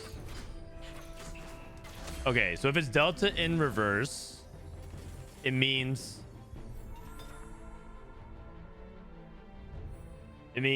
the value of having it with. Okay, the Delta is having it with versus without. So then it's the Delta but reverse. Okay, you know what? I'm not. I still don't get it. I'm too. I don't think my brain is firing at enough cylinders for me to understand it right now. Super, how you doing, buddy? How are you doing? I don't think I saw your name. Are you competing on a team?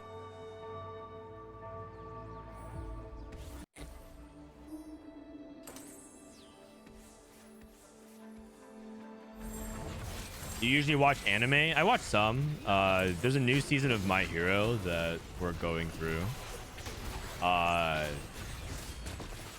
It's escalating kind of quickly. It started off a little slow, and then all of a sudden it's like escalating very quickly, and all of a sudden I'm like, oh shit, like where are we now? So that's kind of where we're at right now. I'll take another loss. I've been meaning to start this soccer anime called Ao Ashi. Ao Aishi. I don't know. I have to start it. I heard it's pretty good. I think I'm gonna watch it. Have you seen Jujutsu Kaisen? I have.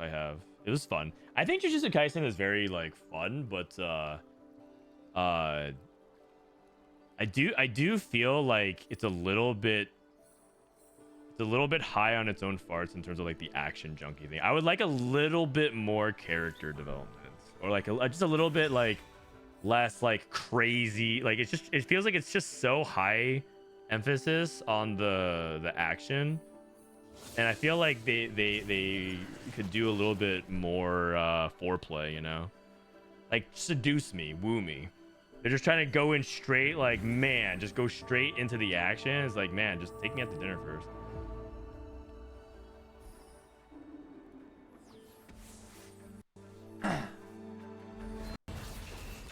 The Shibuya arc was great though, for sure. Like it's fun, it's very entertaining. I'm just saying that I think that it could be better. It's a great show. I love everything about it. I'm not looking for anything like super deep. I'm just saying like there's a lot more that they could do with it that I feel like it might be the show just has too few episodes. It might be that Mappa pushed their artists too much, right? Because there's a little bit of drama around how they're treating their animators. Like the studio in general is it's a little bit ironic. They split off as a studio to try and make it better conditions, or they hated the conditions of the anime industry. For those of you who don't know, the anime industry is like kind of cooked. They basically have like sweatshops running for animators and everything like that. They treat their animators terribly.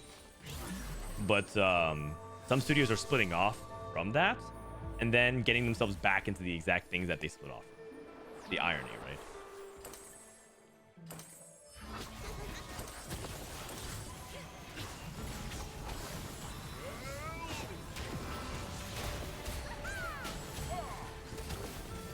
Okay, so Malala's still going for her fortune win outs. So Malala's playing for Kaisa. Kaisa big cash. 5 turns. It's a little bit dicey. We got an encounter on the carousel again, which can be big for Kurum. Encounter on the carousel again. How about artifacts or radiant items? Why not? Oh my god. And then the Kurum just gets mittens? Oh my god. Wait, Mal went for Blighting Jewel for Teemo. Pause, champ. Hold on a second. Hold on a second. Lich Bane for any faded players. Anybody want Lich Bane?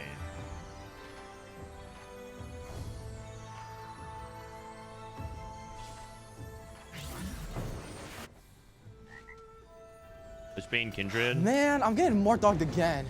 Duelist for Evasion. W, thank you, right. Hope you're doing well.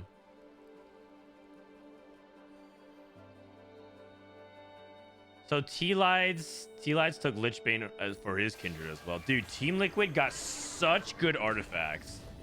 Such good. T-Lides is contesting. Sorry, T-Lides is contesting Pokkegom right now. I mean, Pokkegom might pivot out. He's holding Lilia and Morgana, so he probably isn't. But like, if he chose to play into Kindred, he also got another good artifact. But I don't think that's it.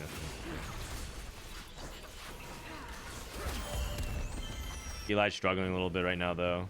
Low HP. Hyun would love to preserve a little bit of HP here. Okay, Malala, another loss. Here comes the encounter. We're looking for HP from Malala and Kurum. Rerolls are champions.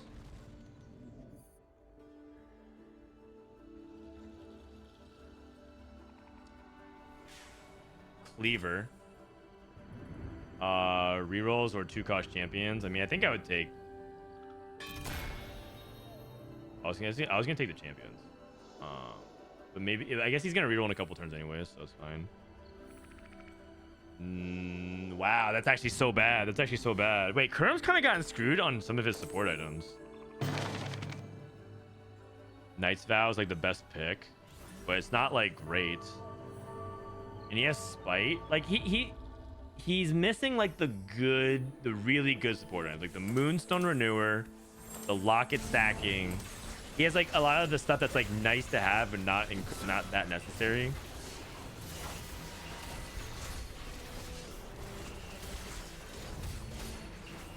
He gets the win versus T-Lides. T-Lides is about to cash out his stim pack, I think. Malala won his fight. Malala's playing Blighted Jewel Teemo reroll, you guys. He also just won his fight against Dish Soap, so he ended up his fortune streak is not going to be as good. That's not good. Uh-oh. A little bit of anti-synergy. Dish Soap snapping from that Malala's lose streak. I mean, it's probably on Malala. Malala's the one who probably slammed too many items.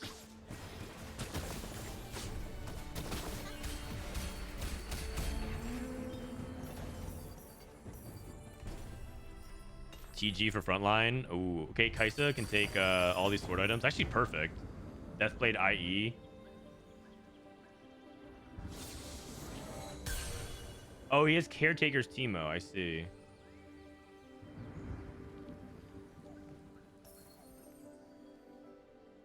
He should hold that Lee Sin. Ah, he can't. He's into such a weird spot. 5 fortune. Okay. I mean, it's Deathblade here as well, right? You want to go Guardbreaker? Guardbreaker's not that good on Kaisa, though. Like, the attack speed and AP are kind of useless on her. It's just a crit. So, and you also kind of want a third frontline item. Probably not.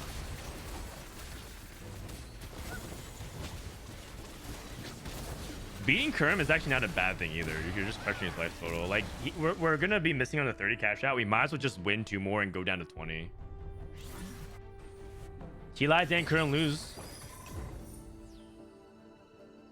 T-Lides' POV. I think T-Lides is in a bad spot. But His HP count is so low. He needs to like hard stabilize right here, right now. He needs to hit everything. He needs to hit Syndra and Ornn and like he needs to hit everything. Okay, Syndra pair. That's an Ornn. He's Thresh 2, or he just needs frontline. Ornn 2 would be really important. His backline is looking okay. Syndra 2, he hits Syndra 2. He's hitting. Oh, we're so close. We're so close to being very stable. We need 2-star frontline. We're playing all 1-stars in Rek'Sai too. And we can't be at 1 life because that means that Kurum or Malala might finish this off, and they are the like that's what puts him in a tough spot. His HP count. Ysoap on 5 Zoes.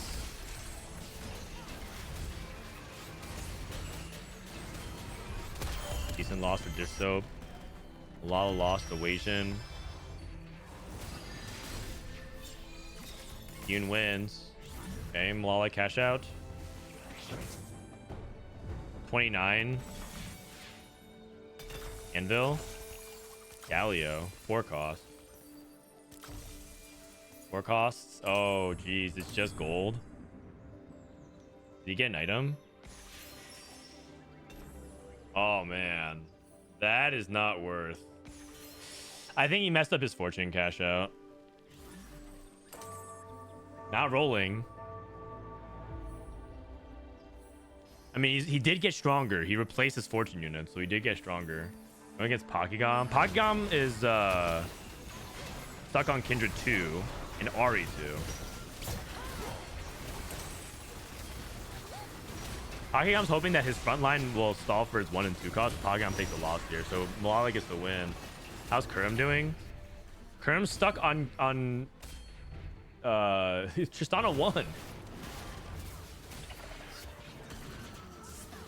Oh, it's a big loss for Kurum. Oh no, Kian lost as well. It's a big loss for Kurum. Dude, Kurum looks like he's in such a good spot, and then I think he just took so much damage, and he's not finding Lisa. And the counter to this kind of setup is that if they don't have a hyper carry they can win out on, they're in trouble.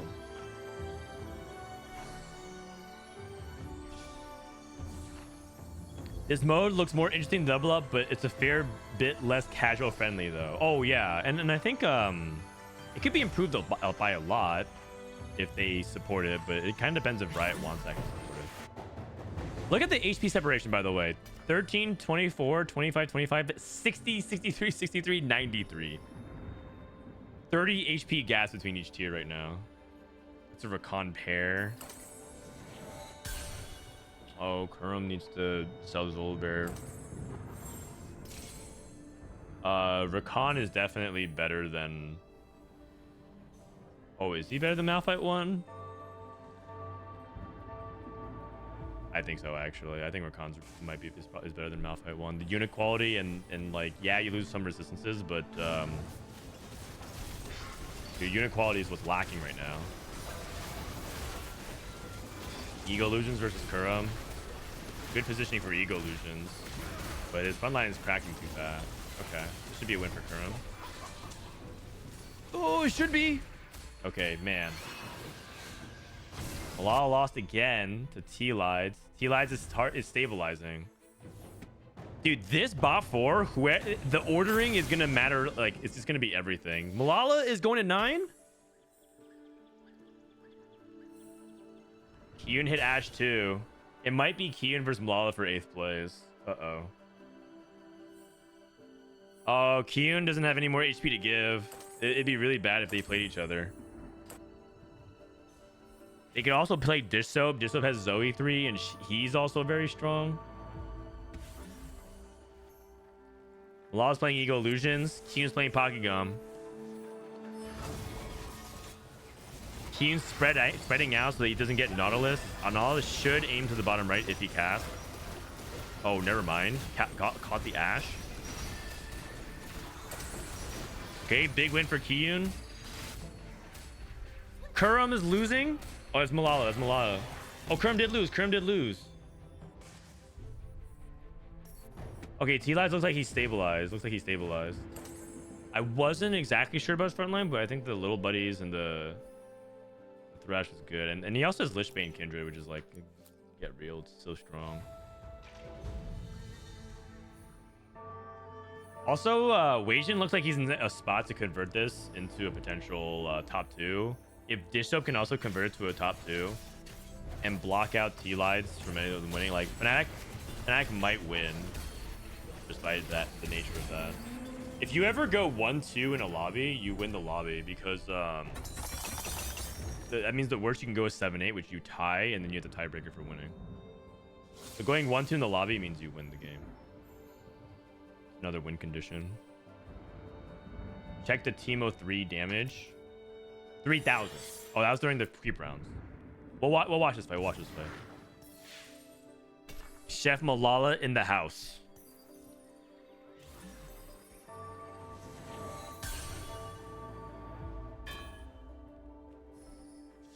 He's stuck on Kai'Sa 1. Going up against Kiyun. That's okay. If Kurum loses, it's fine for Fnatic. Team Liquid can get a huge lead. Okay, I mean it's fine. I think Kiyun has the least to play for. I think Kiyun going 8th is like, it makes sense because I think his board is the weakest out of all of them. So Milan needs to aim for a 5th place. He lies on a streak. This just took a big loss.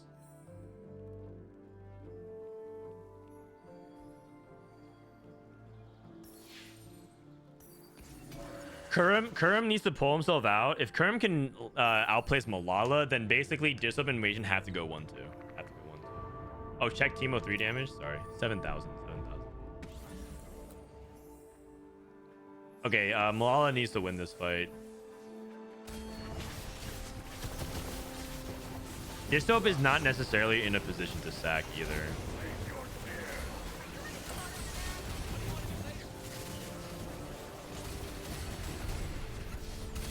Law's dead. Dude, Fnatic went 7-8. Okay, unless Current loses here.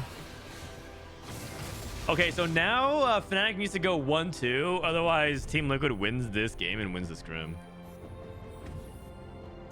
I mean, Malala got stuck on Kai'Sa 1, so... Wukong 2.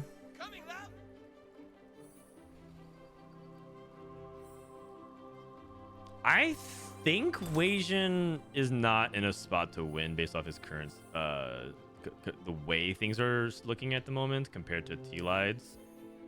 And Kurum, but he probably can get second. I don't know if man, I don't know. I feel like I don't feel like Dish Soap's spot wins very often. His augments are really good though.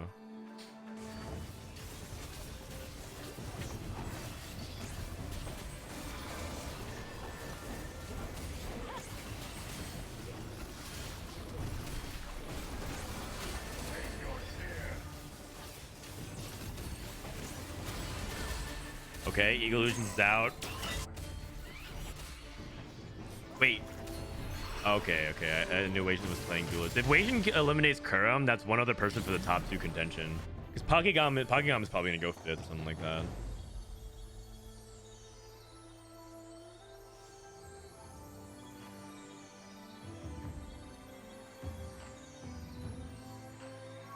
Kurum and Pokegam are, I guess they're debating who needs stuff like this redemption more. Kurum is like, maybe I need the redemption. Pok's like, I need his redemption.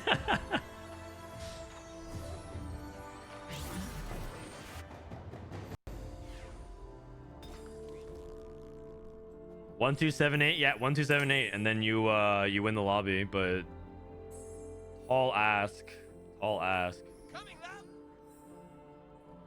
I mean, a lot of things fell into place for Team Liquid. I think the carousels, the item carousels, were so good for them. I was shocked. And then like T-Lides rolling and hard stabilizing was like crazy as well. Because like he was at 25 HP, and if he missed on his roll down, I think he would die because he would queue up into Kurum here, and then both of them would be at 1 life, and that'd be tough. But like now he has a life to give, so like Kurum could lose here, Kurum could win here, and that's fine for both of them.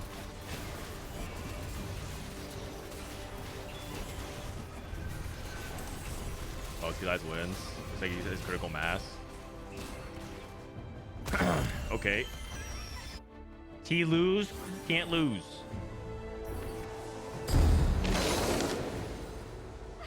Sandra offers an item for a price. This is dish soap.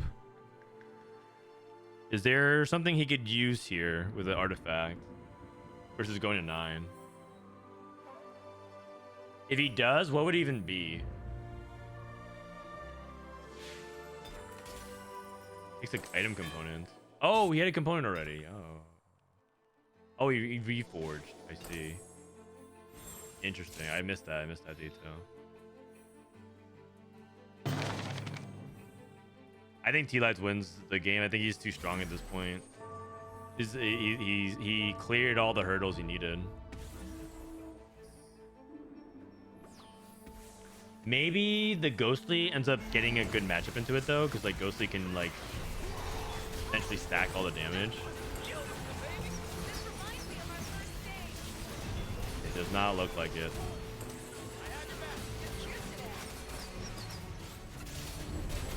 Wait a second, Zoe. Oh, kind of close actually. Weijin's losing. Weijin's falling off. Weijin kind of need to be Pocket Gom in order to stay competitive here for Fnatic.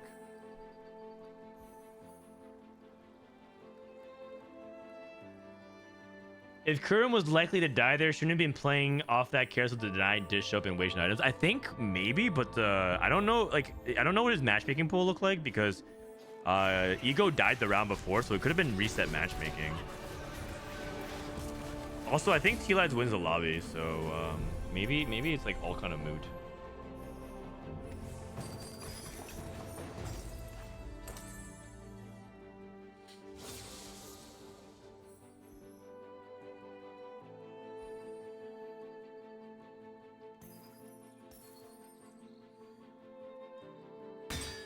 Okay, roll down doesn't matter much. You got 4 Dryad in.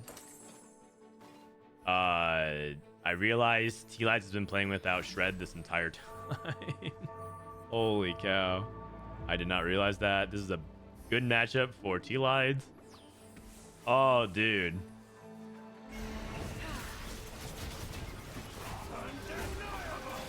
I'd be so shocked if Weijin had a chance to win this fight. Like, I feel like his chance to win is actually 0. Akigam stays alive. And then T-Lights beats Dish Soap.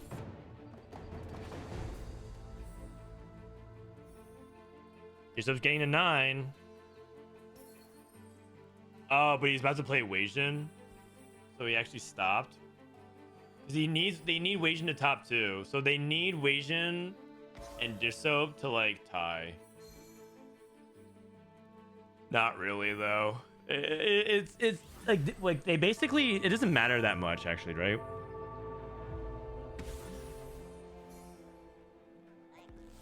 Like T-Lights is basically just gonna be Pokigam.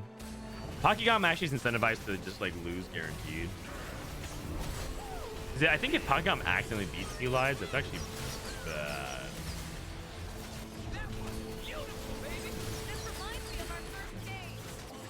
Okay, Dishop had life to give. Nice. Okay, Pokigam's dead. Okay, so now Fnatic needs to... T-Lights needs to queue into Dish Soap and lose. And then Weijin needs to queue into T-Lights and win. Or not die. Rakan 2. Okay. And Dish Soap's at 9. What did he play at 9?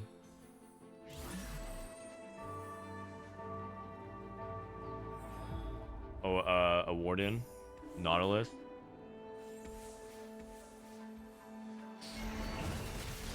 Let's see if T-Lights is a closer. Replay not around anymore. He says that he was a closer. Is T-Lights the new closer? this comp doesn't really win. 2 HP.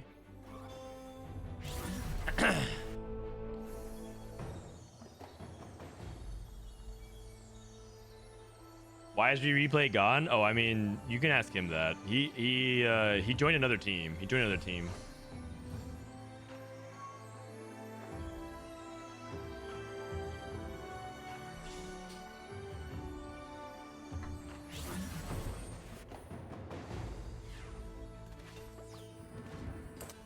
We should hit Aurelia too.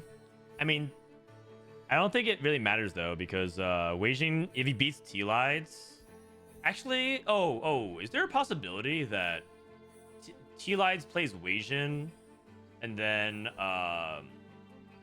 Weijing beats T-Lides, and then Weijing plays Dish Soap, and then Dish Soap barely beats Weijing, and then I don't know, but then T-Lides plays Dish Soap again, right?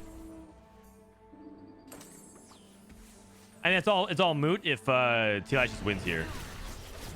If T-Lides wins here, then it's just over, because Dish Soap and Weijing have to kill each other at that point.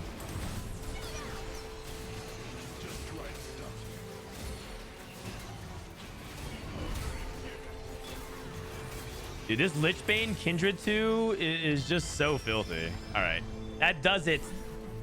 Dude, T-Lides with the clutch. GG's. GG's.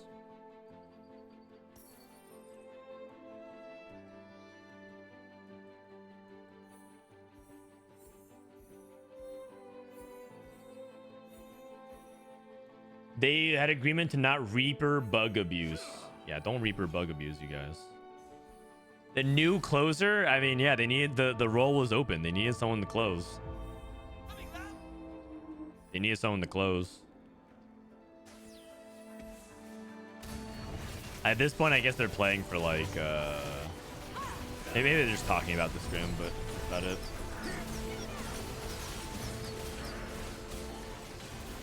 I don't have scrim stats. I don't have scrim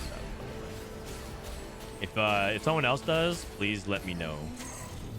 Okay. It was a good effort. It was a good effort. But I think the game. I think when Malala lost his fortune cash out, and his fortune cash out was just a bunch of forecasts that he couldn't use, I think that was a big macro fumble from Fnatic. I'm not sure what happened.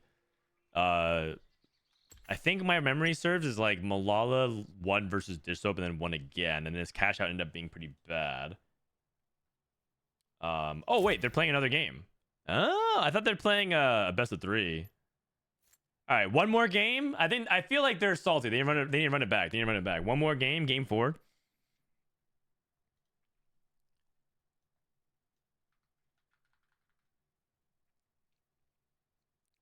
Uno Mas. Uno Mas. I'm gonna go to the bathroom real quick. I'll run ads. We'll be back in a little bit here. Thanks for watching, everyone.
All right, I'm back. Looks like the game didn't load, so let's try again.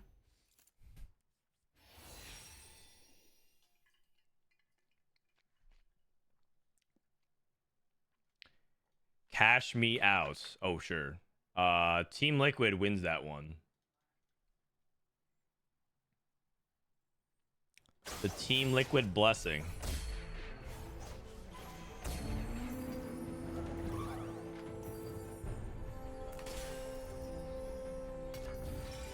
I mean, this Team Liquid team is good. Don't get me wrong.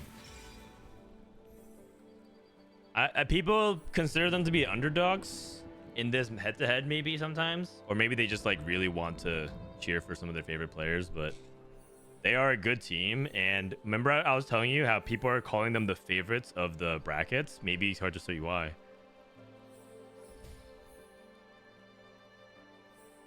What up, Besha? Is Team Liquid or Fnatic the first seed? Fnatic is. Fnatic's the first seed.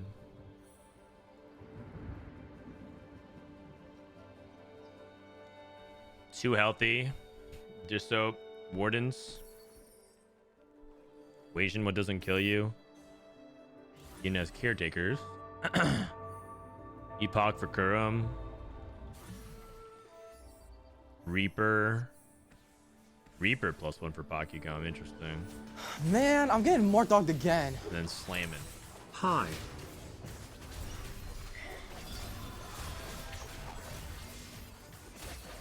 I just spent $500 on my hamster with the vet, and he still might die. I'm sorry to hear that, OJ Milks. That's awful news.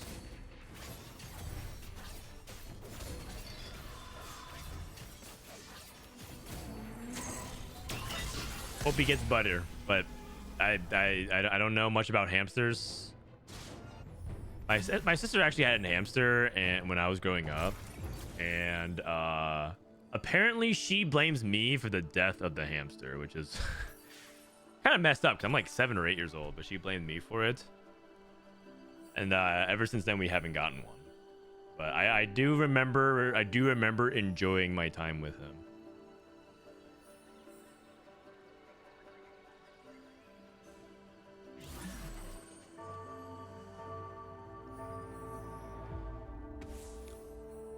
He just up to green KO, by the way. 3rd row. Interesting focus firing positioning.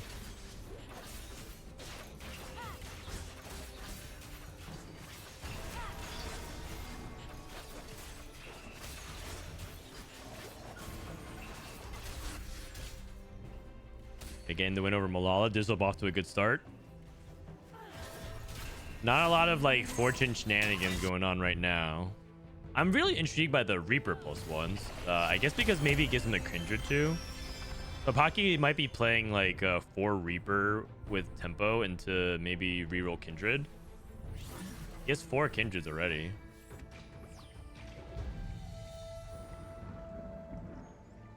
Maybe he hits Baboom. The hero augment. Be honest, what did you do with it? Oh, yeah, sorry. The reason why she blamed me is because she said I let him out of the cage. He said that I let him out of the cage, and then we kept the hamster in the basement, and our basement isn't like a floor. It was like a storage facility. That's the way we use our basement, and so we just could never find him.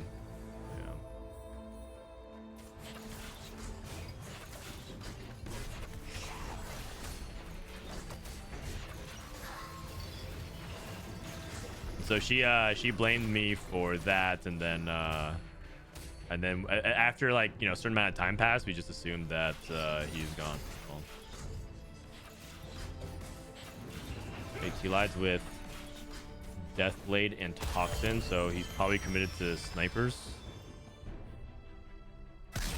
Another thing about 4v4 that I'm also realizing is that it's like there's probably very little room for open flex, because if you play open flex, you might push yourself into what your teammates are playing.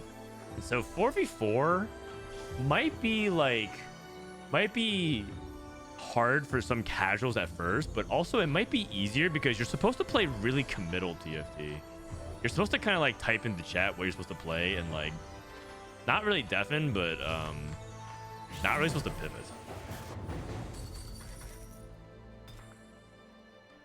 What is the Reaper bug?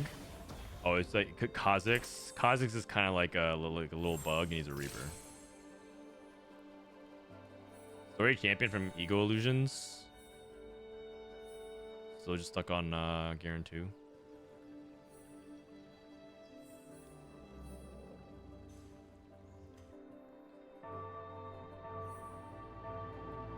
I had a hamster that used to escape his cage all the time and would take supplies to the crawl space. When we moved out, we found its nest. I mean, I'm assuming that you eventually found the hamster. That's the. Otherwise, you're saying like you just regularly came out of the nest and stole things and ran back like a little rat. Little Tom and Jerry action.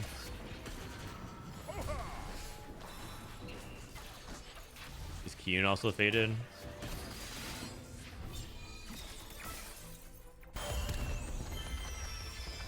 Man, tomorrow's gonna be actually really exciting, I think.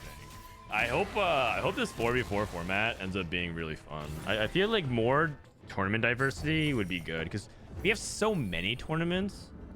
We have so many TFT tournaments today, but they're all kind of the same, like play, you know, for the top half cutoff until like the final lobby, kind of the same thing. And like the only thing that's different is checkmate versus not.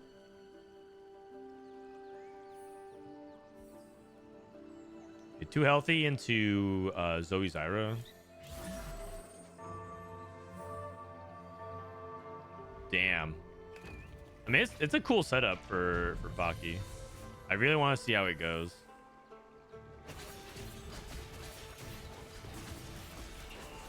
I wish Devil was more competitive. Me too. Me too.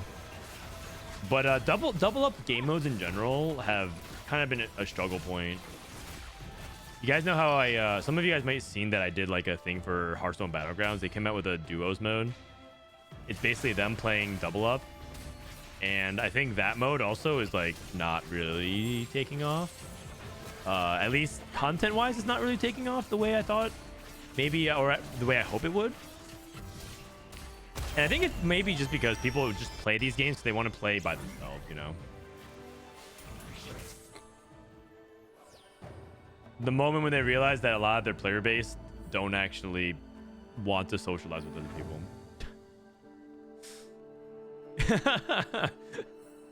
they try to escape from the team aspect of it. They want to play a team game where they're just like frustrated and mad. They would just play League of Legends. Because what's going on in Hearthstone Battlegrounds game mode for the duos is their teammates are literally, it's the same thing. They're like, my teammates trolling. They're like not buying the units. They're not sending me things. They're actively griefing, or they just straight up AFK. They miss like a round, you know, and then it's actually like turning low key into a toxic game mode. Kind of a toxic game mode. People do not enjoy it right now. If you're like queuing up by yourself, it's fun to queue with friends, but to queue with others is like, yeah. And so now you're sorting for a very specific player base, which is like the people that want to have that game mode and have friends.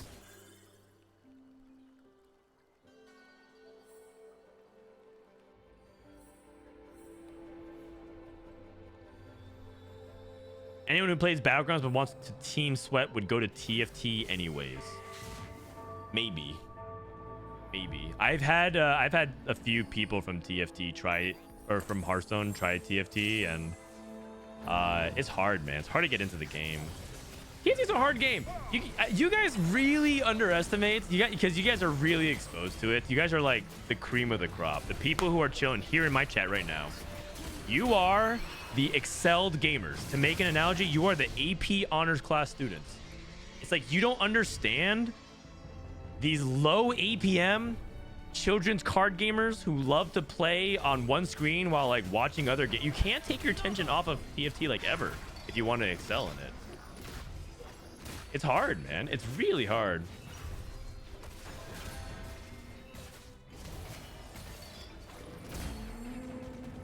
It's really not. Okay, Tangy Sauce. Stream 50 games of TFT and talk to people and let me know how it goes. Let me know how it goes.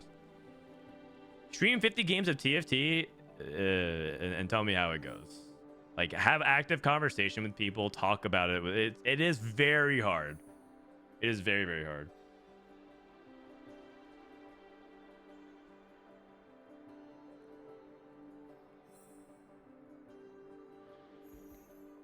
I got Challenger watching Netflix the entire time. Yeah, I'm gonna need proof of that. Also, what server are you on? Like Philippines?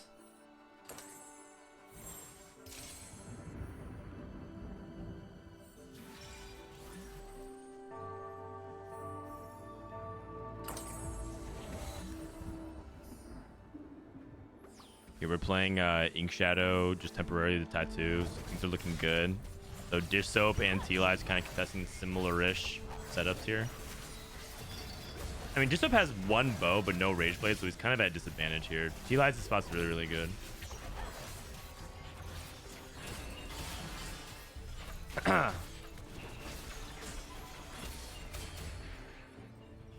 Grandmasters. I see. Watching Netflix. Man, I mean, I don't know what you want me to say at that point. You're not a challenger.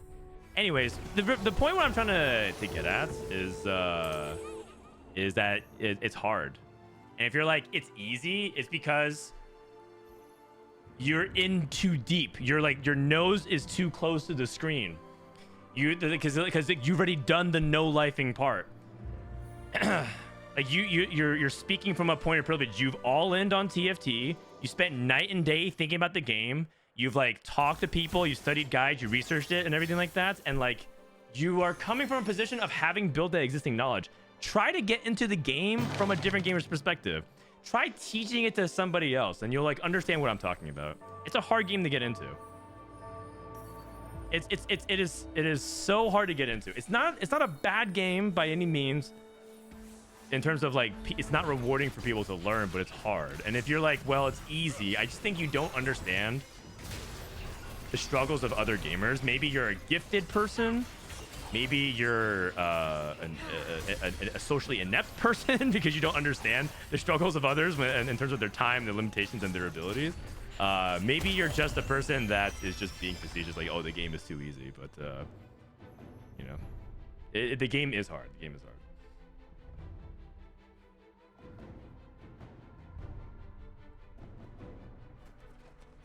The fact that you watch Twitch streams means you're in too deep already. I mean, kind of.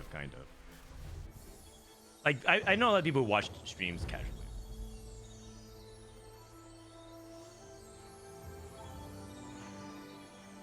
Stop saying that because the devs will make the game even easier. Yeah. Fair enough.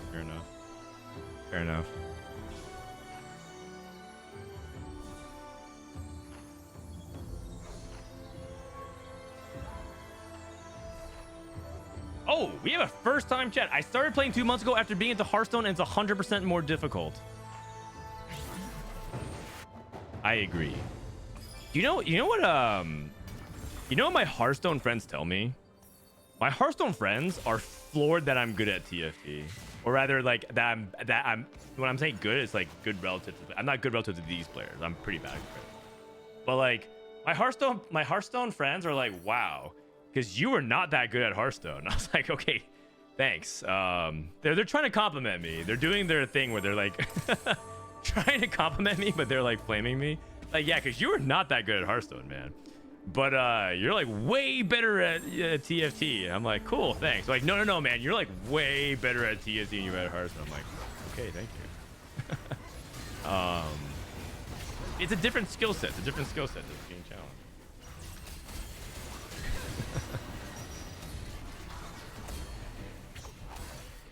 Like, yeah, man, I just don't get it. Cards, they speak to me. TFT, I don't get it. And you? Yeah. You're doing good at TFT. Stick to TFT. The conversation went about 1 minute longer than I think I would have liked. It should have stopped about 60 seconds earlier, and I would have walked away high as a kite. For reference, in Hearthstone, the funny thing is in Hearthstone, I wasn't like that bad, but I was probably like like a low GM, like a hard stuck low GM player at best. I'd probably be like Masters to GM, the equivalent of that. Instead of like GM to Challenger, which is a pretty significant difference, and then versus being a consistent Challenger.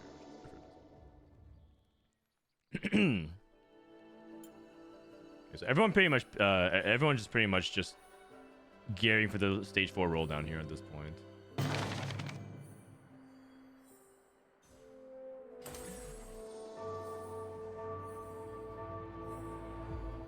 Ooh, Warding Kane from Dish Soap. First time playing TFT for a month and reaching Emeralds, is that decent? That is great. That's great. If it's your first time playing TFT and you reached Emeralds, that's great. There's people who play a lot and they are still an Emerald. And Emerald is an achievement. Like for people who are part-time as well, like if you have kids, you have responsibilities, you're doing a PhD, you are, basically TFTs in one game out of many of you that you're playing. That's great. I think it's fantastic. Masters, if Masters is your achievement, that's great as well. I think like a lot of times people are evaluating you relative to people where TFT is not just the main game. TFT is the only game they play. My moderator, Demasian Raptor, is so annoyed that in his words, he's forced to play the set because there's no other good games out there right now, which is like mind-boggling to me. I'm like, that's not true. There's so many, like Hades 2 just released, man. You could play that. Like there's so many good games out there like, that you could play. But like to say that means like TFT is like the only game you play. It's not just like your main game. It's like you don't do anything else. Don't compare yourself to those people. Compare yourself to other people who understand what it's like to have a diversity of gaming experiences or life experience for that matter. Okay, finally we hit Garen 3. We're a whole stage behind tempo, but thankfully he's got a lot of HP for ego. A lot of people take red or green here, but he's playing AP units. I wonder if he's gonna take blue. Okay, took green. But this set is great, IMO. Yeah, exactly. Don't let those people color your opinion. If you think this set is great, then by all means enjoy the set. It's not my favorite set, but I think the set is average. Like I think the set, I give it a C+, B-.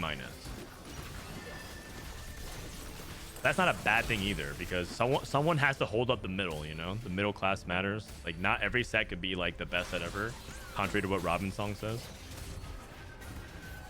Garen 3 is a terror right now. Pokegam at 40 HP. Not looking good. At least an HP count. Let's see what's going on his side of the board.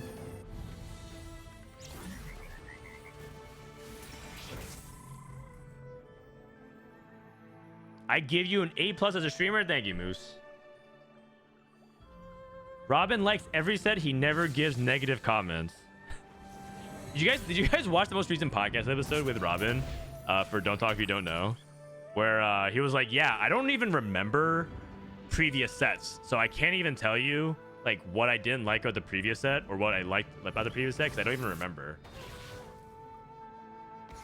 He's like, I just think about this set and I think about TFT and I like TFT and it's just fun. So I was like, okay, cool. So what are some of your favorite things about this set? And then we're like, oh, encounters. What are some of your favorite encounters that you like? So you like encounters. And he's like, oh. And he thought about it for about 30 seconds. And he's like, yeah, actually, I don't think I like any of the encounters. none of them are that cool. So yeah, it does not actually hold up to scrutiny. Wait, can I pull up the clip? I should pull up the clip.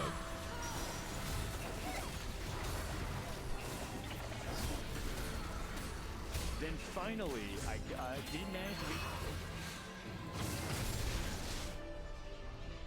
Wait, it wasn't this episode. It was this one.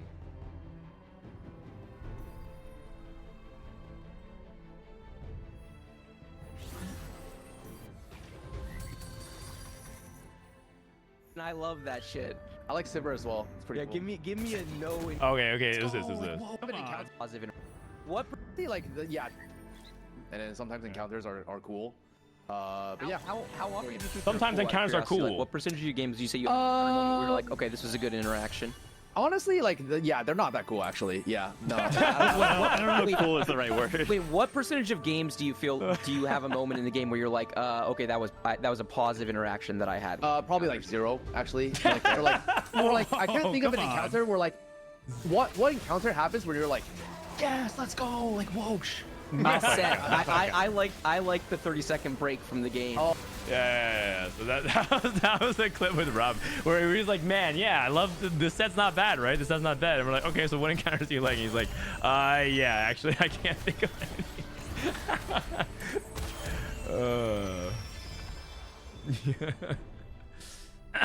So that was yeah. Robin's positive for sure. No, I'm not trying to discount the fact that he's not a positive streamer. He's definitely a positive streamer for sure. But I thought that was a funny moment. Okay, anyways, let's lock in back in this game. Let's lock back in. 7 mythic for Wage and Iverson. 7 mythic. He has the +1. Lilia is kind of terror with 7 mythic. He just needs to upgrade his front line, which looks like is why he wants to take this this Nautilus. I like the 30 seconds. Yeah, the set encounter, the Sivir encounters, things like that.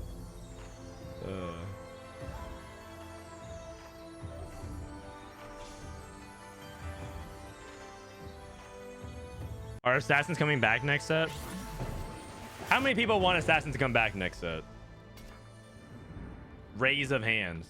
Kiyun, Syndra 2. Just soap. Fnatic kind of in a spot where they need to really hit here. Helites hit everything. Wow, he even hit Thresh. Oh, no, it's Cult of Chaos. Me, no, me. Kanan counter. Me, no. Me, bring Hacker back. No, me. I feel like a lot of people are saying yes.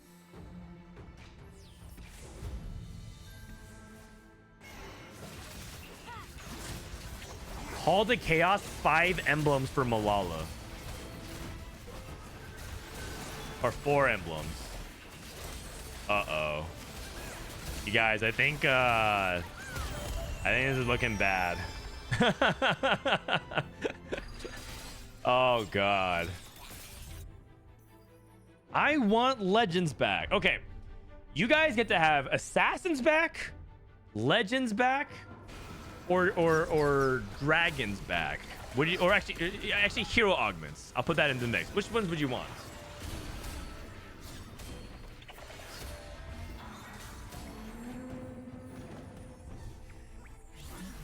Wow, a lot of people saw dragons. Really? You guys want dragons in? Okay, people. Okay, there's a username. There's a username whose literal username is Dragon5554455. So like he's okay, but like all the other people who pick dragon, can you let me know like why? Like, what about is it just that dragons are cool? Is that literally like?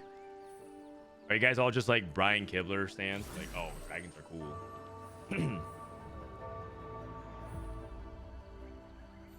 Start a poll. Oh yeah, nice saver. Drop it. What mechanic do we need to bring back? Yeah, Malala's going 8th. Just soap. Also not looking too hot right now. He has a lot of potential to improve though. He has +1 sniper, +1 Warden. A lot of potential to improve. But Dish Soap looks like he's going 8th. The 2 sniper players holding hands.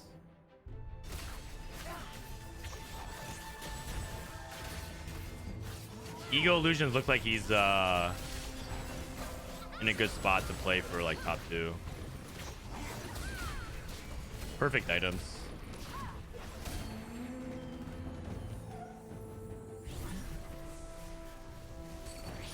All right. What? Wait, we're putting Chosen back in the mix? Dragons, Legends, or Chosen? Which mechanic would you want to bring back? Okay, I need dragon players to defend themselves. We need dragons back so we can watch Bebe level to 5 at 2-2. I hate to bring it to you guys, but Bebe's not coming back. Bebe's not coming back.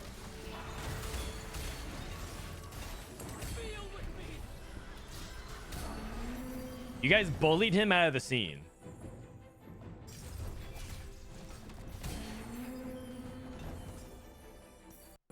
This was not the original question. I know. I'm sorry.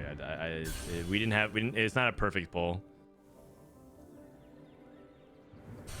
Akigam hit Kane 2, 4 Reaper, 3 Exalted.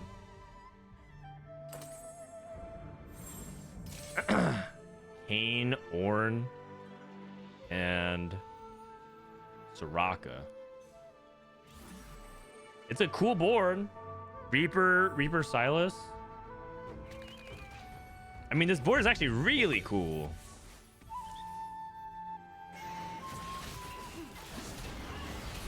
Guy cooked. He's cooking. This is what I'm talking about. Exalted has a lot of potential for sure, and I think everyone knows that. He's beating Kyun handily with this.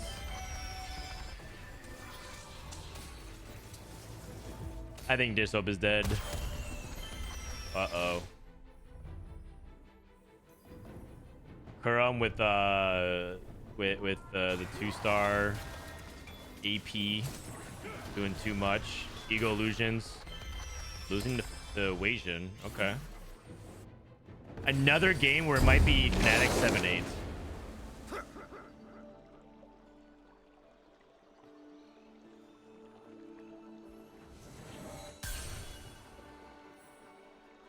Does this work? Does this board work without Baboom? I don't know, but like he hit Baboom. So it's probably a lot worse. But like he committed to it at 2-1 and they hit Prismatic finale. I don't know. Like it's kind of high roll.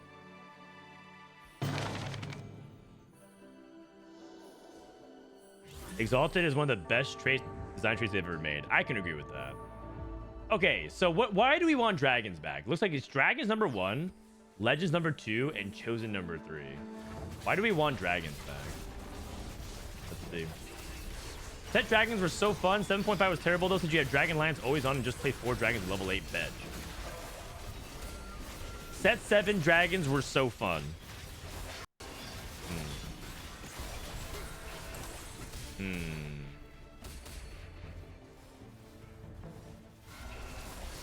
The thing about set 7 Dragons that I didn't like was that when you click the dragon, you weren't allowed to click on the on half of the units. Like if you clicked on the Lee Sin as the dragon, you couldn't click on other traits that didn't share with it. So it just felt bad always.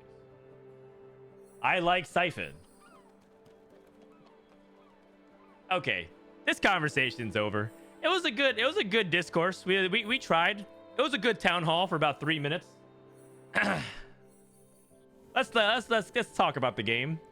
Malala and Dissoap trying to fight. T-Lides at 10 HP. If Malala beats T-Lides right here, a chance for Fnatic to win this game. Otherwise, Fnatic is a big underdog. And I gotta say right now, Team Liquid's looking really good going tomorrow. I might pick them as the favorites as well. I watched a little bit of Soju and Setsuko's team as well. They look good, but Team Liquid looks great. Oh, T-Lights is dead. And Kyun wins. Does Kyun win? That's huge if he can. Oh my. Wait a second. Pause, champ. Wait, Fnatic might steal this one. Or they have a chance to. Kyun can go for Dryad Emblem. Malala can go for... Dude, they have like first carousel priority.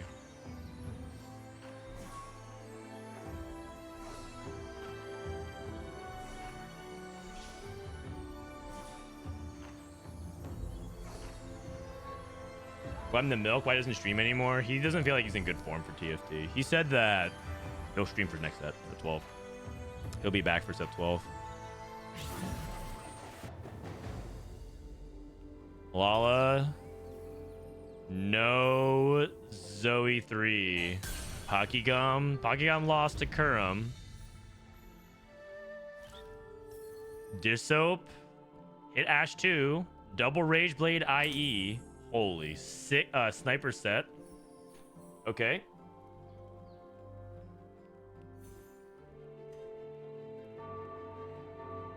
He's also been stuck on 1-star Nautilus, 1-star Alawi. Kurum hit Rakan too. Okay, big fight here. Big fight. Pocky could actually die if Disho wins hard enough. I don't think that's going to happen, but...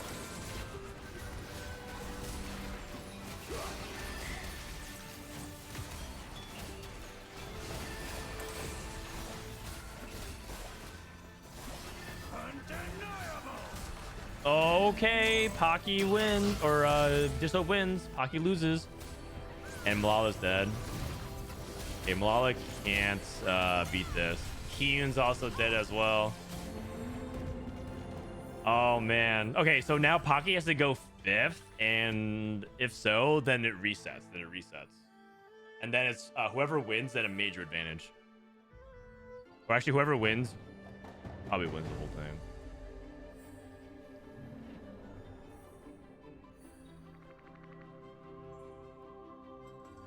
So Dissoap can play Ego or Kurum. Pocky looks like he gets the Ghost. Ego Illusion says 3 players. Ego's going against... Oh, no! Ego's going against Pocky. So Dissoap's going against the Ghost. I see. Never mind. I misread that situation. Set didn't cast. Okay, I think Disho wins versus the Ghost here. And I don't know if Pocky actually wins, but this is right now. We're watching this fight because if Disho loses this, then Team Liquid wins. Oh no, the Garen separated from the sets. What is that? Oh, wait, Pocky won. Oh my god. It's the set trolled and the Garen waltzed all the way around. Oh, okay, he won. Kurum wins. Dude, Kurum hits sleight of hand lucky gloves. Like this setup is kind of crazy, isn't it? 3 TGs, 4 Invoker, 3 Mythic, 0-2 at 9.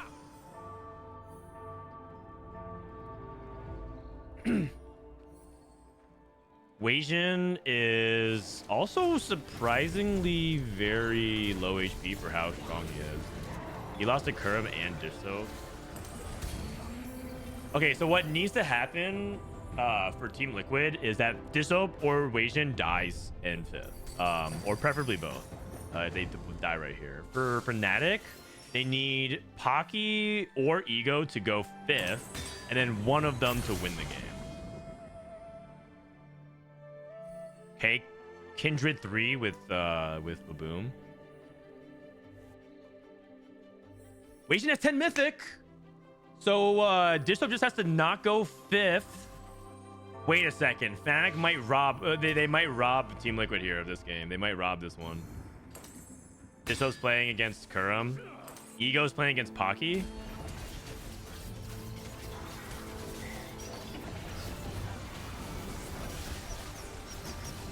I mean, I don't know if Disho's... I think Disho just kind of gets cleared by Kurum's board, right? Kurum's too strong.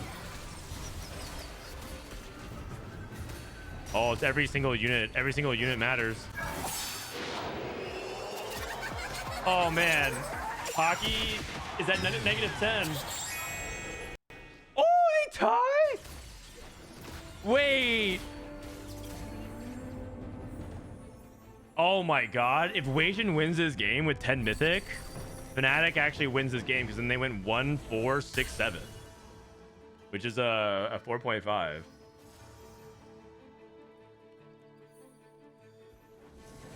Because Malala and T-Lides is +1 Fnatic, but then this is a +1 Team Liquid, so that's a wash. And then 4th and 1st is 2, 3. So they actually can come back. Oh my god. What? That would be an insane comeback. That would be an insane comeback.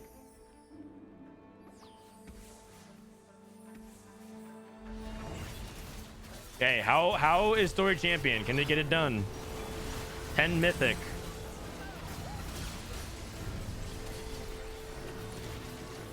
think so. Garen has too much to cut through. Garen is good, but there's too many single targets, and everyone has so much stats. He wins by 1,000,000 units. Oh my gosh, Weijin playing for the win out. Dude, Weijin's scrim scores today, way better. He went 2-1 so far. I think he went top 4 3 times. Won a game, second another game.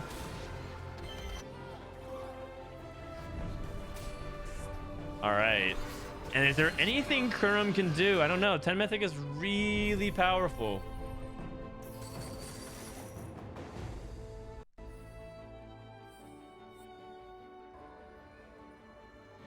Alala and Kiyun are having a rough day. Yeah, like maybe, but like in the end, you have to think. You guys really have to think about the team. The team. It's really about the team performance, because you can't always top 4, and so sometimes you're just gonna have a low roll day, and it's about how the team performs overall.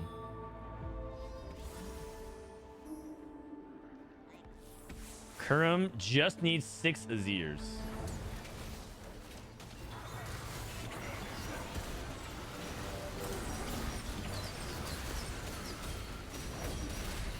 Remember the previous game where I said Jisop's start was really bad and he needs to aim for like a 5th or a 6th and he landed at a 6th?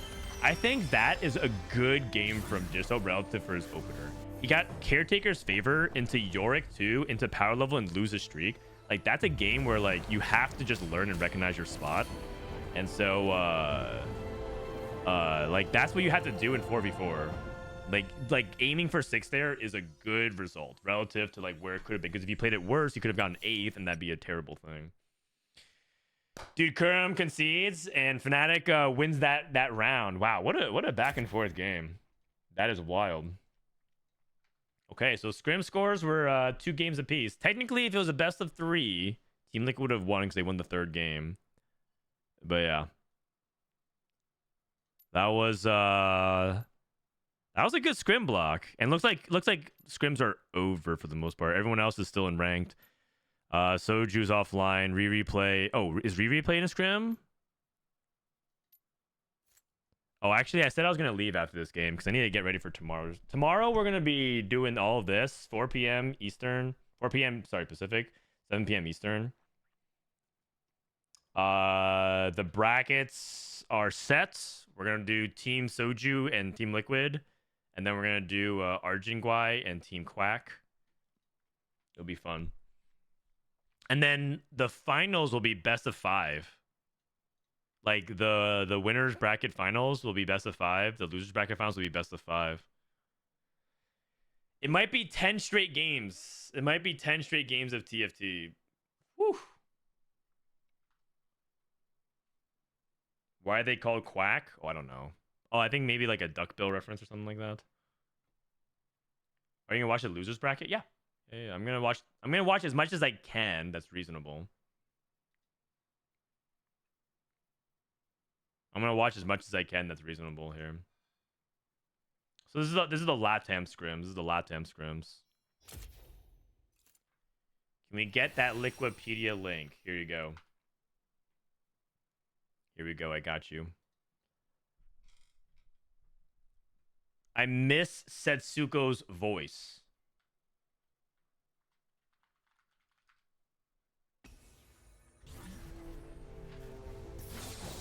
Well, here you go. I'll play some Setsuko stream clips. Yeah.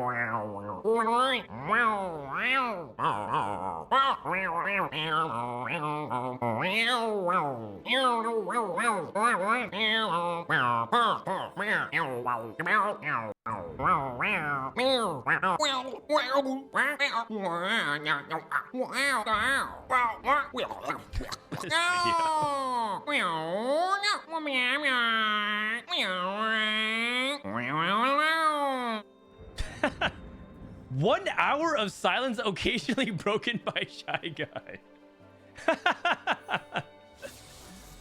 That sounds like a dish soap stream.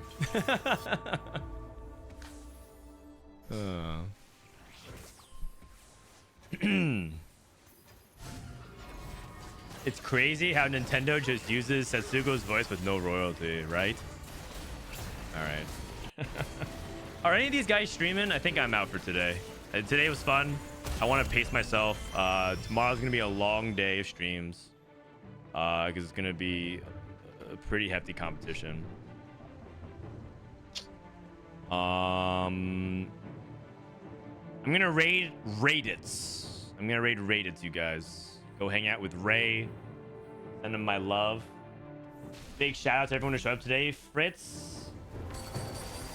Right, still up, and all of them are gonna be playing tomorrow. Wish him luck. I'll see you guys tomorrow. Thanks for hanging out.